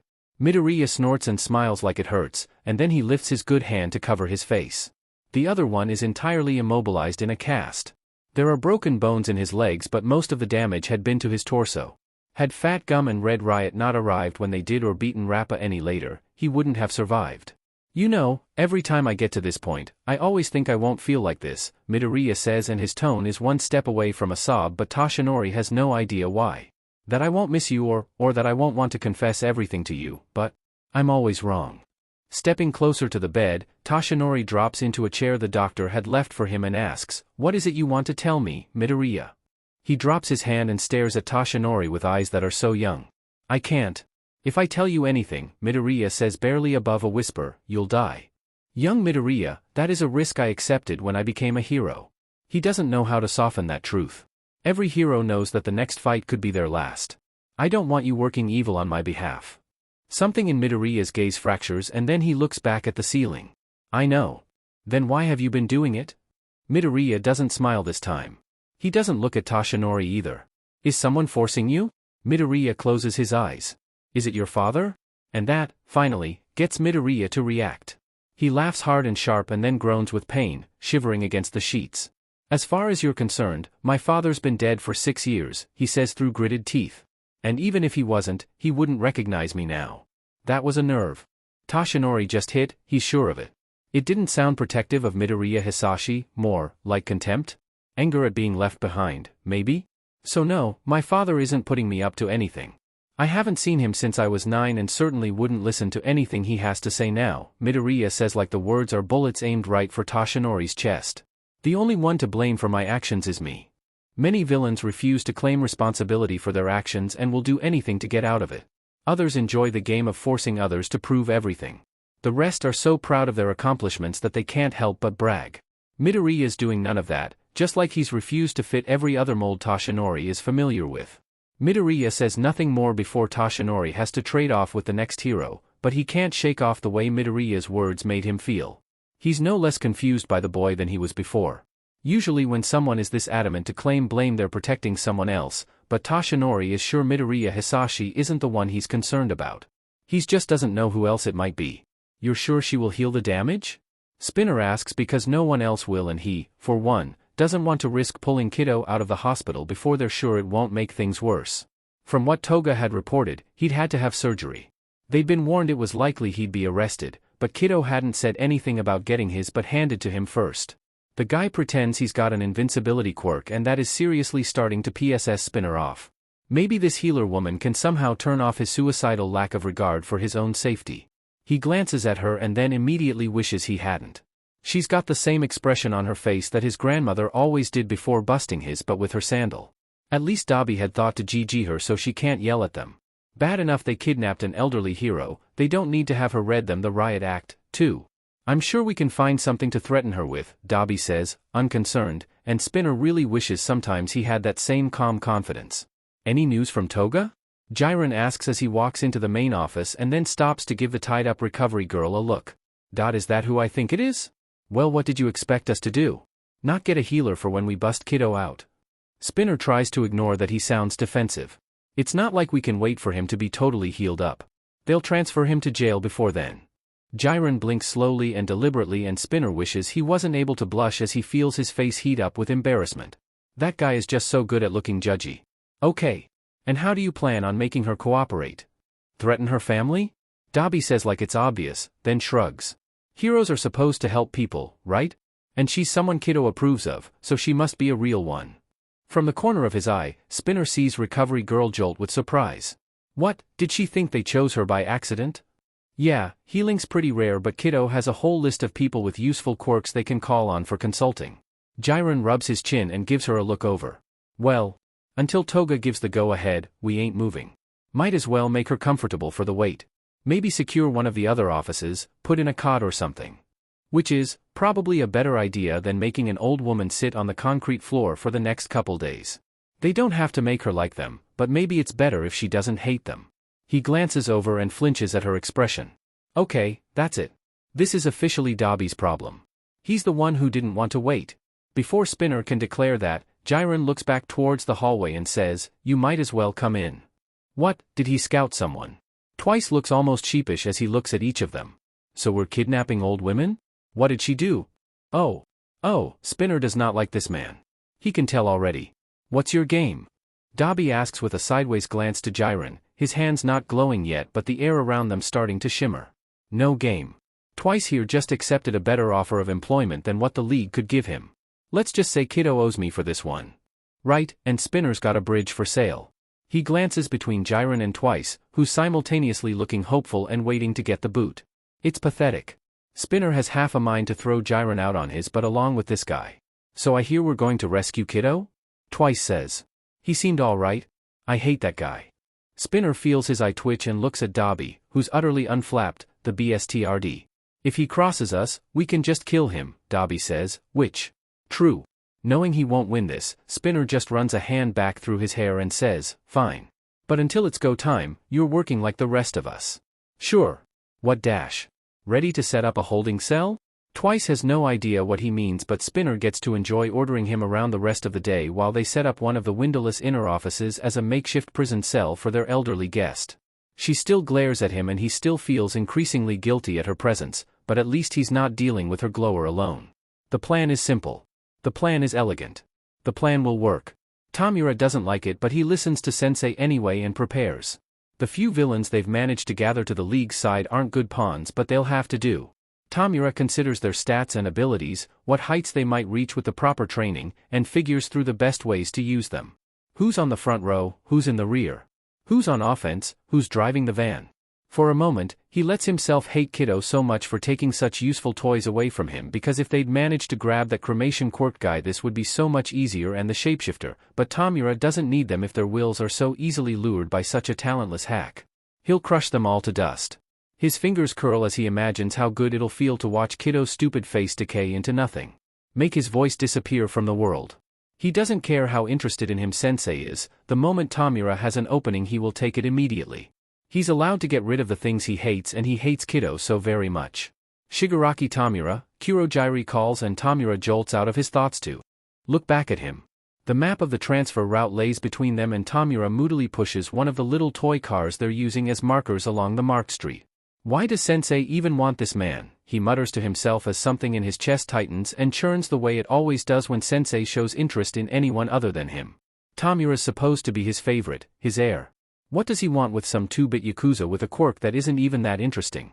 It doesn't burn as badly as Sensei's interest in Kiddo, who's even less worth anyone's time, but it's still there, sitting in his chest, eating away at him. I think, perhaps, he's more interested in the quirk itself, Kurojirai says and Tamura tries not to feel like the warper is handling him. It's been like that for a long time. Tamura doesn't remember the time before Kurojirai, not well enough to matter anyway. His near-constant presence at Tamura's side is comforting, in a way. We don't need him whole, Tamura says. Kurojirai nods and then tramples all over Tamura's daydreams of decaying him piece by piece. But Sensei does want him alive. Thus the ridiculous, convoluted plan before them. But fine. Tamura will give Sensei what he wants even if it burns inside him. He'll show Sensei that he's the only piece on the board Sensei needs to care about. Glancing at the map and their little cars, Tamura picks one of them up and then lets it disintegrate into his palm. We'll need to overwhelm them, he decides, narrowing his eyes. Our current pieces haven't leveled up enough to manage this on their own. Shall we recruit more? Do it quietly. I don't want that BSTRD Kiddo getting anyone useful first. Of course. It'll be difficult, finding worthwhile pawns that Kiddo hasn't already earmarked as his own, but Tamura refuses to lose to him. All Might and the rest of Hero Society can wait. After he secures the Yakuza for Sensei, nothing is going to get between him and taking Kiddo's last breath. Victory will be so sweet. Shoyuta doesn't want to do this but Tsukachi's right. They need to figure out what the hell Kiddo's deal is while he's in traction and can't run away. Shuta's always been pretty good at getting people to talk. With Eri safely in another hero's custody and promising to be good, he follows Tsukachi into Kiddo's hospital room. Hello, Midoriya. We haven't met in person yet but I'm Detective Tsukachi, is greeted with a tired smile and a little wave. Was wondering how long you'd let this golden opportunity pass by. Tsukachi sits down at the side of the bed while Shoyuta remains standing, hands stuffed in his pockets. I thought I told you not to kill anyone, Shoyuta begins because he's pretty sad about the definite kill they have attributed to Kiddo and a second one he suspects Kiddo was responsible for as well. The other two, he can't link specifically, but that doesn't mean Kiddo wasn't involved. It was an accident, the brat says with a grin. I specifically told you no accidents. Midoriya's grin gets wider like they're joking around and not talking about dead men. We'd like to ask you some questions, Tsukachi says to get them back on topic. Sure. I guess I promise not to lie to you. See, this is why I'm the one taking point on your case. Because you literally can't lie to me like you just tried to and you know it. Midoriya's expression becomes softer. The swelling on his face has mostly gone down, though his left eye is going to be bruised until a more thorough healing is ordered. It makes him look like a kid who got roughed up in sports practice, rather than a villain who nearly died. Why were you so concerned about getting Eri out before the raid? Shoyuta asks right off the bat. What do you want from her? Starting off hot, I see. Midoriya considers what he wants to say, probably thinking about how best to get out of being truthful. If Eri wasn't rescued before the rest of that started, she'd have killed at least 4 people before you got to her to erase her quirk. She's got no control of it. It's either on or off and I didn't want that on her conscience. Which fits with what he'd said before, but the specific body count is new. And Tsukachi doesn't signal for a lie as he notes that down. Why do you think there would be fatalities? Because of a lot of reasons and a lot of things I shifted around beforehand. Ugh, that's the most wishy-washy non-answer Shuta's ever heard, but fine, he gets the message. How did you find out about Eri in the first place? I'm really good at piecing together information. Not a lie but also not an answer, and when Shoyuta just waits, Midoriya sighs and says, look, can we skip the house? You won't believe me. You never do. Shoyuta narrows his eyes because Tsukachi didn't signal that to be a lie and it sounds like, try me. Closing his eyes a moment, Midoriya takes a deep, slow breath like he's gearing up to do something painful. When he speaks, it's in an even, measured tone, because I've done this before. Tsukachi's eyes widen. When Shoyuta searches Midoriya's face, all he finds there is resignation. You've stolen Eri from the Shai Hasaikai before, he asks specifically to annoy Midoriya into giving some details. Yeah, I've rescued her before, Midoriya says, and there's a bit more in his words. Not annoyance, nothing so passionate, just exhaustion. I don't remember how many times anymore, but I know what happens if I fail. I know why she has to be rescued.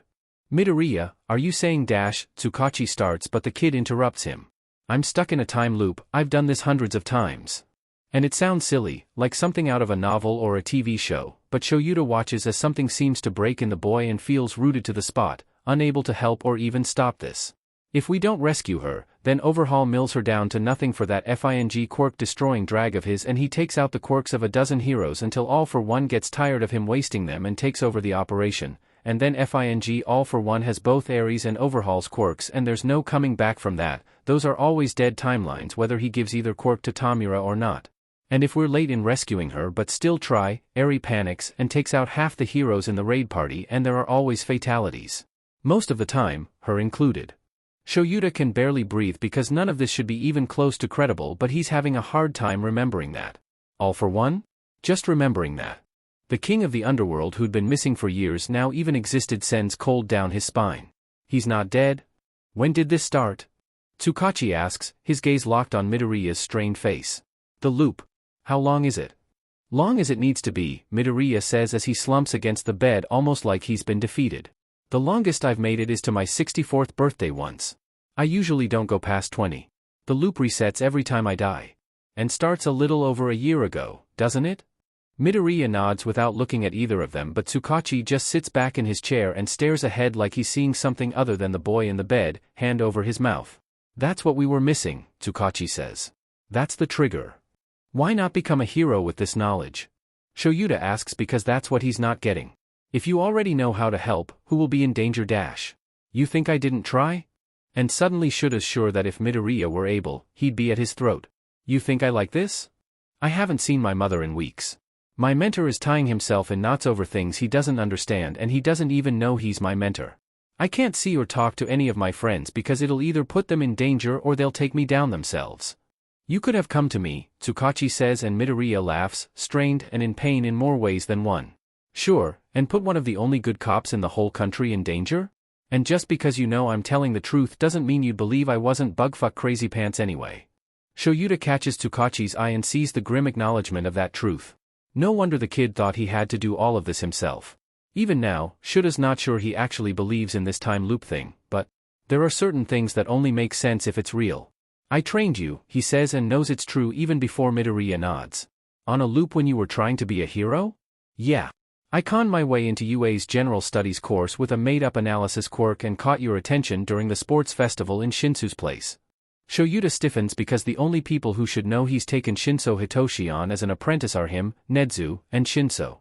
He's gonna do great with the capture scarf, Midoriya adds, once he gets the hang of it. A lot better than I did. Which Shuta's sure of as well, but it's the fondness in Midoriya's voice that's catching him off guard. Like he knows Shinso and values him. Which just makes Shoyuta wonder, you went to UA more than once, didn't you? Why not this time? Midoriya sighs and suddenly looks ancient. Because it doesn't work. I can't save him as a hero. Save who? Tsukachi asks. Closing his eyes, Midoriya reaches up with his good hand to cover his eyes and then slides his bruised fingers back over bandages and his messy curls. There's a debate going on in his mind. Shoyuta can almost see him stacking the pros and cons on either side, trying to figure out how much he trusts them, how much they believe him. Who are you doing all of this for? Shoyuta presses, resting a hand on the bed to anchor him as he leans in closer. Midoriya's eyes roll open and meet his, and Shoyuta thinks this is it. Either Midoriya decides to trust them now or it never happens. And then the answer is so quiet, they can barely make it out. Kaken. Bakugo Katsuki? Tsukachi asks for clarification and Midoriya just nods as tears begin making tracks down his cheeks. He never makes it past 17 no matter what I do. Himiko has learned a lot wandering around the hospital in the bodies of different doctors and nurses. She's almost memorized Kiddo's chart, savoring the name Midoriya Izuku like fine wine. Maybe after she gets him out of here, he'll let her call him Izuku. They're supposed to be close, it would just prove their closeness. She would certainly let him call her Himiko. Without an honorific even. Where that piece of sheet is. Stiffening, Himiko looks up at a voice that is becoming familiar quickly. The blonde boy doesn't back down a bit from the cop standing at reception, hands raised like he means to attack and is just barely keeping his explosions under control. I don't give a DMN about that, just tell me where that shitty nerd's room is. Here to see Kiddo, then? Himiko swoons a little. It's so romantic, how adamant Bakugo is to get to Kiddo's side while he's laid up in the hospital, and Himiko's sure Kiddo would be happy. She knows how much Kiddo pines after him, even if he won't admit why.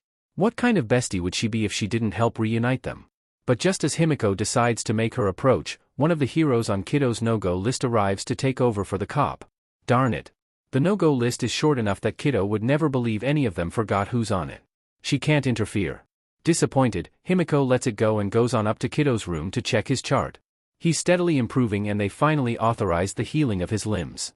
He's mobile when she gets there, sitting up in bed with a pro-hero guard inside that just gives her a nod because she's wearing the skin of a nurse right now. Looks like you have a last quirk-based healing scheduled for this afternoon and then you'll be ready for transfer, she says, flipping through the chart and glancing over the top of it to meet his eyes. Kiddo nods, understanding. Thanks. I guess I'll look forward to it. Himiko barely holds back her grin. Go ahead, received. She wants to stay with him but that would blow her cover. Giving the hero a cheerful little wave as she leaves, Himiko skips off to make sure everything is prepared. Down in the lobby, Bakugo's still arguing with Eraserhead and Himiko thinks, I'll kidnap you later so you can see each other. Surely Kiddo will heal faster with his beloved at his side. He's secured to the bed for his own safety and ours, Detective Tsukachi warns, and it breaks Inko's heart to hear, but she doesn't fight it. She hasn't seen her child in weeks, just knowing he's alive and whole makes everything else possible to handle.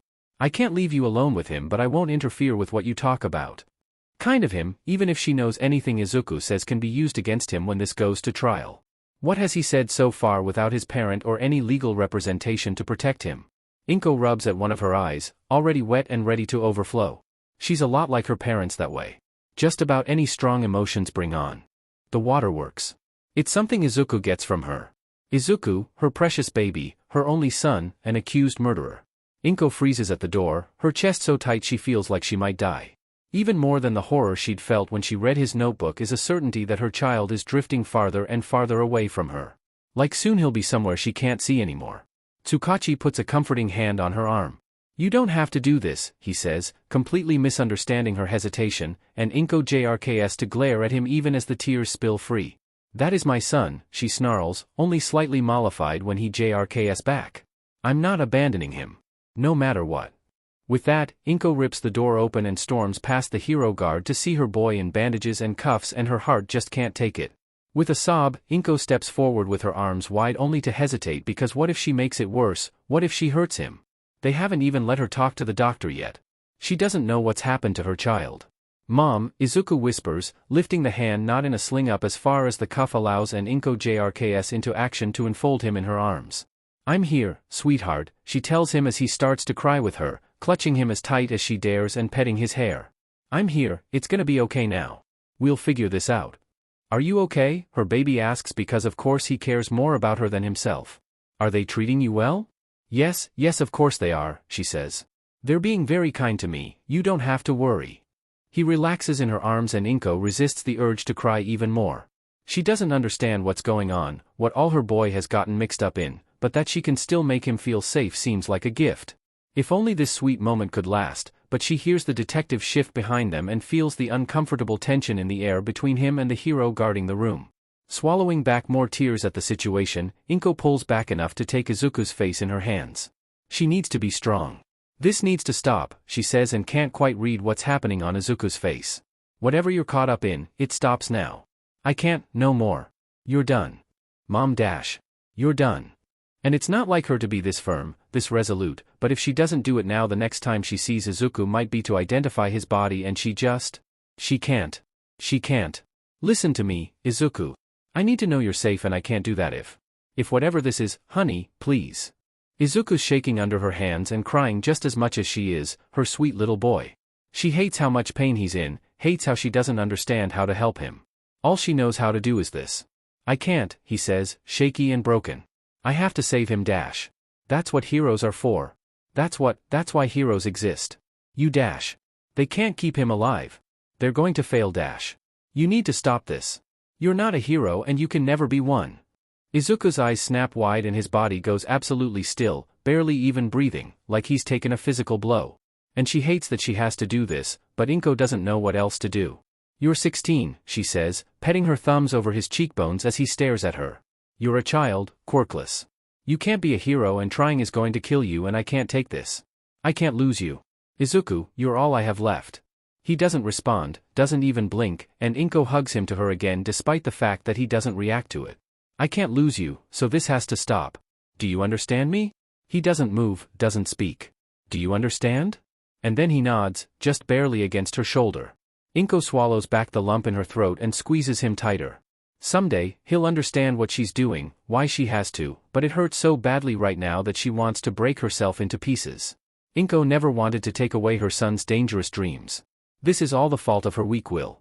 The door opens and she hears someone exchanging a few quiet words with the detective before he calls over, Mrs. Midoriya? She glances over her shoulder to see a doctor waiting and then resolutely forces herself to let go of Izuku. He's not looking at her, and Inko doesn't let herself be hurt by that. This is necessary. This is right. She can't let him get himself killed chasing after a dream he's never going to achieve. I'll be right back, she says, and he doesn't answer.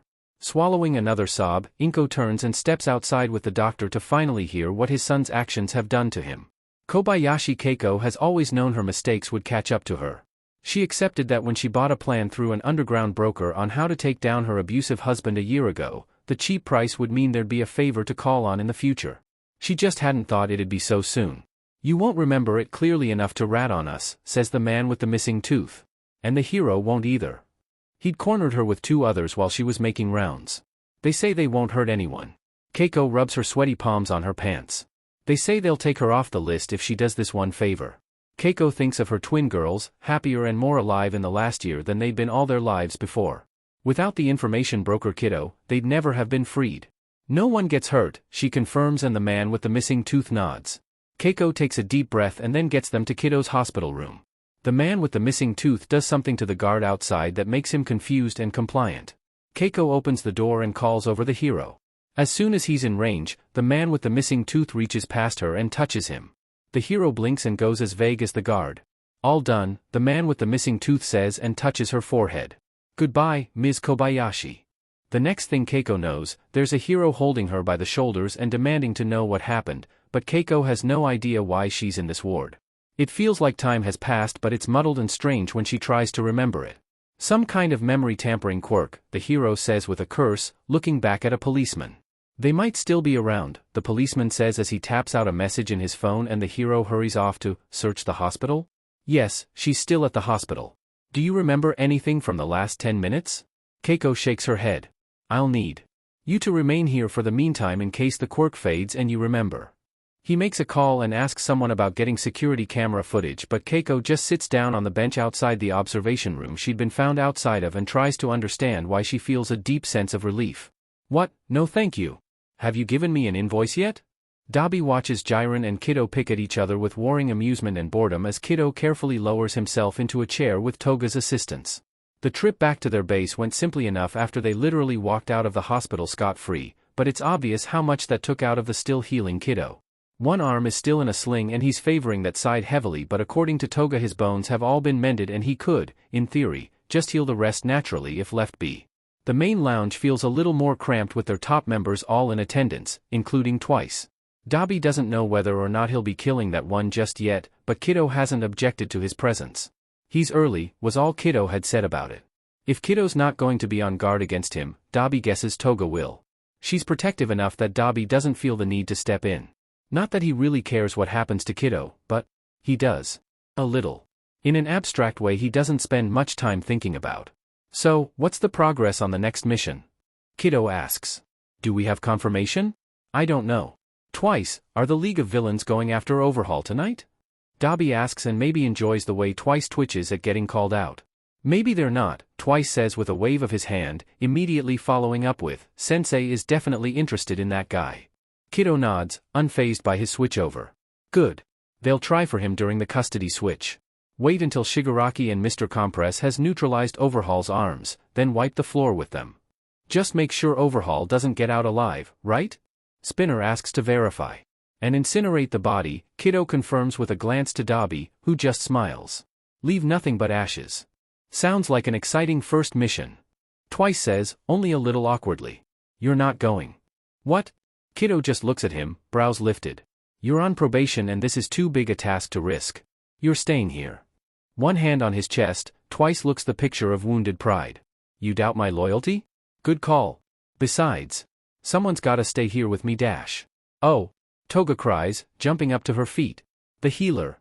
And she runs off as Kiddo stares after her. What healer? Oh yeah, I forgot, Jiren says in the most casual of casual tones. Your kids misbehaved. Dabi doesn't agree with that assessment at all, but Kiddo's suddenly looking at them all very suspiciously. At least until it morphs to something like offended shock when Toga carts out their prisoner, consultant. They've been very good to Recovery Girl, far better than Dabi wanted to be, but Recovery Girl is on the no-go list, it's not like they can hurt her. What the hell is she doing here? Kiddo asks. He sounds entirely calm. That's how Dabi knows he said. We knew you wouldn't be 100% when we got you out dash, Spinner starts and then freezes when Kiddo looks at him. I didn't authorize this, he says. She's on the no-go list. We didn't hurt her, Dabi says in a bid to de-escalate the situation and just gets glared at. What part of don't F with people on the no-go list do you not understand? Kiddo snarls. He rakes a hand back over his hair and then looks over Recovery Girl, who they have not harmed. They even took care when restraining her to make sure they wouldn't bruise her up. Maybe Kiddo doesn't believe it, but Dabi takes the no-go list very seriously. He just doesn't see the problem in making use of useful quirks. We can't have you laid up for long, Spinner says. Just get moving. Get into position. All of you. Twice, you stay. As they file out, Dabi lingers just past the doorway. It's not that he doesn't have faith in Kiddo's abilities, but he's not at his best and Twice is. Well, Dabi leans against the wall and turns his head towards the doorway to listen. Untie her, Kiddo orders and Dabi hears rustling. Your friends sure know how to treat an old woman, Recovery Girl mutters. Yeah, sorry about that. I'll have Twice take you home. Take me to UA so I can have him arrested, instead. Kiddo snorts. He sounds more tired than amused. Do you need groceries, too? Twice asks and Dabi is just sure sarcasm is dripping from his body language for a second before, don't get yourself caught next time. Hush, you. Dabi slides just far enough over to see inside again as things get quiet. Kiddo seems exhausted in his chair and Recovery Girl stares at him with her hands on her hips. Like she's considering whether to help him or take him down herself. Still planning to kill more people after this Overhaul man, aren't you, she asks. Yeah. At least 6. More, if they can't be converted. She sighs heavily in a way that makes her entire body seem to be imploding on itself. Are they villains? All but one. He's a hero. Recover Girl runs a hand down her face and looks around the room at everything that isn't Kiddo, her shoulders tense and every inch of her screaming with indecision. Kiddo just watches her and looks. Dabi's not sure. Conflicted? BLNDFLD her and take her to UA, he says to Twice finally. Make sure she comes to no harm along the way. Twice salutes and then starts leading Recovery Girl out. Dabi moves out of the way and watches them go, Twice securing a makeshift BLNDFLD made from a handkerchief over Recover Girl's eyes. Once they're out of sight, Dabi looks inside again and sees Kiddo staring right back at him. You didn't talk her into healing you, he says, honestly a little disappointed not to see the trick in action when it isn't being used against him, and Kiddo smiles a little. You guys kidnapped her. What kind of repayment would it have been to demand anything from her? I'm already going to have to figure out a way to make this up to her. Which makes sense, but only in the twisted way Kiddo's morals drive every action he makes rather than actual logic. Shaking his head, Dabi turns to go and meet the others. Dabi? Kiddo calls and he pauses, glancing back over his shoulder. Capture Mr. Compress alive, if you can. I've got a few things to discuss with him. The cold in Kiddo's eyes sends a shiver down Dabi's spine that has him grinning. If you say so, boss. I don't understand why we're even entertaining this, Rocklock says, fingers threaded together where they lay on the table. Just because some kid thinks he's stuck in a time loop doesn't mean it's real. It could be some kind of mental illness, maybe a bleed over from an illusion quirk someone else set on him. His insight has been scarily accurate, All Might points out. To a degree I can't explain any other way. He started out as an information broker, that's what they do, Ryuko says. If it was some kind of quirk that allowed him to mentally repeat situations to try different iterations of actions like Sir Night Eye suggested dash. He's quirkless, Fat Gum reminds her. But someone else might have been able to put him in that state of mind. I've seen nightmare quirks that could do similar. They've been going around in circles for nearly a half hour at this point and aren't any closer to a decision on what to do about the villain Kiddo. Naomasa knows he's in over his head on this one. Somehow, his feelings have been compromised, complicated by the two conflicting sides Kiddo keeps presenting. He's a ruthlessly efficient murderer, he's a traumatized and desperate teenage boy. Sir Night Eye stands and switches the picture on display to show a series of mugshots. These are the 10 villains that died in last night's altercation between the League of Villains and Kiddo's team. As far as we know, they were all League of Villains members. Naomasa recognizes them of course, but his eyes linger on Chisaki Kai's face. By the time police got on site, the only reason they'd been able to identify him was the characteristic mask half melted in his charred remains. Whether Kiddo really is in a time loop or not doesn't matter, Sir Night Eye says as he looks out over the rest of them.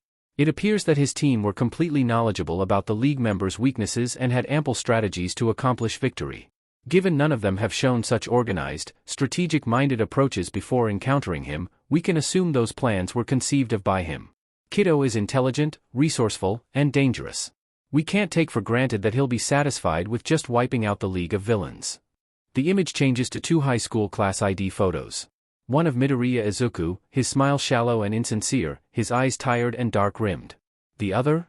Kiddo has stated that his primary concern is keeping Bakugo Katsuki alive. Sir Night Eye continues with the same cool, intense stare over the gathered heroes, gesturing towards the blonde's photo.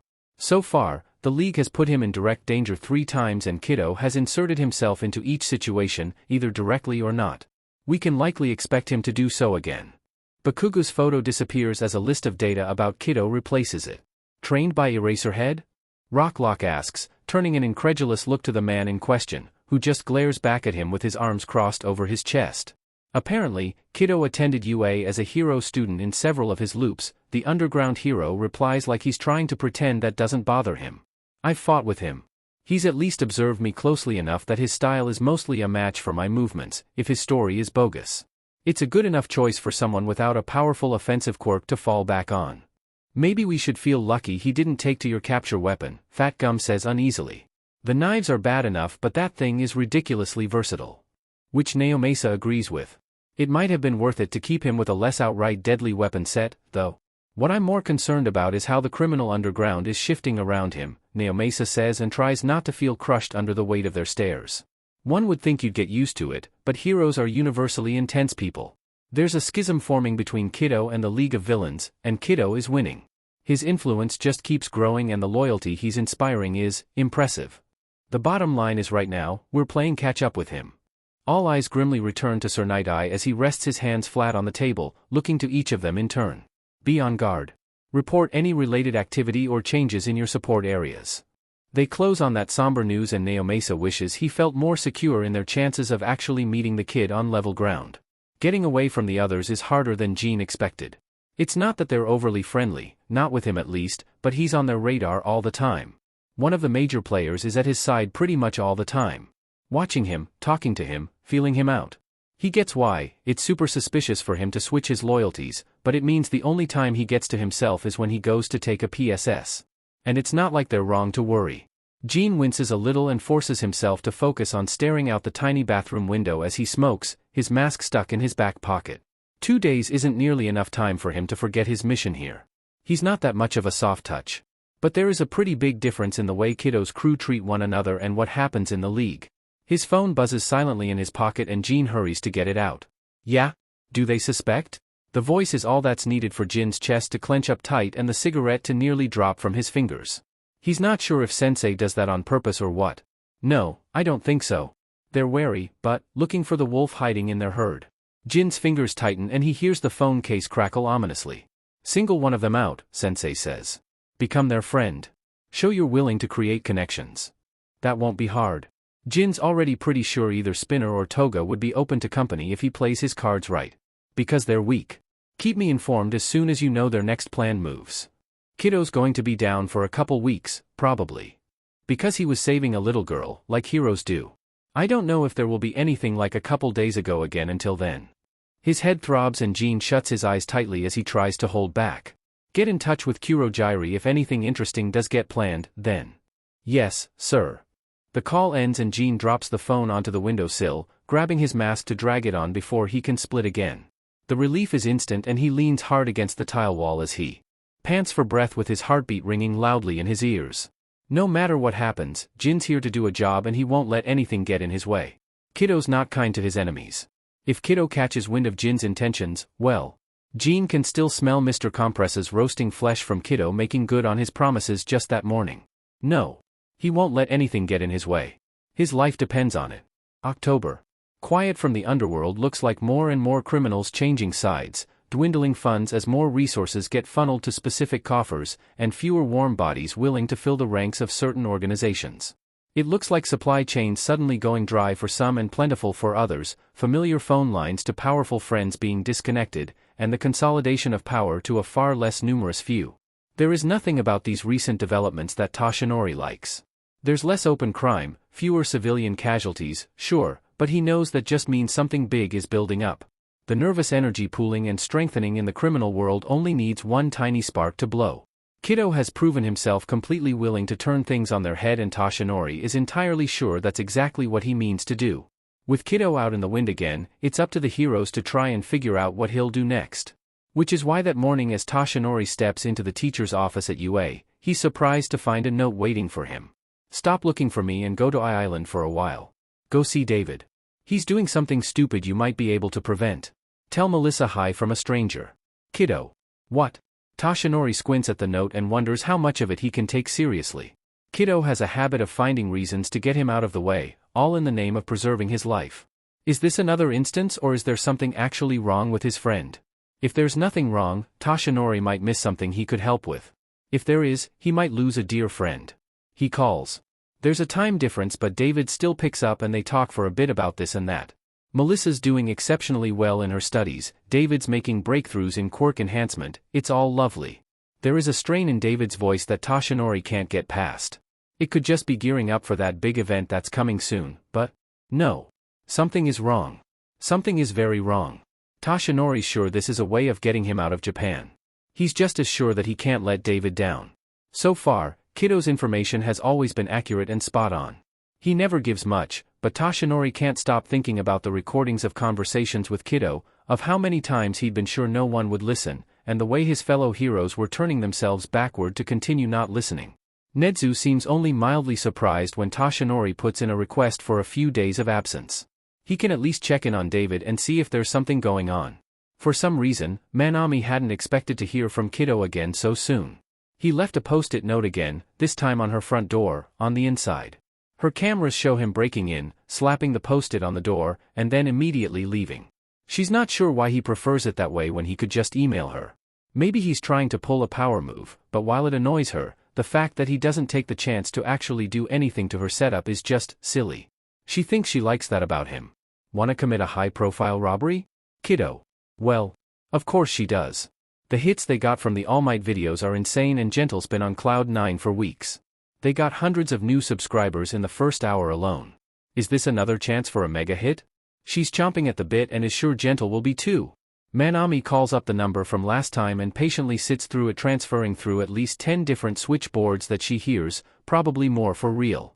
You didn't take long to think about it, Kiddo says the moment it picks up, and Manami has to wonder if anyone else has this number if he already knew it was her. I'd like some details, she says, but we're probably in. Kiddo emails over information about the location, including blueprints, guard schedules, and even ideas on getting into their network. He's so blasé about it that it takes her a minute to realize exactly where he's wanting them to break in.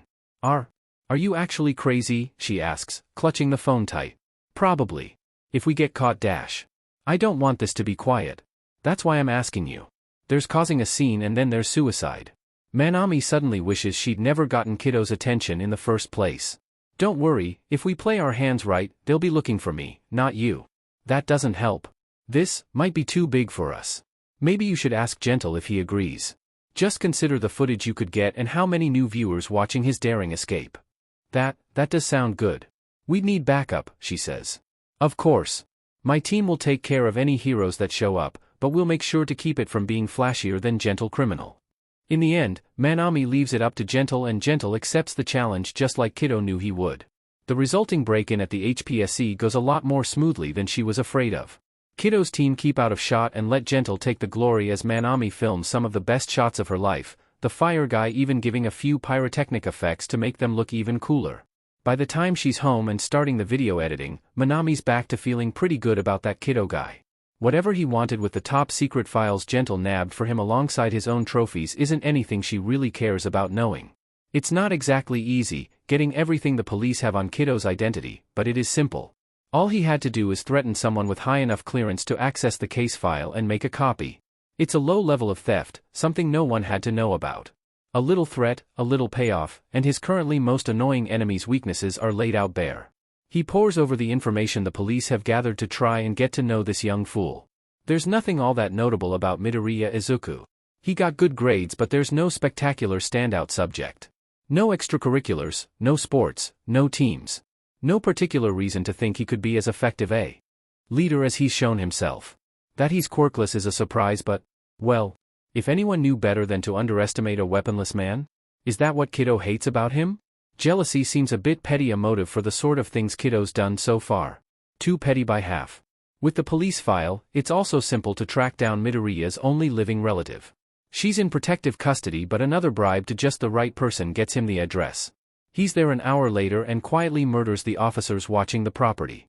Entering the house, he takes out the officer inside with little fanfare.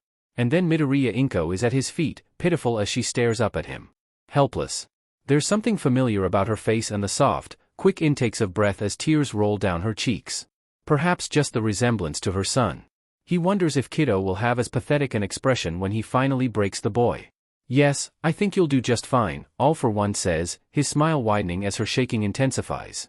Living with Eri is not easy, but something Shoyuta finds is getting comfortable. Her gentle voice, soft expressions, tiny hints of inner joy. He wouldn't mind if this placement becomes permanent. As long as Hisashi stops teasing him about his little duckling, anyway. If Shoyuta didn't nope. That is not a thought process Shuta's willing to go down right now. It might be different if Hisashi was into guys, but Shoyuta rubs at his sore eyes and allows himself a few seconds of feeling pathetic before pushing all that back under the rug with the rest of his emotional repression. He's got a kid to look after. A kid who is supposed to be eating her breakfast. Eri, he calls, careful not to let his voice get too sharp, and she comes running to hop up in a chair, ready to be fed. Part of that is a fear of retaliation if she doesn't mind, but Shoyuta likes to think part of it is a genuine assurance that she will be fed. It's the little things when you're getting an abused kid to trust you. As Eri works on her breakfast, Shoyuta sips coffee and checks the news and resolutely doesn't look at her. He's noticed Eri gets nervous when she's watched, sometimes to the point where she can't even move. It's understandable, even if it hurts his heart a little every time he sees it. Sensei? Eri asks, using the title she's heard the other kids call him. He hasn't seen a reason to change that. Yes? Will Izuku come visit me today? It's the same question she's asked since the rescue, every day. Not yet, Shoyuta says, just like yesterday and the day before. He's not sure what else to say. They haven't told her Izuku is a villain, nor that he hasn't asked after her. Shoyuta has no intention of taking that hope from her. Sometimes, it's all that keeps someone going. As always, Eri nods, looks down at her meal, and starts eating again. Just when Shoyuta thinks he might have a calm morning for once, his phone rings. Aizawa. It's Tsukachi. We have a problem.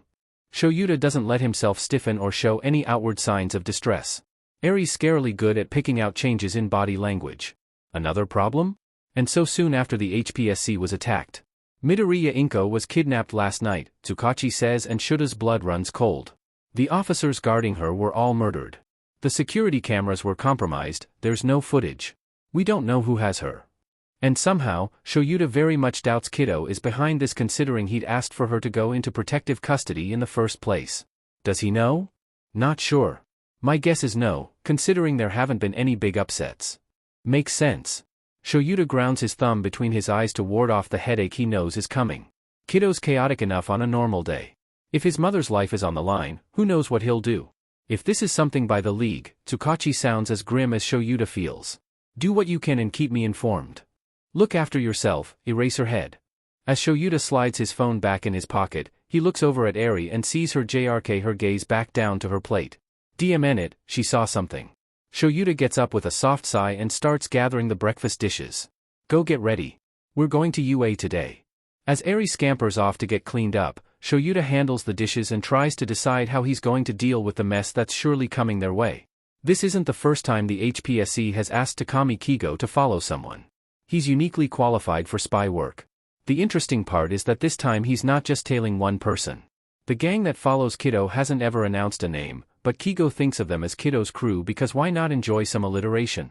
They're fiercely loyal to him, even on the outskirts with people only minorly connected. Kigo spends his time working his way through the lower-level goons, but are they really goons when they seem to be civilians with legitimate jobs who just happen to supply the gang with things or information, and slowly moving up the chain?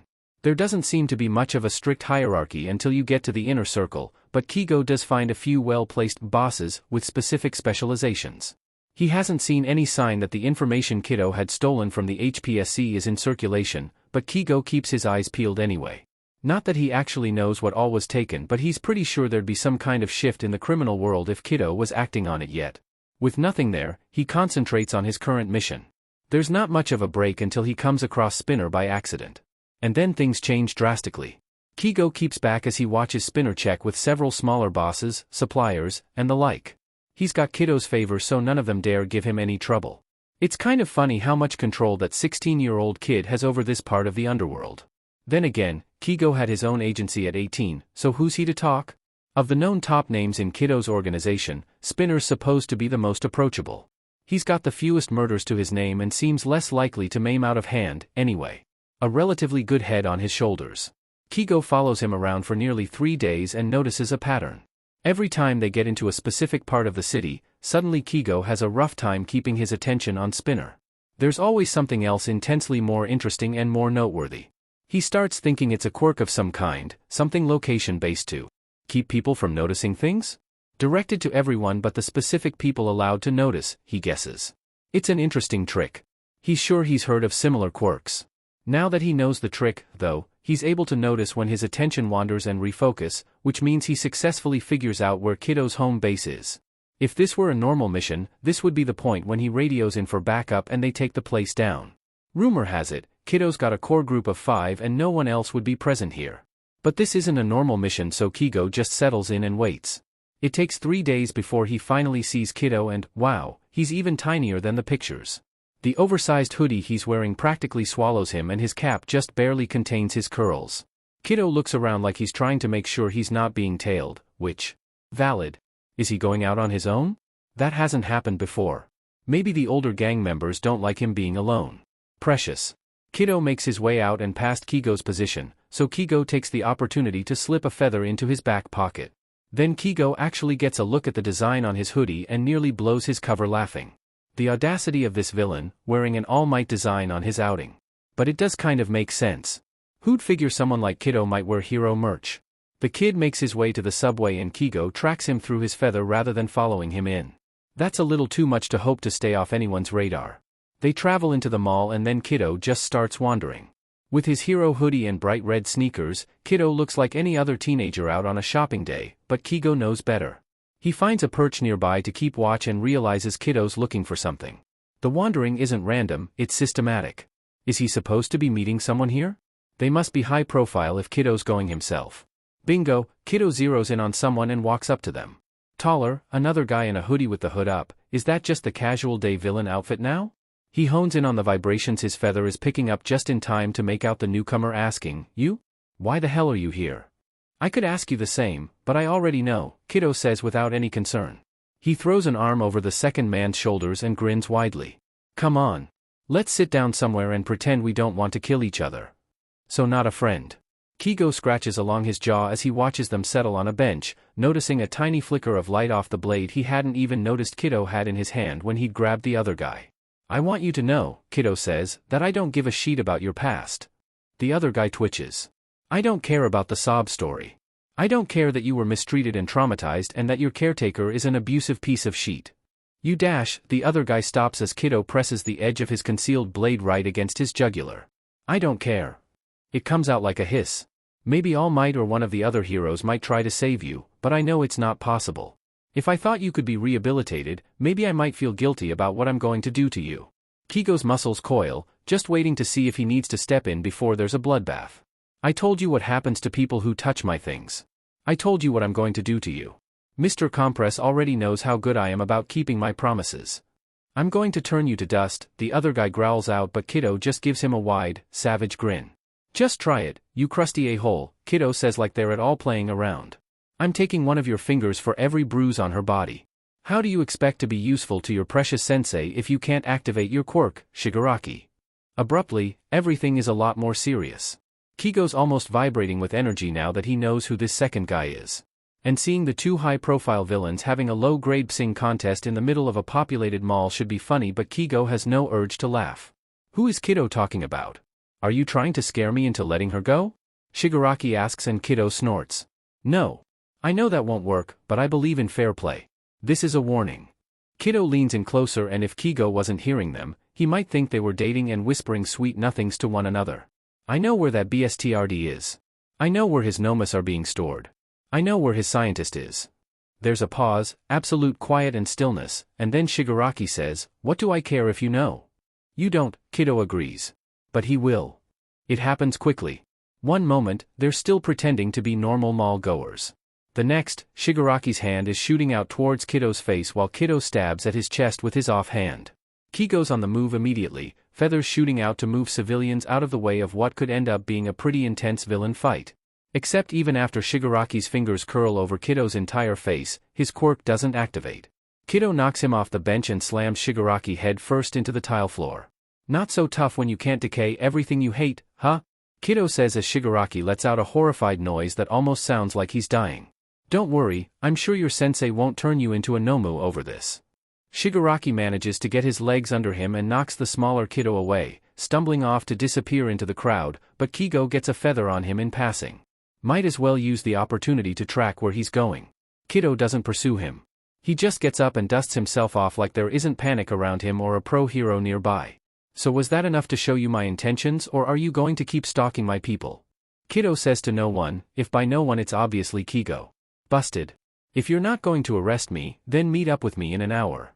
I'll keep your feather on me." That sneaky little brat. Kigo might be delighted if he hadn't just seen him effortlessly take down another high-ranked villain. Kiddo fades into the crowd and Kigo has to pretend it was a false alarm to calm everyone down. It takes a while before he's standing next to the bench and notices some odd fragments on the floor.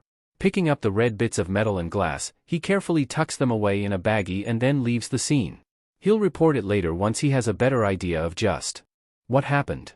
Kiddo makes it easy to find him, sitting at the edge of a rooftop with his legs dangling over the side.